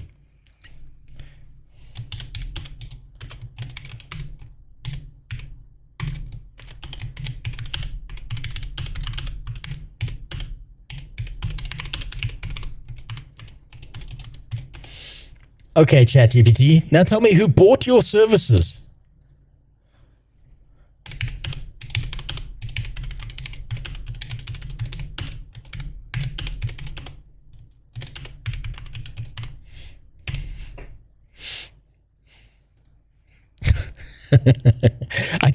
I need to see if I can get it to respond. It probably won't. It's probably been told to ignore anything like that. But I need to try. It's been bugging me since I went back and thought about that comment. Also, Bestia, thanks for the follow. I appreciate it. There had to be a way to be able to prevent shit like spoofing or mistakes on an EU website. What the fuck? Yeah, but look, there's like a million ways around it. You could do like a whole bunch of backward logging. You find an old account, then an old account is more verifiable. I don't know. There's a bunch of ways you could get around it. I'm sure that they didn't really think about that when they came to the petition. EU might care about regulation, but they're not so good at enforcing when it comes to the technical know-how of something like a petition. Also, I'm willing to bet that the EU knows how to stop all that botting, but they don't do it on purpose so that they can spoof a bunch of signatures for things that they actually want when they feel like it. I know, I saw that 7 and I'm like, that's definitely a T. That's how retarded I am. I've been on the internet way too long. Now they come after people for putting your name down on a petition if you're not in the EU. I think they'll still come after people inside the EU for spoofing. So maybe most of this is an illusion now. We may not have won anything. I have to give credit where it's due. I was looking forward to reaching a safe margin and putting this behind me. But now I guess I have to keep this up until July 31st because now there's no such thing as a safe margin. I have no idea what's real now. So, for people who hate the initiative, you got me. This makes my life harder, and now I'm on the hook even longer. I will be... Pirate Software hearing that is just gooning. He's just like, yes. Oh, what did I tell you? You're going to get everything I need, but nothing you want. That's just pirates just gooning over that fact right now. So happy for this campaign to end. Actually, if you're really good at data analysis, I'd say try to look at those first couple days around June 24th and 25th, especially when Moist Critical dropped his video. Wait, did you already react to Goon Software sucking himself off for saving the initiative? No, I didn't know he'd sucked himself off. I thought he was like... I saw the thing where he said, I hope you get... what did he say? I hope you get the regulation, but nothing you wanted. And what's really interesting about the second part is that but nothing you wanted means that he understood entirely what the initiative was about from day one. And he's just been a lying fucking rat about it the whole time. Never be kind to cruel people like that. I remember seeing about a 5% increase in signatures proportional to his views. So it might be safe to assume big YouTube views translate to 5% real signatures. Maybe you can figure out what a real margin needs to be. So yeah. I would say 1.2 is like the low end margin.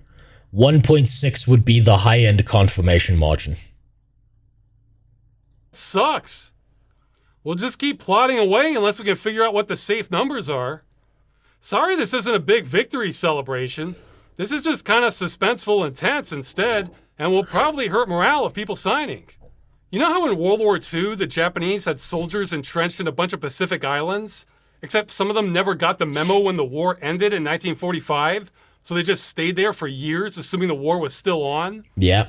That's kind of where I am right now mentally. At least it all ends in a month. Okay, another announcement. We've gotten reports that some countries, I think Italy and Belgium especially, where sometimes the digital ID system didn't work. In those cases, I'd say either use the manual...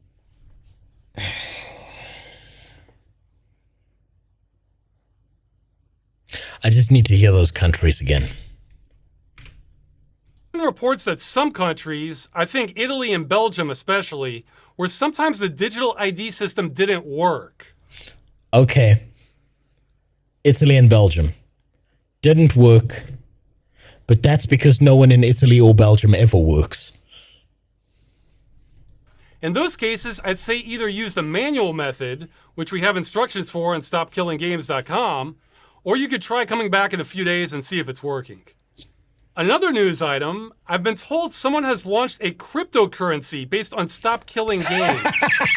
No Dumbest fucking timeline, way. guys. Hold on.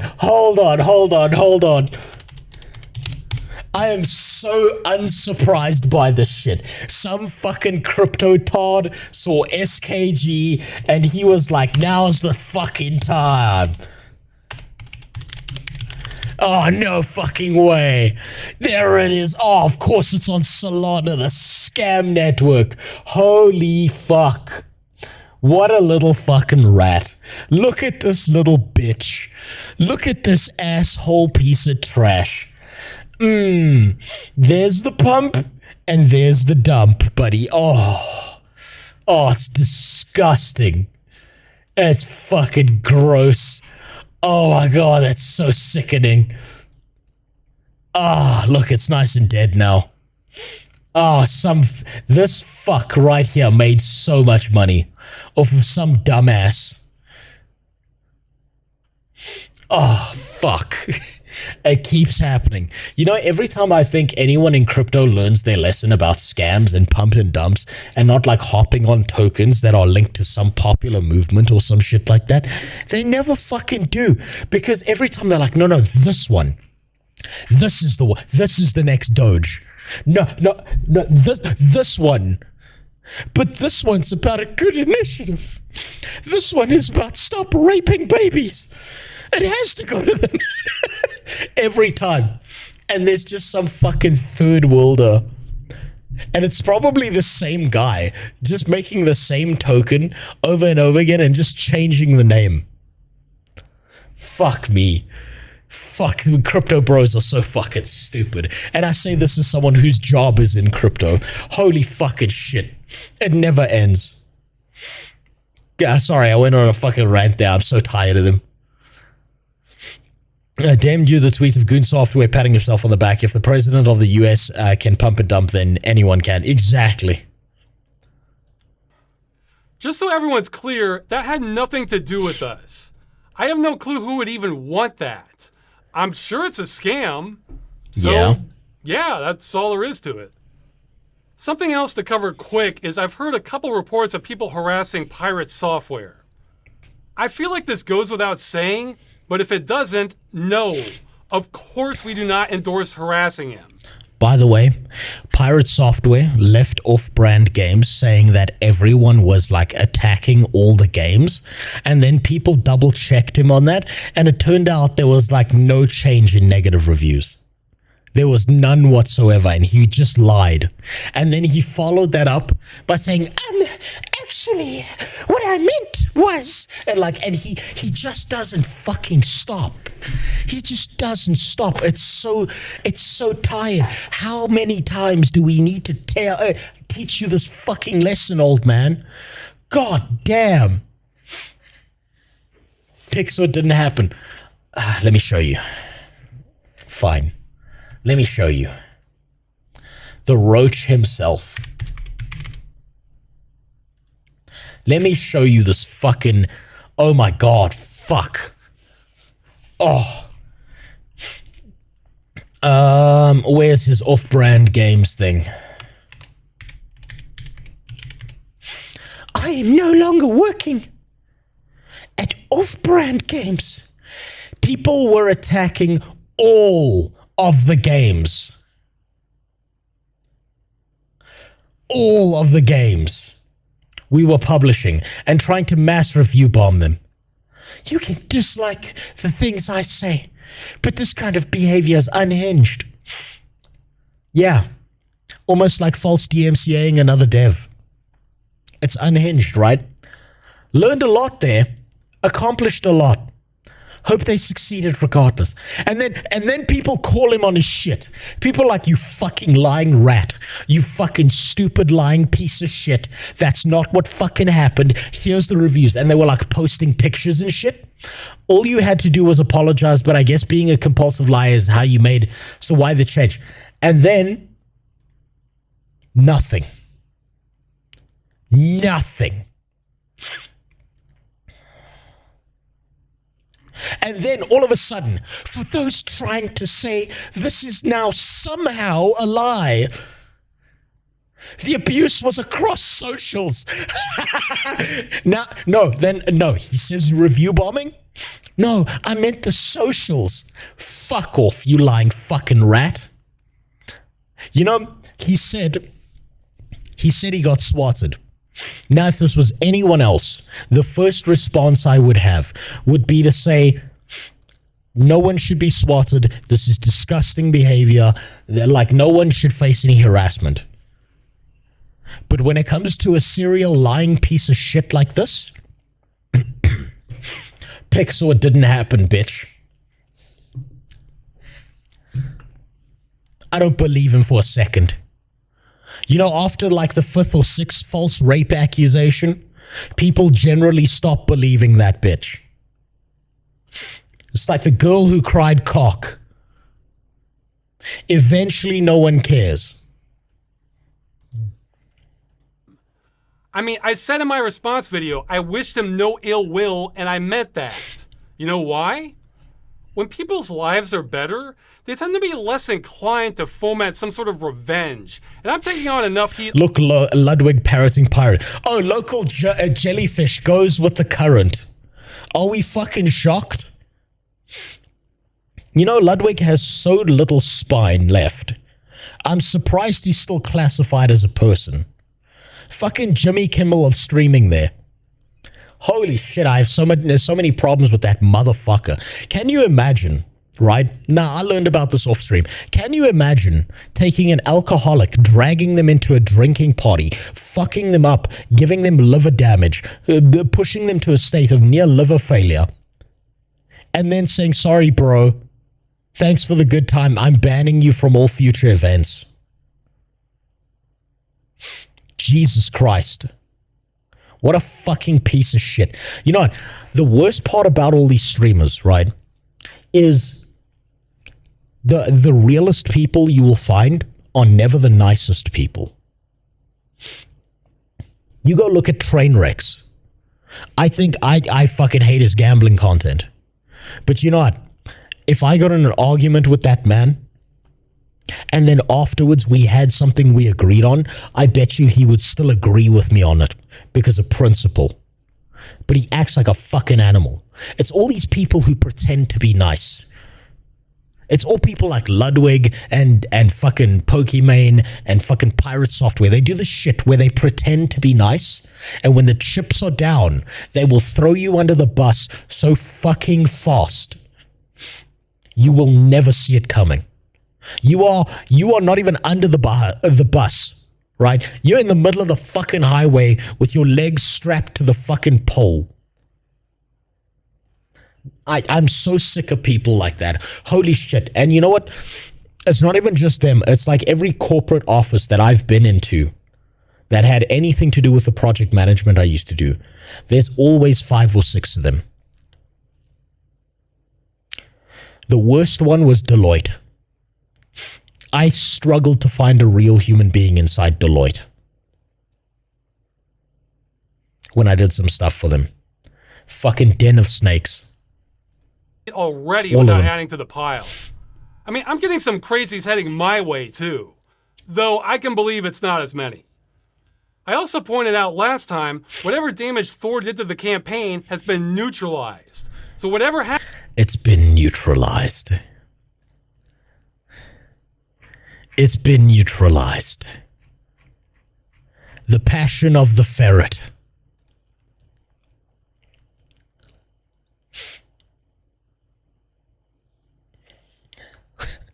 He sacrificed himself. Happens is not on him anymore. I'll also say, I don't know what the hell everyone is up to either. This is a lot bigger than me. I can barely keep up with the campaign, let alone him or all the supporters. We do have moderators in our Discord trying their best. I've literally seen them ban someone suggesting... By the way, if Ross is responsible for random retards going out and giving pirate death threats, then Pirate is directly responsible for any death threats this man gets. Your Twitter link on Twitch doesn't exist. Yeah, I'll put it up at some point. It doesn't really matter. I fucking meme the shit out of Twitter. It's not like I use it like a real platform. One day I will, Dubber. But if Pirate wants to claim that every single crazy fucking person who's issued him with a death threat comes from Stop Killing Games, by proxy, every single time someone's harassed him, it's Pirate's fault. But I bet he doesn't want to play that game. I fucking bet he doesn't want to play that game. If it responds, I'll tell you. Beyond that, I know very little and have even less control over what the rest of the internet is up to. I'm focused on the signatures. If Thor and I never bother each other again, that is just fine by me. I also don't hold him responsible for anything his fan base does. I'm not a fan of collective punishment. And on the flip side, Stop Killing Games is a populist movement. That's the very definition of messy.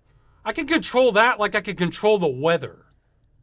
Oh, and speaking of barely keeping up, I've been having to play triage on emails and messages and prioritize... Rose, I know that if you keep on talking about me, it's because you secretly like my 13 hours gooning sessions and secretly hope to be in the next one. After all, I'm your savior, Uwu.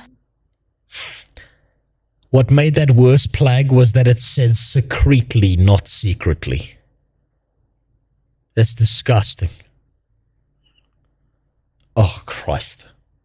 The ones most critical for the campaign. So a lot of you are going to get a delayed response, but I should mostly catch up. Eventually. Okay, the final announcement. The UK government petition has cleared 100,000 signatures. And I suspect these signatures are more legit. Though you can keep on signing it too as a safety margin. More will not hurt anything. Yep. So what should we expect from this? Nothing, because they're just going to be like, the laws are already in place. Fuck the public. Hey, remember when they voted for Brexit and then they had to vote twice? Remember when the politicians didn't like the way that people were doing things? And then they were like, no, we need to do it again until you do it the way we want. Yeah. Man, you know, I'd say what you want about America, but got a little bit of freedom over there, huh? I honestly... And dental care, even if it will put you in generational debt. I have no idea. I would bet money on the EU initiative delivering something good if it passes. But the UK has been more about exhausting all options. I will say whatever happens cannot be worse than the old answer from the Department of Media, Culture, and Sport. Yeah, we get to leapfrog over this garbage. This really is recycled garbage. Remember, we tried to... All of that is just Thor's video put in written word. I'm willing to bet that whoever put this together watched Pirate Software's video and just shit those words out onto a page. Actually, no, that's wrong. They probably went, ChatGPT, can you write me a transcript that I can put up? And then that's exactly what happened. Launched this last year, and they gave us an answer that was so bad, it was rejected by the Petitions Committee, and they told government to try again because this didn't answer the question. But then, Parliament was dissolved. And when it came back and we relaunched again, we got the same answer copied and pasted into the new one. Just rearranged a little bit. Part of me suspects all action in the UK has been held up by... ChatGPT, just rearrange these words and say it again, please. One grumpy bureaucrat in the department. Well, now we can ignore that crap and head straight to Parliament. I mean, they cannot do worse than this. A member of Parliament could sneeze on the petition and that would not be a worse answer. And that's the one guaranteed thing we'll get out of this, which is answers. Yeah. Now, for those of you wanting to juice this further, it's been brought to my attention there's a page for finding out who your member of Parliament is if you want to reach out and tell them, yes, bring this up in Parliament? I'd say, yeah, that could help. But that absolutely is more work than signing your name, so I'm keeping my expectations in check. There's a link in the description of this video. Okay, that's it. Just keep pushing. Now we're in the fog. Remember, if you're in the UK and you contact your local MP, you have to use a Muslim accent. Then they will listen to you. There's no hello governor. There's none of that. Here, let me show you. Here's a list of approved ways to greet your local MP in the UK. This is how you get them to listen.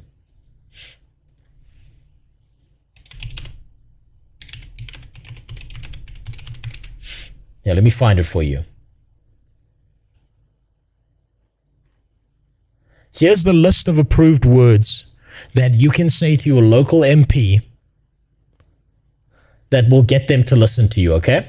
This car will do. Preparing for deliverance. Explosives assembled. I love driving cars. Let's go for a ride. They are vulnerable. This will make a difference. Fully vested. For the cause. I will be remembered. I will not bow to you. I fight to the death. They won't take me alive. I will die with honor. So if you use any one of those, right, suddenly the MP is paying attention. You say any one of those lines, suddenly you're important, especially in the UK. What about this? What about what?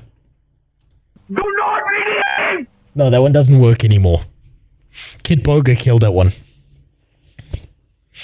If you say any of those lines though, those beginner ones, suddenly they take you serious.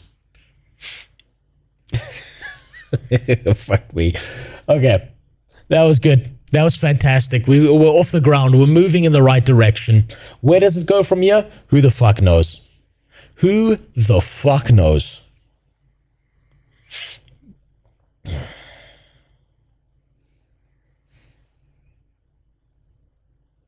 going to do something weird right now. There's one video I want to end off on today, and it's this one. But there's something I need to do before that. I'm sorry. I know I'm very much all over the place. And you cannot blame me for this. This is the fuck around and find out stream. Okay?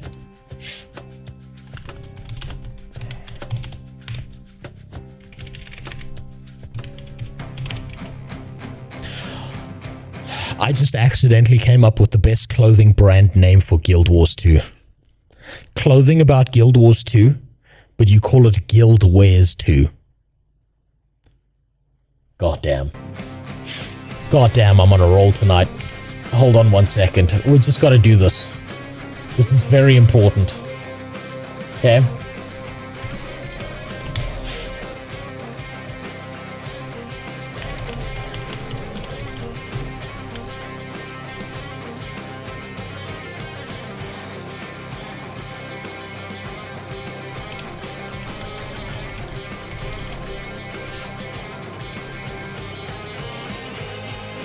I just realized what this is. No one's figured it out, right? This one has been the most confusing. I just got it. I can't believe it took me this long. Fuck, I feel so stupid. I feel legitimately retarded for not seeing this before. Let me just make sure I get this right.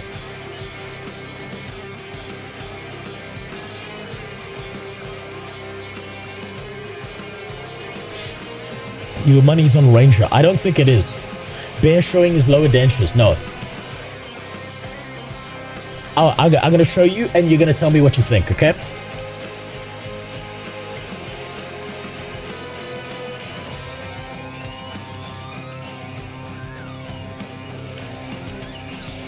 You're going to tell me what you think.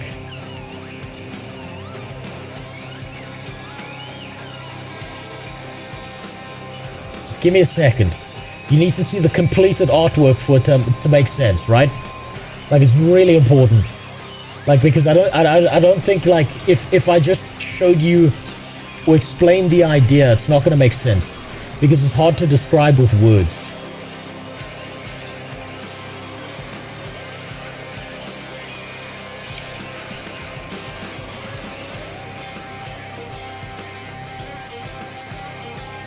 Oh man, fuck, I'm so stupid for not seeing this earlier. Like, do you know how dumb I feel right now? Shit. I was right there.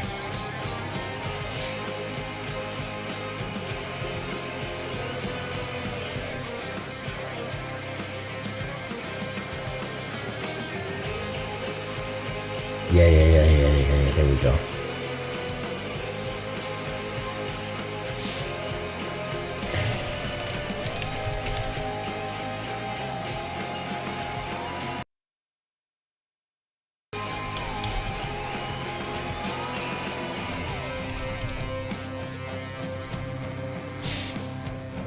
Who else? Who else is important? Now, Muckluck's good enough.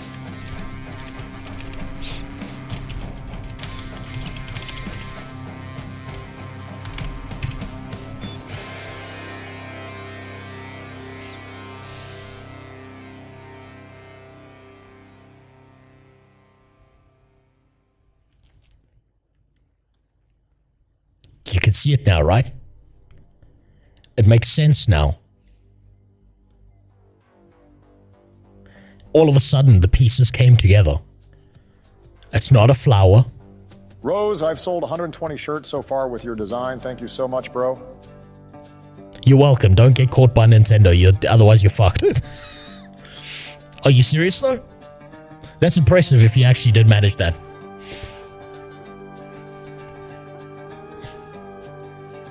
Who the fuck is that eagle nose? Oh boy. Oh boy. Oh, you need to look up Yandere Dev. That's a rabbit hole all on its own.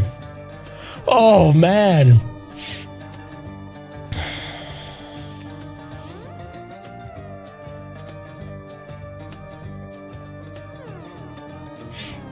Man, that's a special one.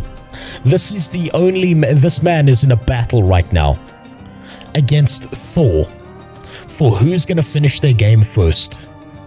Yandere Dev or Thor with Heartbound. And I think Yandere Dev's going to win, if I'm being honest. I also have a problem recognizing people who don't appear on a game. That's fine. It's fine. I figured it out. That's all that matters. God, it's been bothering me all week. Holy shit. Okay. Okay, let's end off here. We'll end off with Mr. Positive himself. Mr. Blessed by the Buddha. Somehow amazing, incredible man. Somehow keeps some positivity. Is moving away from MMORPGs. Because he's tired, he's exhausted. Look at him. Look at the gray in his hair that he still has that I don't have any hair. This motherfucker. Let's see where he goes with this. 11 best new games to play in July 2025. It is July 2025. That time once again where we sit down to take a look at some... Hey everyone, welcome back. It is that time once again where we sit down to take a look at some of the upcoming new releases for the month, this time for July 2025. Let's do it. All right, kicking things off, we have got Mecha Break, a free-to-play multi... I've heard about this, but doesn't this have mixed reviews? I've heard some people say it's great, and then I've heard I've not heard a single negative comment about this, but somehow it has mixed reviews. Let's see where this goes. Player third-person mech shooter where you'll choose from a variety of classes, customize your appearance, and of course battle other mechs across various maps and competitive game modes. As for those modes, looks like there are 3 main types. There's a rather straightforward 3 vs 3 deathmatch where 2 teams of 3 duke it out to rack up. Okay, I can see why people like it. Big robot fight. Big robot fight. Yeah, that makes sense. I get it. Kills. There's also the 6v6 kind of hero shooter mode where the two sides compete over various objectives like capture the point or move the payload. And then what I am probably most interested in is this PvPvE extraction mode. This takes place on a 200 square kilometer island archipelago where you drop in, search around for mods, fight off PvE mechs, bosses, and of course other players, all while trying to survive and extract with your goodies. This mode apparently can be queued for solo or in groups of up to 3. There's a bunch of different class and customization options, so as you play through So wait, they've got Escape from Tarkov, but you play as a microwave instead of a person. Cash Op is pretty bad. It's got shit monetization that only affects the shitty extraction mode, but it's not important. Okay, so basically they had a good game and they ruined it with monetization trash. Makes sense. the game, you're going to unlock this roster of characters. Oh boy, please tell me they have the fucking IP for that one. There's a bunch of different class and customization options, so as you play through the game, you're going to... Okay, I'm not insane. I'm not insane. You all see it, right? Now, I didn't watch much anime as a young lad. There was Dragon Ball Z, there was Evangelion, there was like Death Note and maybe like one other. For a long while, as a teenager, I wished those body condom suits existed. Not for me to wear, but for me to watch someone else wear it. Going to unlock this roster of characters that are called Strikers. Now they've got like their own backstories and personalities. Probably more importantly, they all cater to different play styles. The game will be launching with 12 in total apparently, with there being several options filling the roles of an attacker, defender, supporter, brawler, and sniper. And then beyond the base kits, they've also got some customization. So there's cosmetic where you can choose from a multitude of colors. I haven't watched Evangelion. I'm afraid I might not like it and everyone will hate me. No, it's fine to not like it. What you need to do, though, is you need to be a smug piece of shit about watching it, though, Bestia. You're supposed to watch Evangelion, and then you're supposed to go on Reddit and say, I understand the plot and the ending of Evangelion perfectly. And then when anyone asks you to explain it, instead of ever explaining it, you just attack them on a personal level for being too fucking stupid to comprehend what's going on. That's what you're supposed to do. I watched this happen inside my school. There were two camps of people who watched Evangelion. Camp 1 was busting fucking nuts to those characters. Camp 2 was, well, only an intellectual would truly understand the ending and how artistically masterful it was. Oh, I would compare it to a Rodin statue. Oh. I was in group 1. Big robot. Oh, tight suit on titties, yeah. Me and the cave brains, we were having the best time. All those intellectuals were fucking yelling at each other non-stop.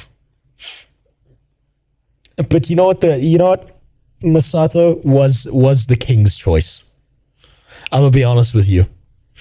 Asuka and Rei, who gives a fuck? But Masato, the MILF, the beer MILF. Oh man.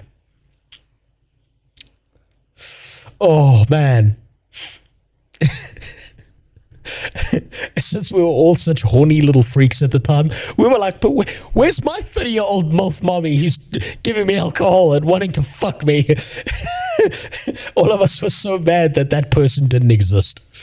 And I think that's led to some level of generational damage that now we're seeing kids in school getting like molested by their school teachers. And like... all the millennials are like, but where was my hot school teachers? All of my school teachers look like a fucking heifer lump. What the hell? How come they get the new models?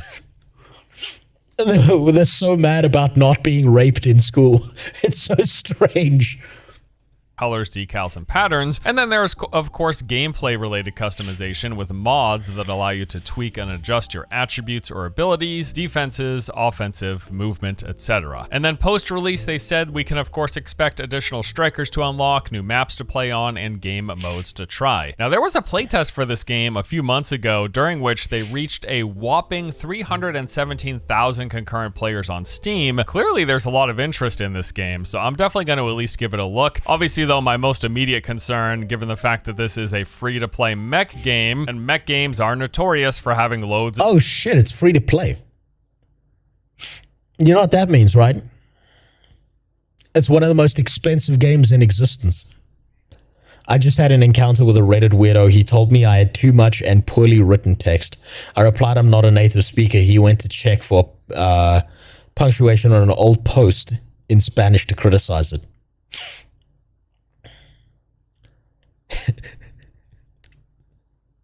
You should have said, bro, Spanish isn't my first language either.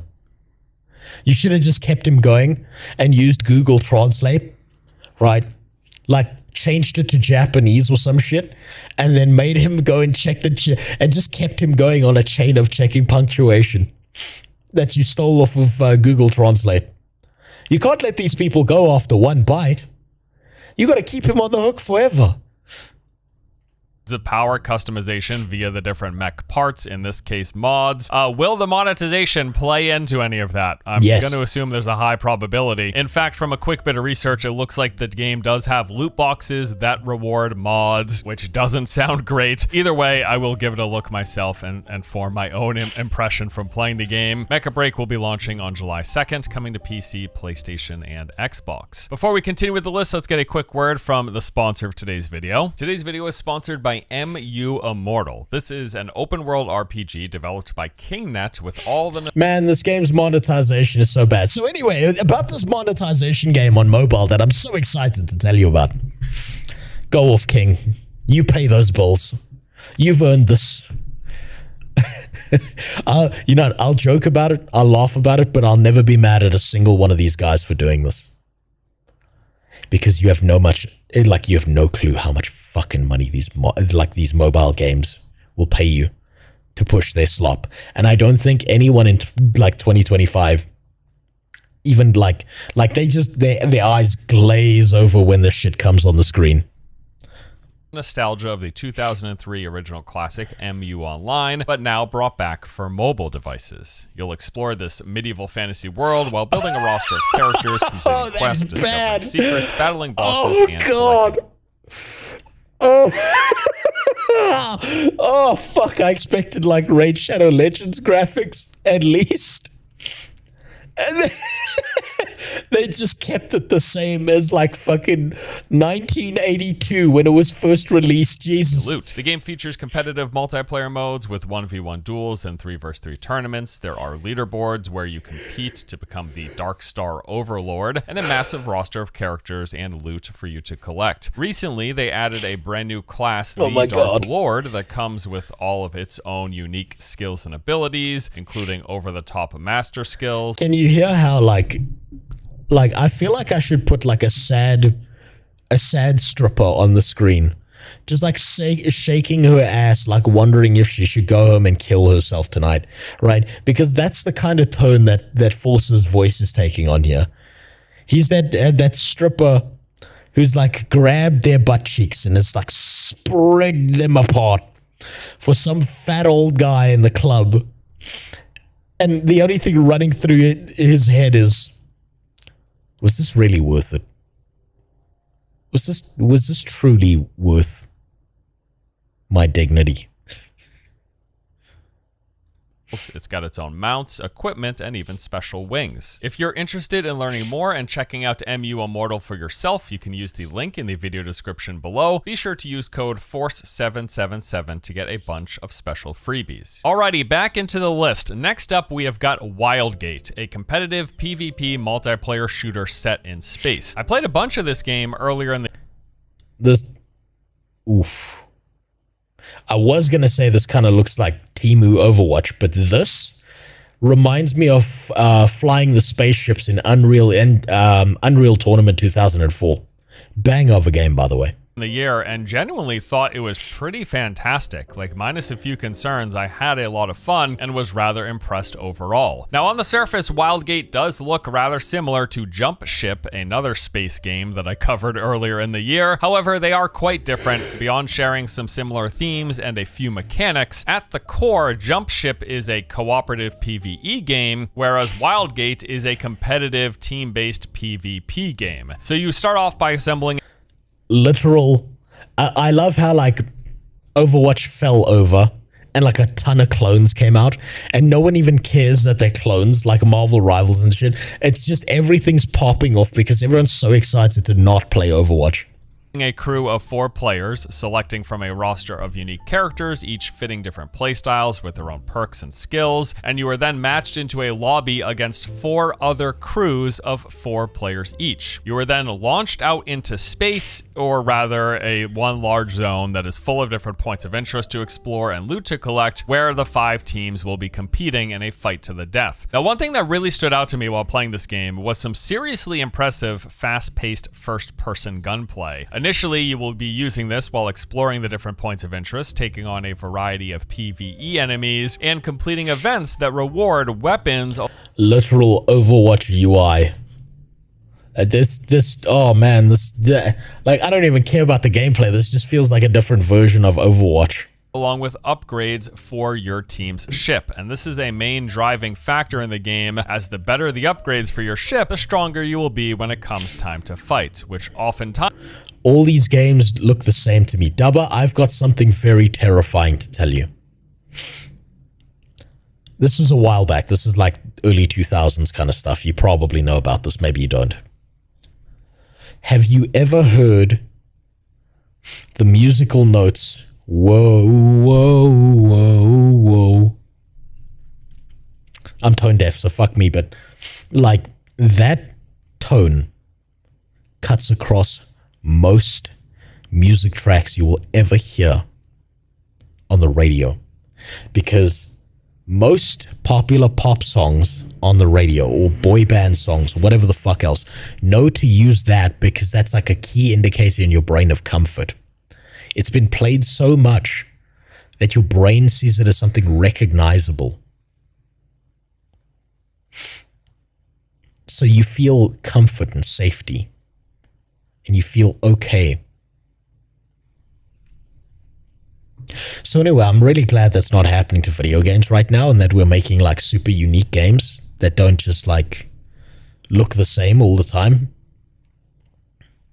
Just, I don't know why I had that side tangent. Ignore me. Times doesn't take all that long, because at the same time as you're going around clearing points of interest and completing objectives to get these upgrades, the 4 other teams in your lobby are doing the exact same thing. And when you inevitably run into each other, the game is full-blown PvP, so you can expect a fight to ensue. Now, this will entail ship-to-ship combat, where you'll be blasting your cannons to take down the enemy's shields and damage their hull, but also you'll be getting into direct FPS combat with other players, either by defending your ship from boarding enemies or setting out into space, launching onto and assaulting and boarding their ship. Every single match is 20 players with those 5 teams of 4, and the win conditions are either to be the last team standing or to find this special artifact and escape with it through the Wild Gate, and that's basically the gist of the game. Now, this is the first official title coming from Dreamhaven, a new studio created by ex-Blizzard founder Mike Morhaime, and I can honestly say this is one of the first games that I've played that's said to be from an ex-Blizzard team that actually... So basically, what I'm hearing is someone may have stolen the Overwatch source code. That's what I'm hearing. We need white boys making rock music in their garages. None of this rapping crap. No, Cyro, you know what we need? We need white boys in their garages talking to black boys without a dad, bringing them over, and then finding the Asian boy at the convenience store and bringing them in. Because when that happens, that's when you get something magical. You see, it's one thing. I don't know why. It doesn't even matter how hard you try. Keep that in mind. They designed that rhyme to explain in due time all we know.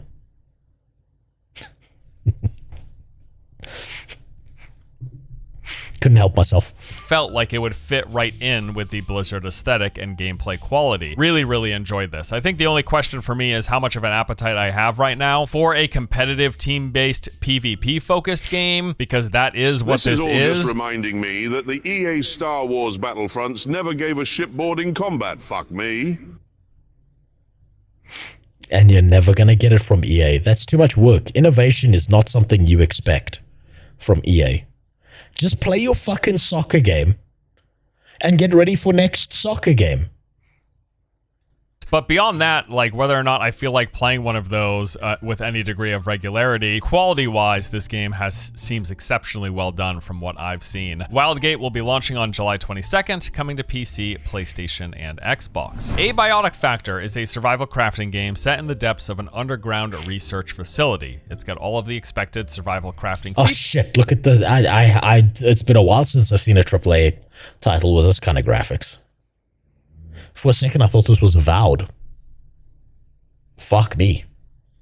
But with some creepy sci-fi mixed in. Now, I've been on a bit of a survival game kick recently, if you haven't noticed, with my obsession with Dune, and I'm currently playing another survival game. Dune is so good. I'm sorry, Dune is so good. It's so fucking good. Which we'll talk about shortly. And during this stretch of me being super into the genre, I've seen a lot of people recommend that I give Abiotic Factor a look, because apparently it's quite good. Now, according to the developer, Abiotic Factor brings a 90s sci-fi twist and rich character progression. Wait, hold on. I've seen this game. I saw General Sam play this. Everyone was just pissing and shitting everywhere. To the multiplayer open world survival crafting genre. They literally just turned a lab office into India. I remember watching this. Supports up to 6 players who each choose a PhD, which is like a class, building their scientist, gearing up, and then going out to explore a massive subterranean complex. The premise of the story is that this global network of secretive research labs had a catastrophic containment breach, and now dangerous creatures are emerging from portals in other dimensions and roaming in our world. As mentioned, you're going to be playing as a scientist. You pick a PhD, and then depending on your field of expertise, you're going to specialize as something like a plant geneticist, or a defense analyst, or a structural engineer, and many, many more. Each of these come with their own advantages. You're allowed to combine. By the way, structural engineer in this game is king based on what I've seen. Because you can lock people into their beds and then they can't get out. You can turn them into your slaves. Traits and skills. That might be fixed. Might be fixed. I don't know. I've watched people play this. I haven't played this. And then you'll level up to earn more perks and abilities. As for the building and crafting, you're going to be going around scavenging resources from vacant offices and empty labs, stealing company property, raiding vending machines, and using all of this stuff to build a base of operations. And then as you continue to push out and further explore the subterranean complex, you can pack up your belongings and move them across the facility using hand carts and forklifts, SUVs, and teleporters. Honestly, this looks really neat. And like I've said, I have heard great things. The game has been in early access since last year, and people seem to really enjoy it, currently sitting at an overwhelmingly positive 95% score on Steam. That is mighty impressive. Count me in. I am checking this out. Abiotic Factor is getting its 1.0 release on July 22nd. I will definitely be diving in. Next on our list is Grounded 2. Yes, another survival game, and the sequel to 2022. Man, fuck Grounded. I played Grounded, the original one, and I played it late at night, and my character was perfectly fine, and then I turned around and there was just a fucking spider right there in the front of my character, and I screamed like fucking Homer Simpson. Fuck this game.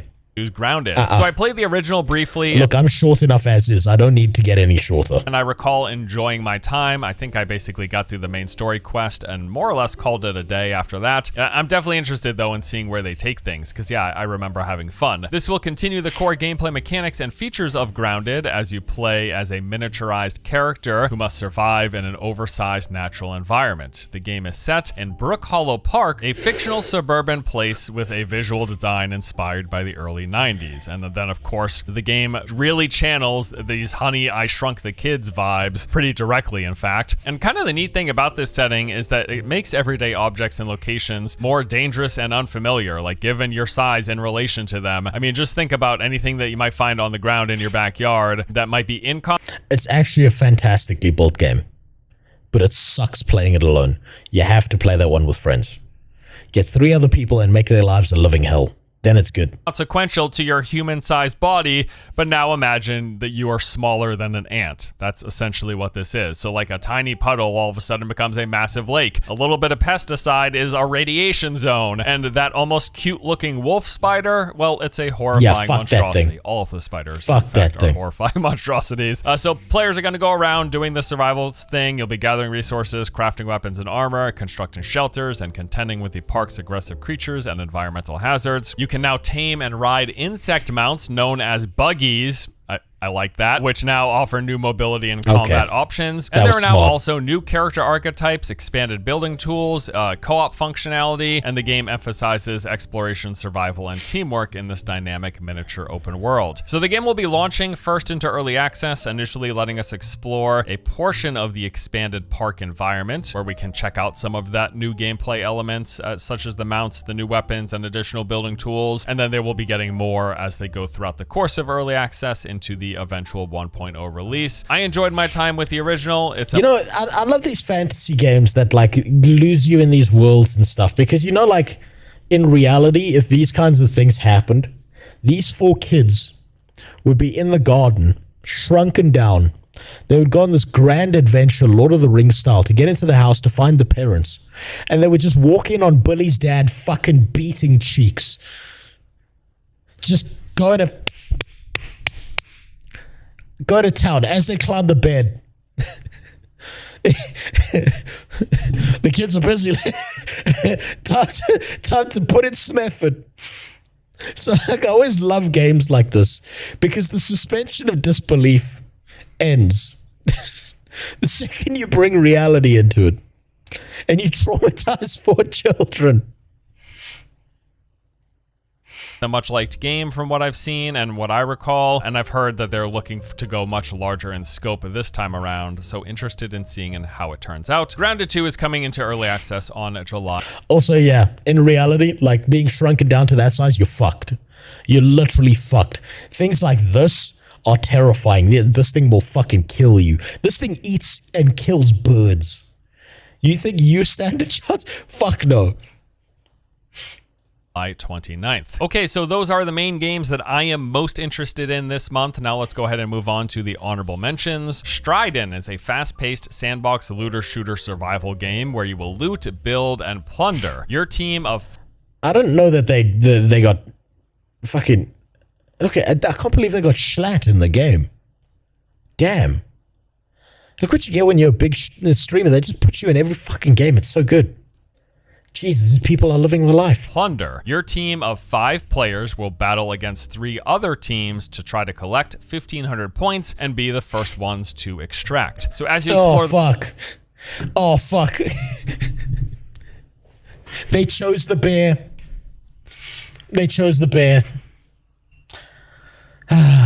When will they learn? The map, you're going to be breaking through locked areas and finding hidden locations and objects, discovering food, drinks, weapon parts, and blueprints that give you an advantage for equipment and points. There's also building, where you have to secure a stronghold, construct defenses, and then are able to purchase and upgrade weapons. And then in order to actually get to extract, you have to first gather electro tubes, which drop from air supplies, and then you use those to construct a radio transmitter inside of your stronghold, after which you have to defend your stronghold until the radio signal finishes being sent and the extraction helicopter arrives. So that's rather interesting. It's an extraction game where you do the extraction loop, but then there's also a base defense mode before you can do the extraction. I like the sound of that. Base defense mode before you can do the extract. So it's Tarkov with extra steps. Have 5 distinct roles to choose from, each with its own specific equipment. There is assault, engineer, medic, scout, and support. Hold on. A thought just came. Well, you might want to clean that up before someone else sees. Other than Space Overwatch, is there any other game until now that's not a survival one? Survival. Kind of survival. The sponsor. You forgot the sponsor. That wasn't a survival game. I mean, unless you consider playing the game a form of survival, you know.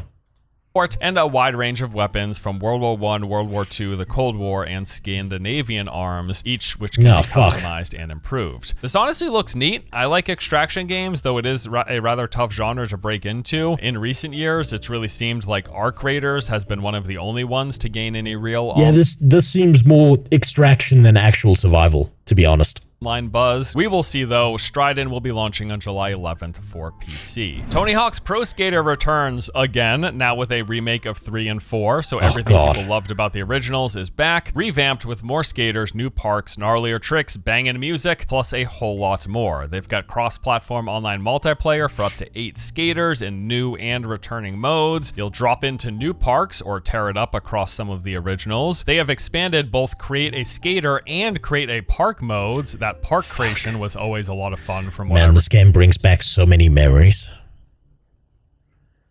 I used to be friends with a kid who owned the Tony Hawk games, and I used to go over to his house and we used to play them. Right? And this kid was kind of an asshole, right? Like, he was a huge asshole to everyone around him. Ooh, I got to witness an insane ass whooping the one day I was over at his house. Right, so we were playing Tony Hawk. I think it was Pro Skater 4. You know, having a good time as kids do, and his mom comes home.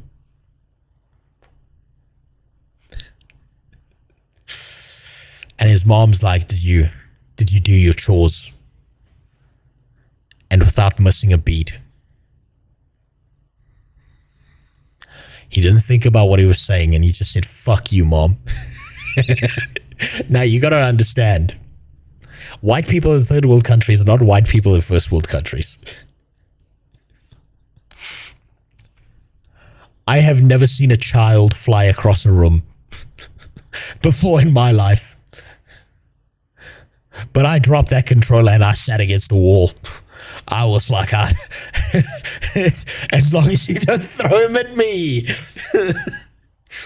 He went across the fucking room. I'm talking like she grabbed him by his neck and fucking ripped him off the floor, and he just went into the air. Just,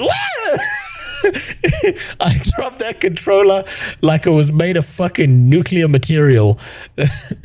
Jesus Christ. He got the fuck beaten out of him that day. And then he made a mistake. I will say this about that kid. He was an asshole. But he also didn't know when to give up. Because he got the shit beaten out of him by his mom. And now he's crying. And he's like rubbing his eyes. And he's like, and then he says it again. Fuck you, Mom. She had left the room.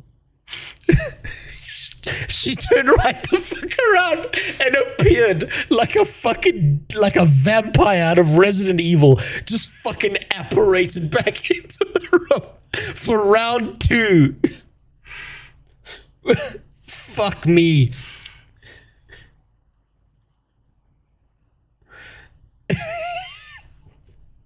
He lay on his stomach for the rest of the time I was there, like waiting awkwardly for my mom to pick me up. And she was 2 hours away at the time. He lay on his stomach because he couldn't roll over on his ass because it hurt too much.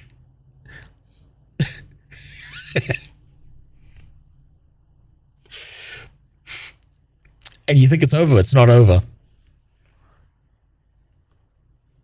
Because then his dad came home. And me now sitting quietly in the corner deciding I'm going to just stay. I'm just going to sit here for the next 2 hours. I don't feel like playing Tony Hawk right now. I don't want to be involved. I get enough beatings at home. I don't need this one as well. Door opens. And all you hear is his mom say, "Do you know what your son just said to me?" Round 3. I don't know, it's a WWE tag-in match, but the dad didn't even bother to like grab him or fling him around or anything. The dad just stood there and like this was what he did. Like he stood over the kid, right?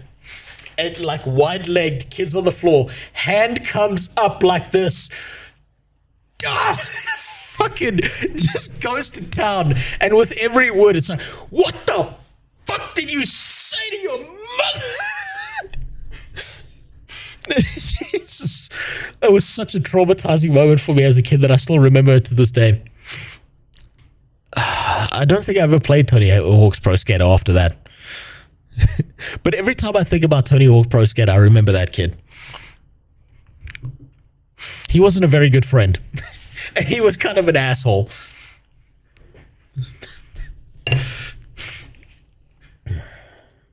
Recall, and they've introduced more challenging goals with an enhanced New Game Plus. A little bit of a trip down memory lane here. Looks like it'll be some fun. Tony Hawk's Pro Skater 3 and 4. At a certain point, if he keeps insulting them, then maybe the beatings aren't working. Oh, you think? You think the beatings aren't working? What part between round 1 and 3 made you think they were working?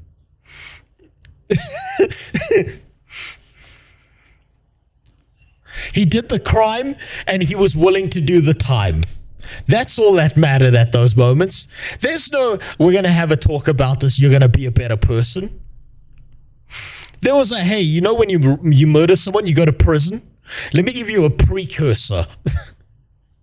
Let me show you what the electric chair feels like. Yeah, he stayed an asshole. He was always an asshole. Yeah, the beatings didn't fucking work. 4 is out on July 11th for PC, PlayStation, Xbox, and Switch. Stronghold Crusader is back as well with a definitive edition launching this month. And from what I've heard, this is basically like Age of Empires, but with more of a focus on castle sieging and tons of units, tons of mission types, campaigns, enemies, and more. Now, as for features in this definitive edition, they've got new units with unique attributes, strengths, and abilities. The worst part is that they probably went easy on him because his friend was there. No, that's the thing, Bestia. They didn't, because they wanted to, like, they were now embarrassed that this had happened in front of another human being. So now the barrier was busted. The hymen's broken. The hymen's shattered now. Now it's go time. Yeah, look, you might not understand this about South African parenting, right? But short of permanent damage, it's fucking WWE when you do bad shit. At least it was in the 90s. Man, things went bad real fast. Along with support of up to 10,000 units in a single game. Skirmish mode with 4 all-new adversaries employing unique castles. I'm nearly done, Wojciech. There are 2 new historical campaigns, a new co-op trail where you'll play together against the AI in Skirmish or go... It's kind of sad that old games are so fucking good that instead of making new stuff, we keep remastering the old stuff. Head-to-head with 8 players online. There are also now leaderboards. Hey! Don't do that. Dog's digging up my couch.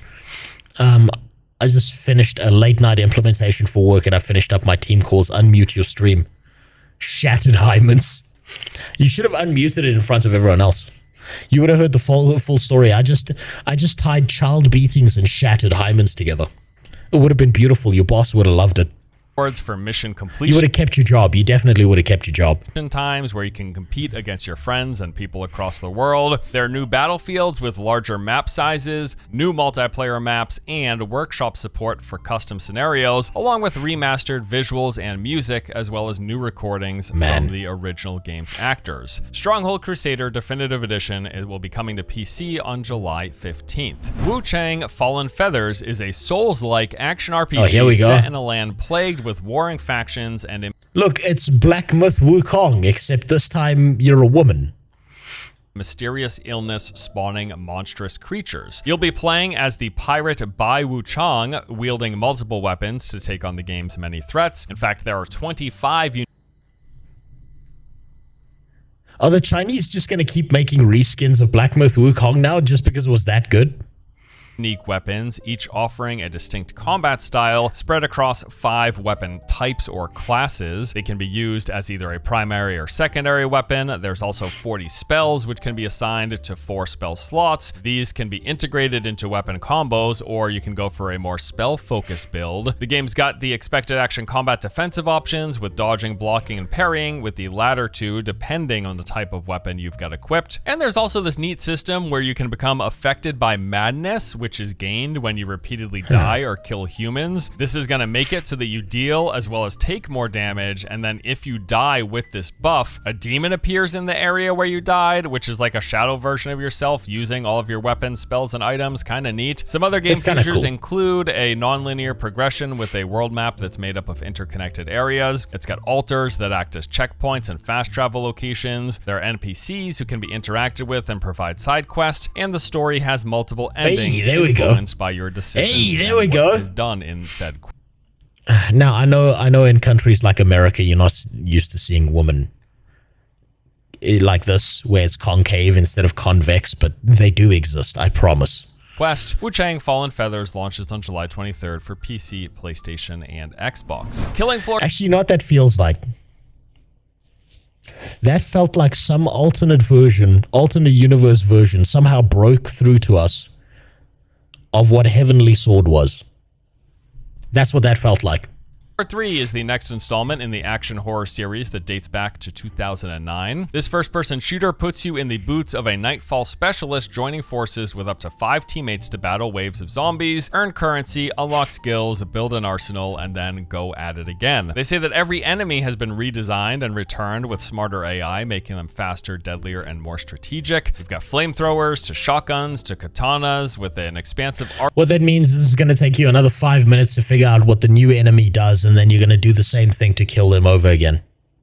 Arsenal at your disposal. You'll be able to customize your loadout with hundreds of mods, gadgets, and skills to choose from, dropping into a variety of treacherous hot zones where you'll have to contain the further spread of an outbreak. You know, I really liked the first game, the sequel less so, but the first one was a blast. As for this third installment, they say it's more of the same, supposedly improved. However, from some of the early playtest, the feedback that I got wasn't looking great. Heard that it had really bad performance, the enemies were unresponsive to any actions, shooting, stabbing. There's just no responsiveness whatsoever. There was also apparently a ton of server. Hold on, I've learned from Minecraft that less mods equals more fun. Most AAA nowadays are trying to have every mechanic possible. They're not trying to have every mechanic possible. That's a lie. That's what they want you to believe. They want you to believe that they have every mechanic possible. Every AAA game is the same game reskinned. And I can prove it to you.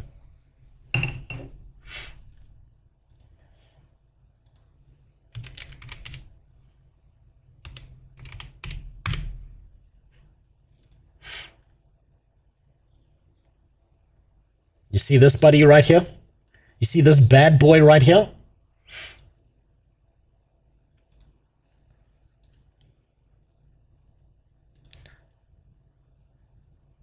You see this fucking beast of a machine? You see this top tier engineering?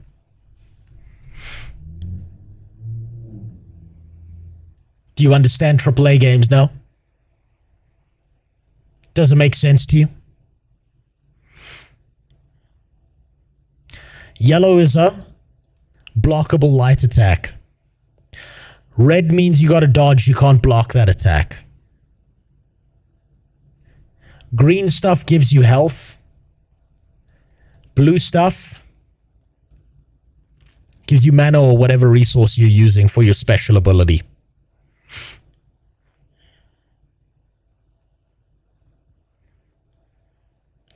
These are the QTE events, the quick time events. And these are the I'm opening a... no, fuck's sakes. And these right here are the I'm opening a box and that's going to make me feel good for a little bit. Blue is parry. No, yellow is parry. This is the light attack. That's parry and block. That's dodge. Hogwarts Legacy. Space Marine 2. Dragon Age the Veil God. You're playing Simon. This is the entire AAA games industry. And no one wants to hear that. Because that will hurt their feelings.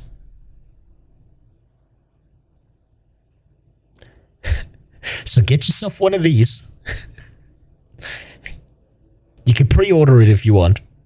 And you can skip the wait.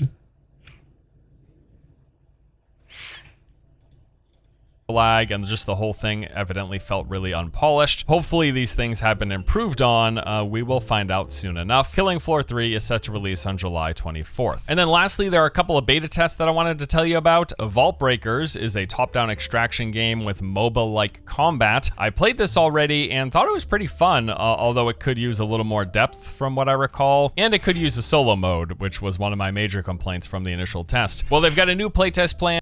I cannot believe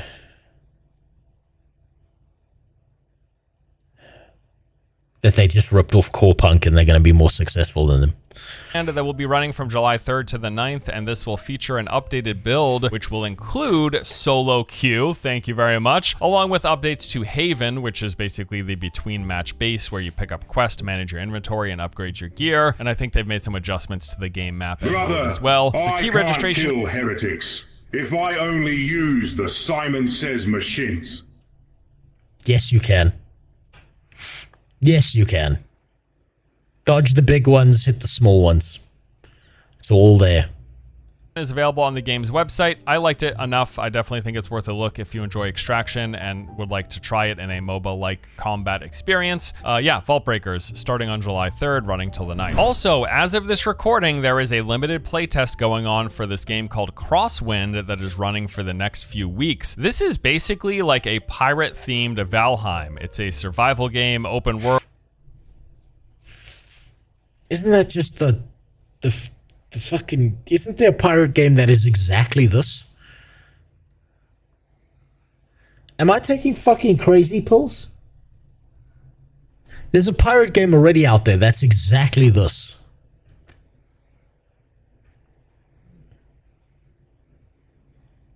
What's it called? Fuck.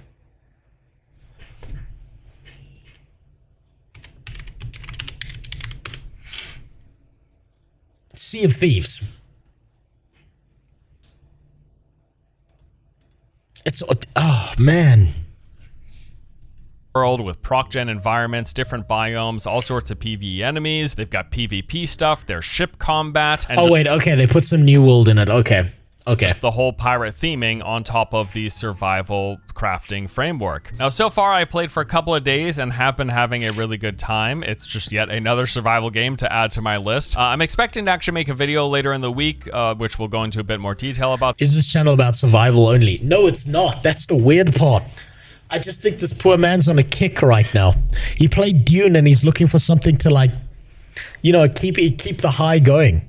It's like how you start off sucking on a crack pipe and you end up sucking on a dick behind the Walmart. He's just about hit Wendy's now, right? The manager told him he'll be back in 5. You know, once 5 are in, then he'll back it out.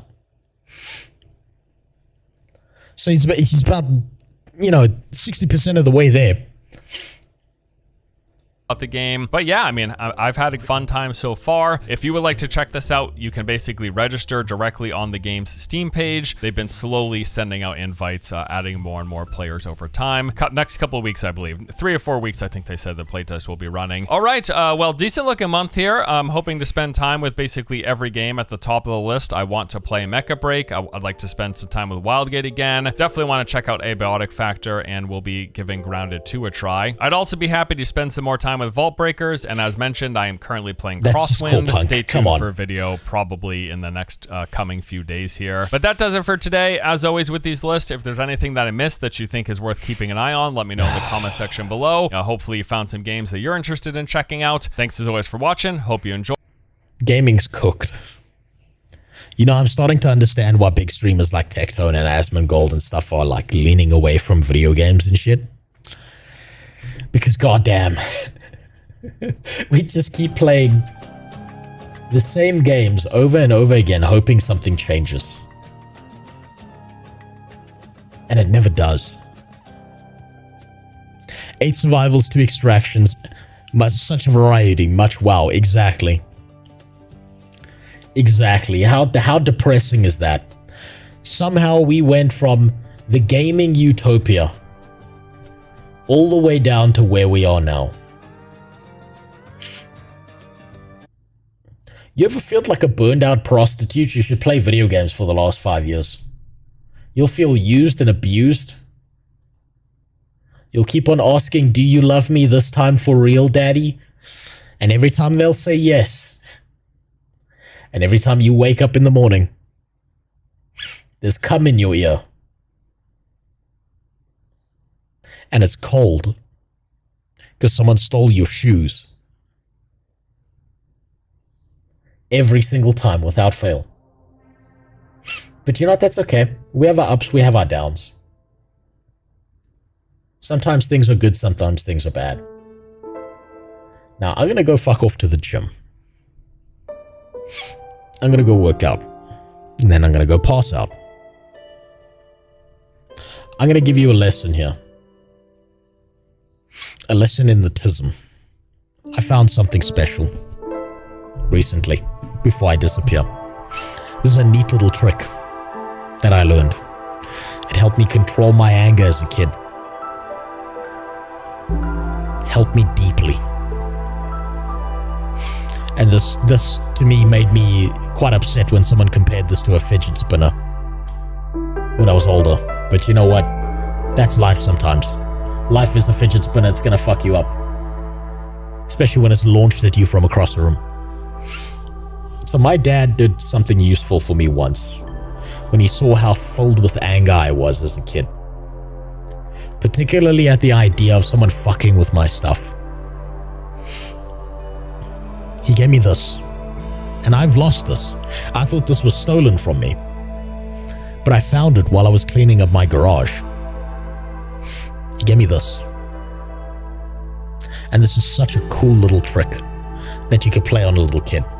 Right? It's useful, it's enjoyable, it's fun. You should get yourself one of these. I don't even know what it's fucking called. It's like some kind of Buddhist monk coin thing. But what you do is you give this to a kid. And you make sure that this surface here is fucked up. You don't give them anything with it. You just give them this and you say, did you know that this is an ancient tool of monks in the mountains?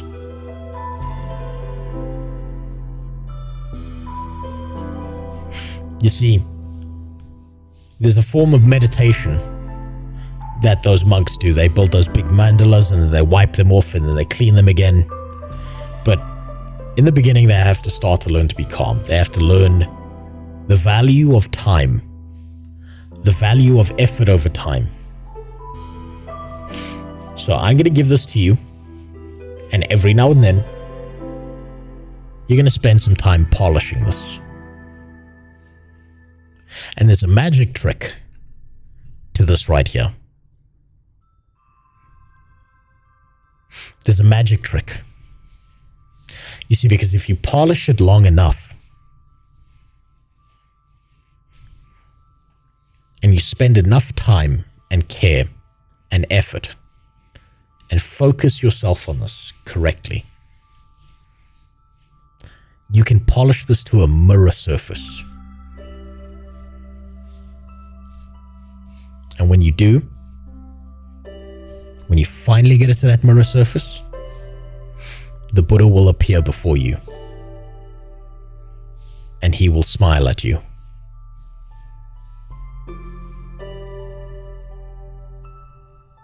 That's what this is.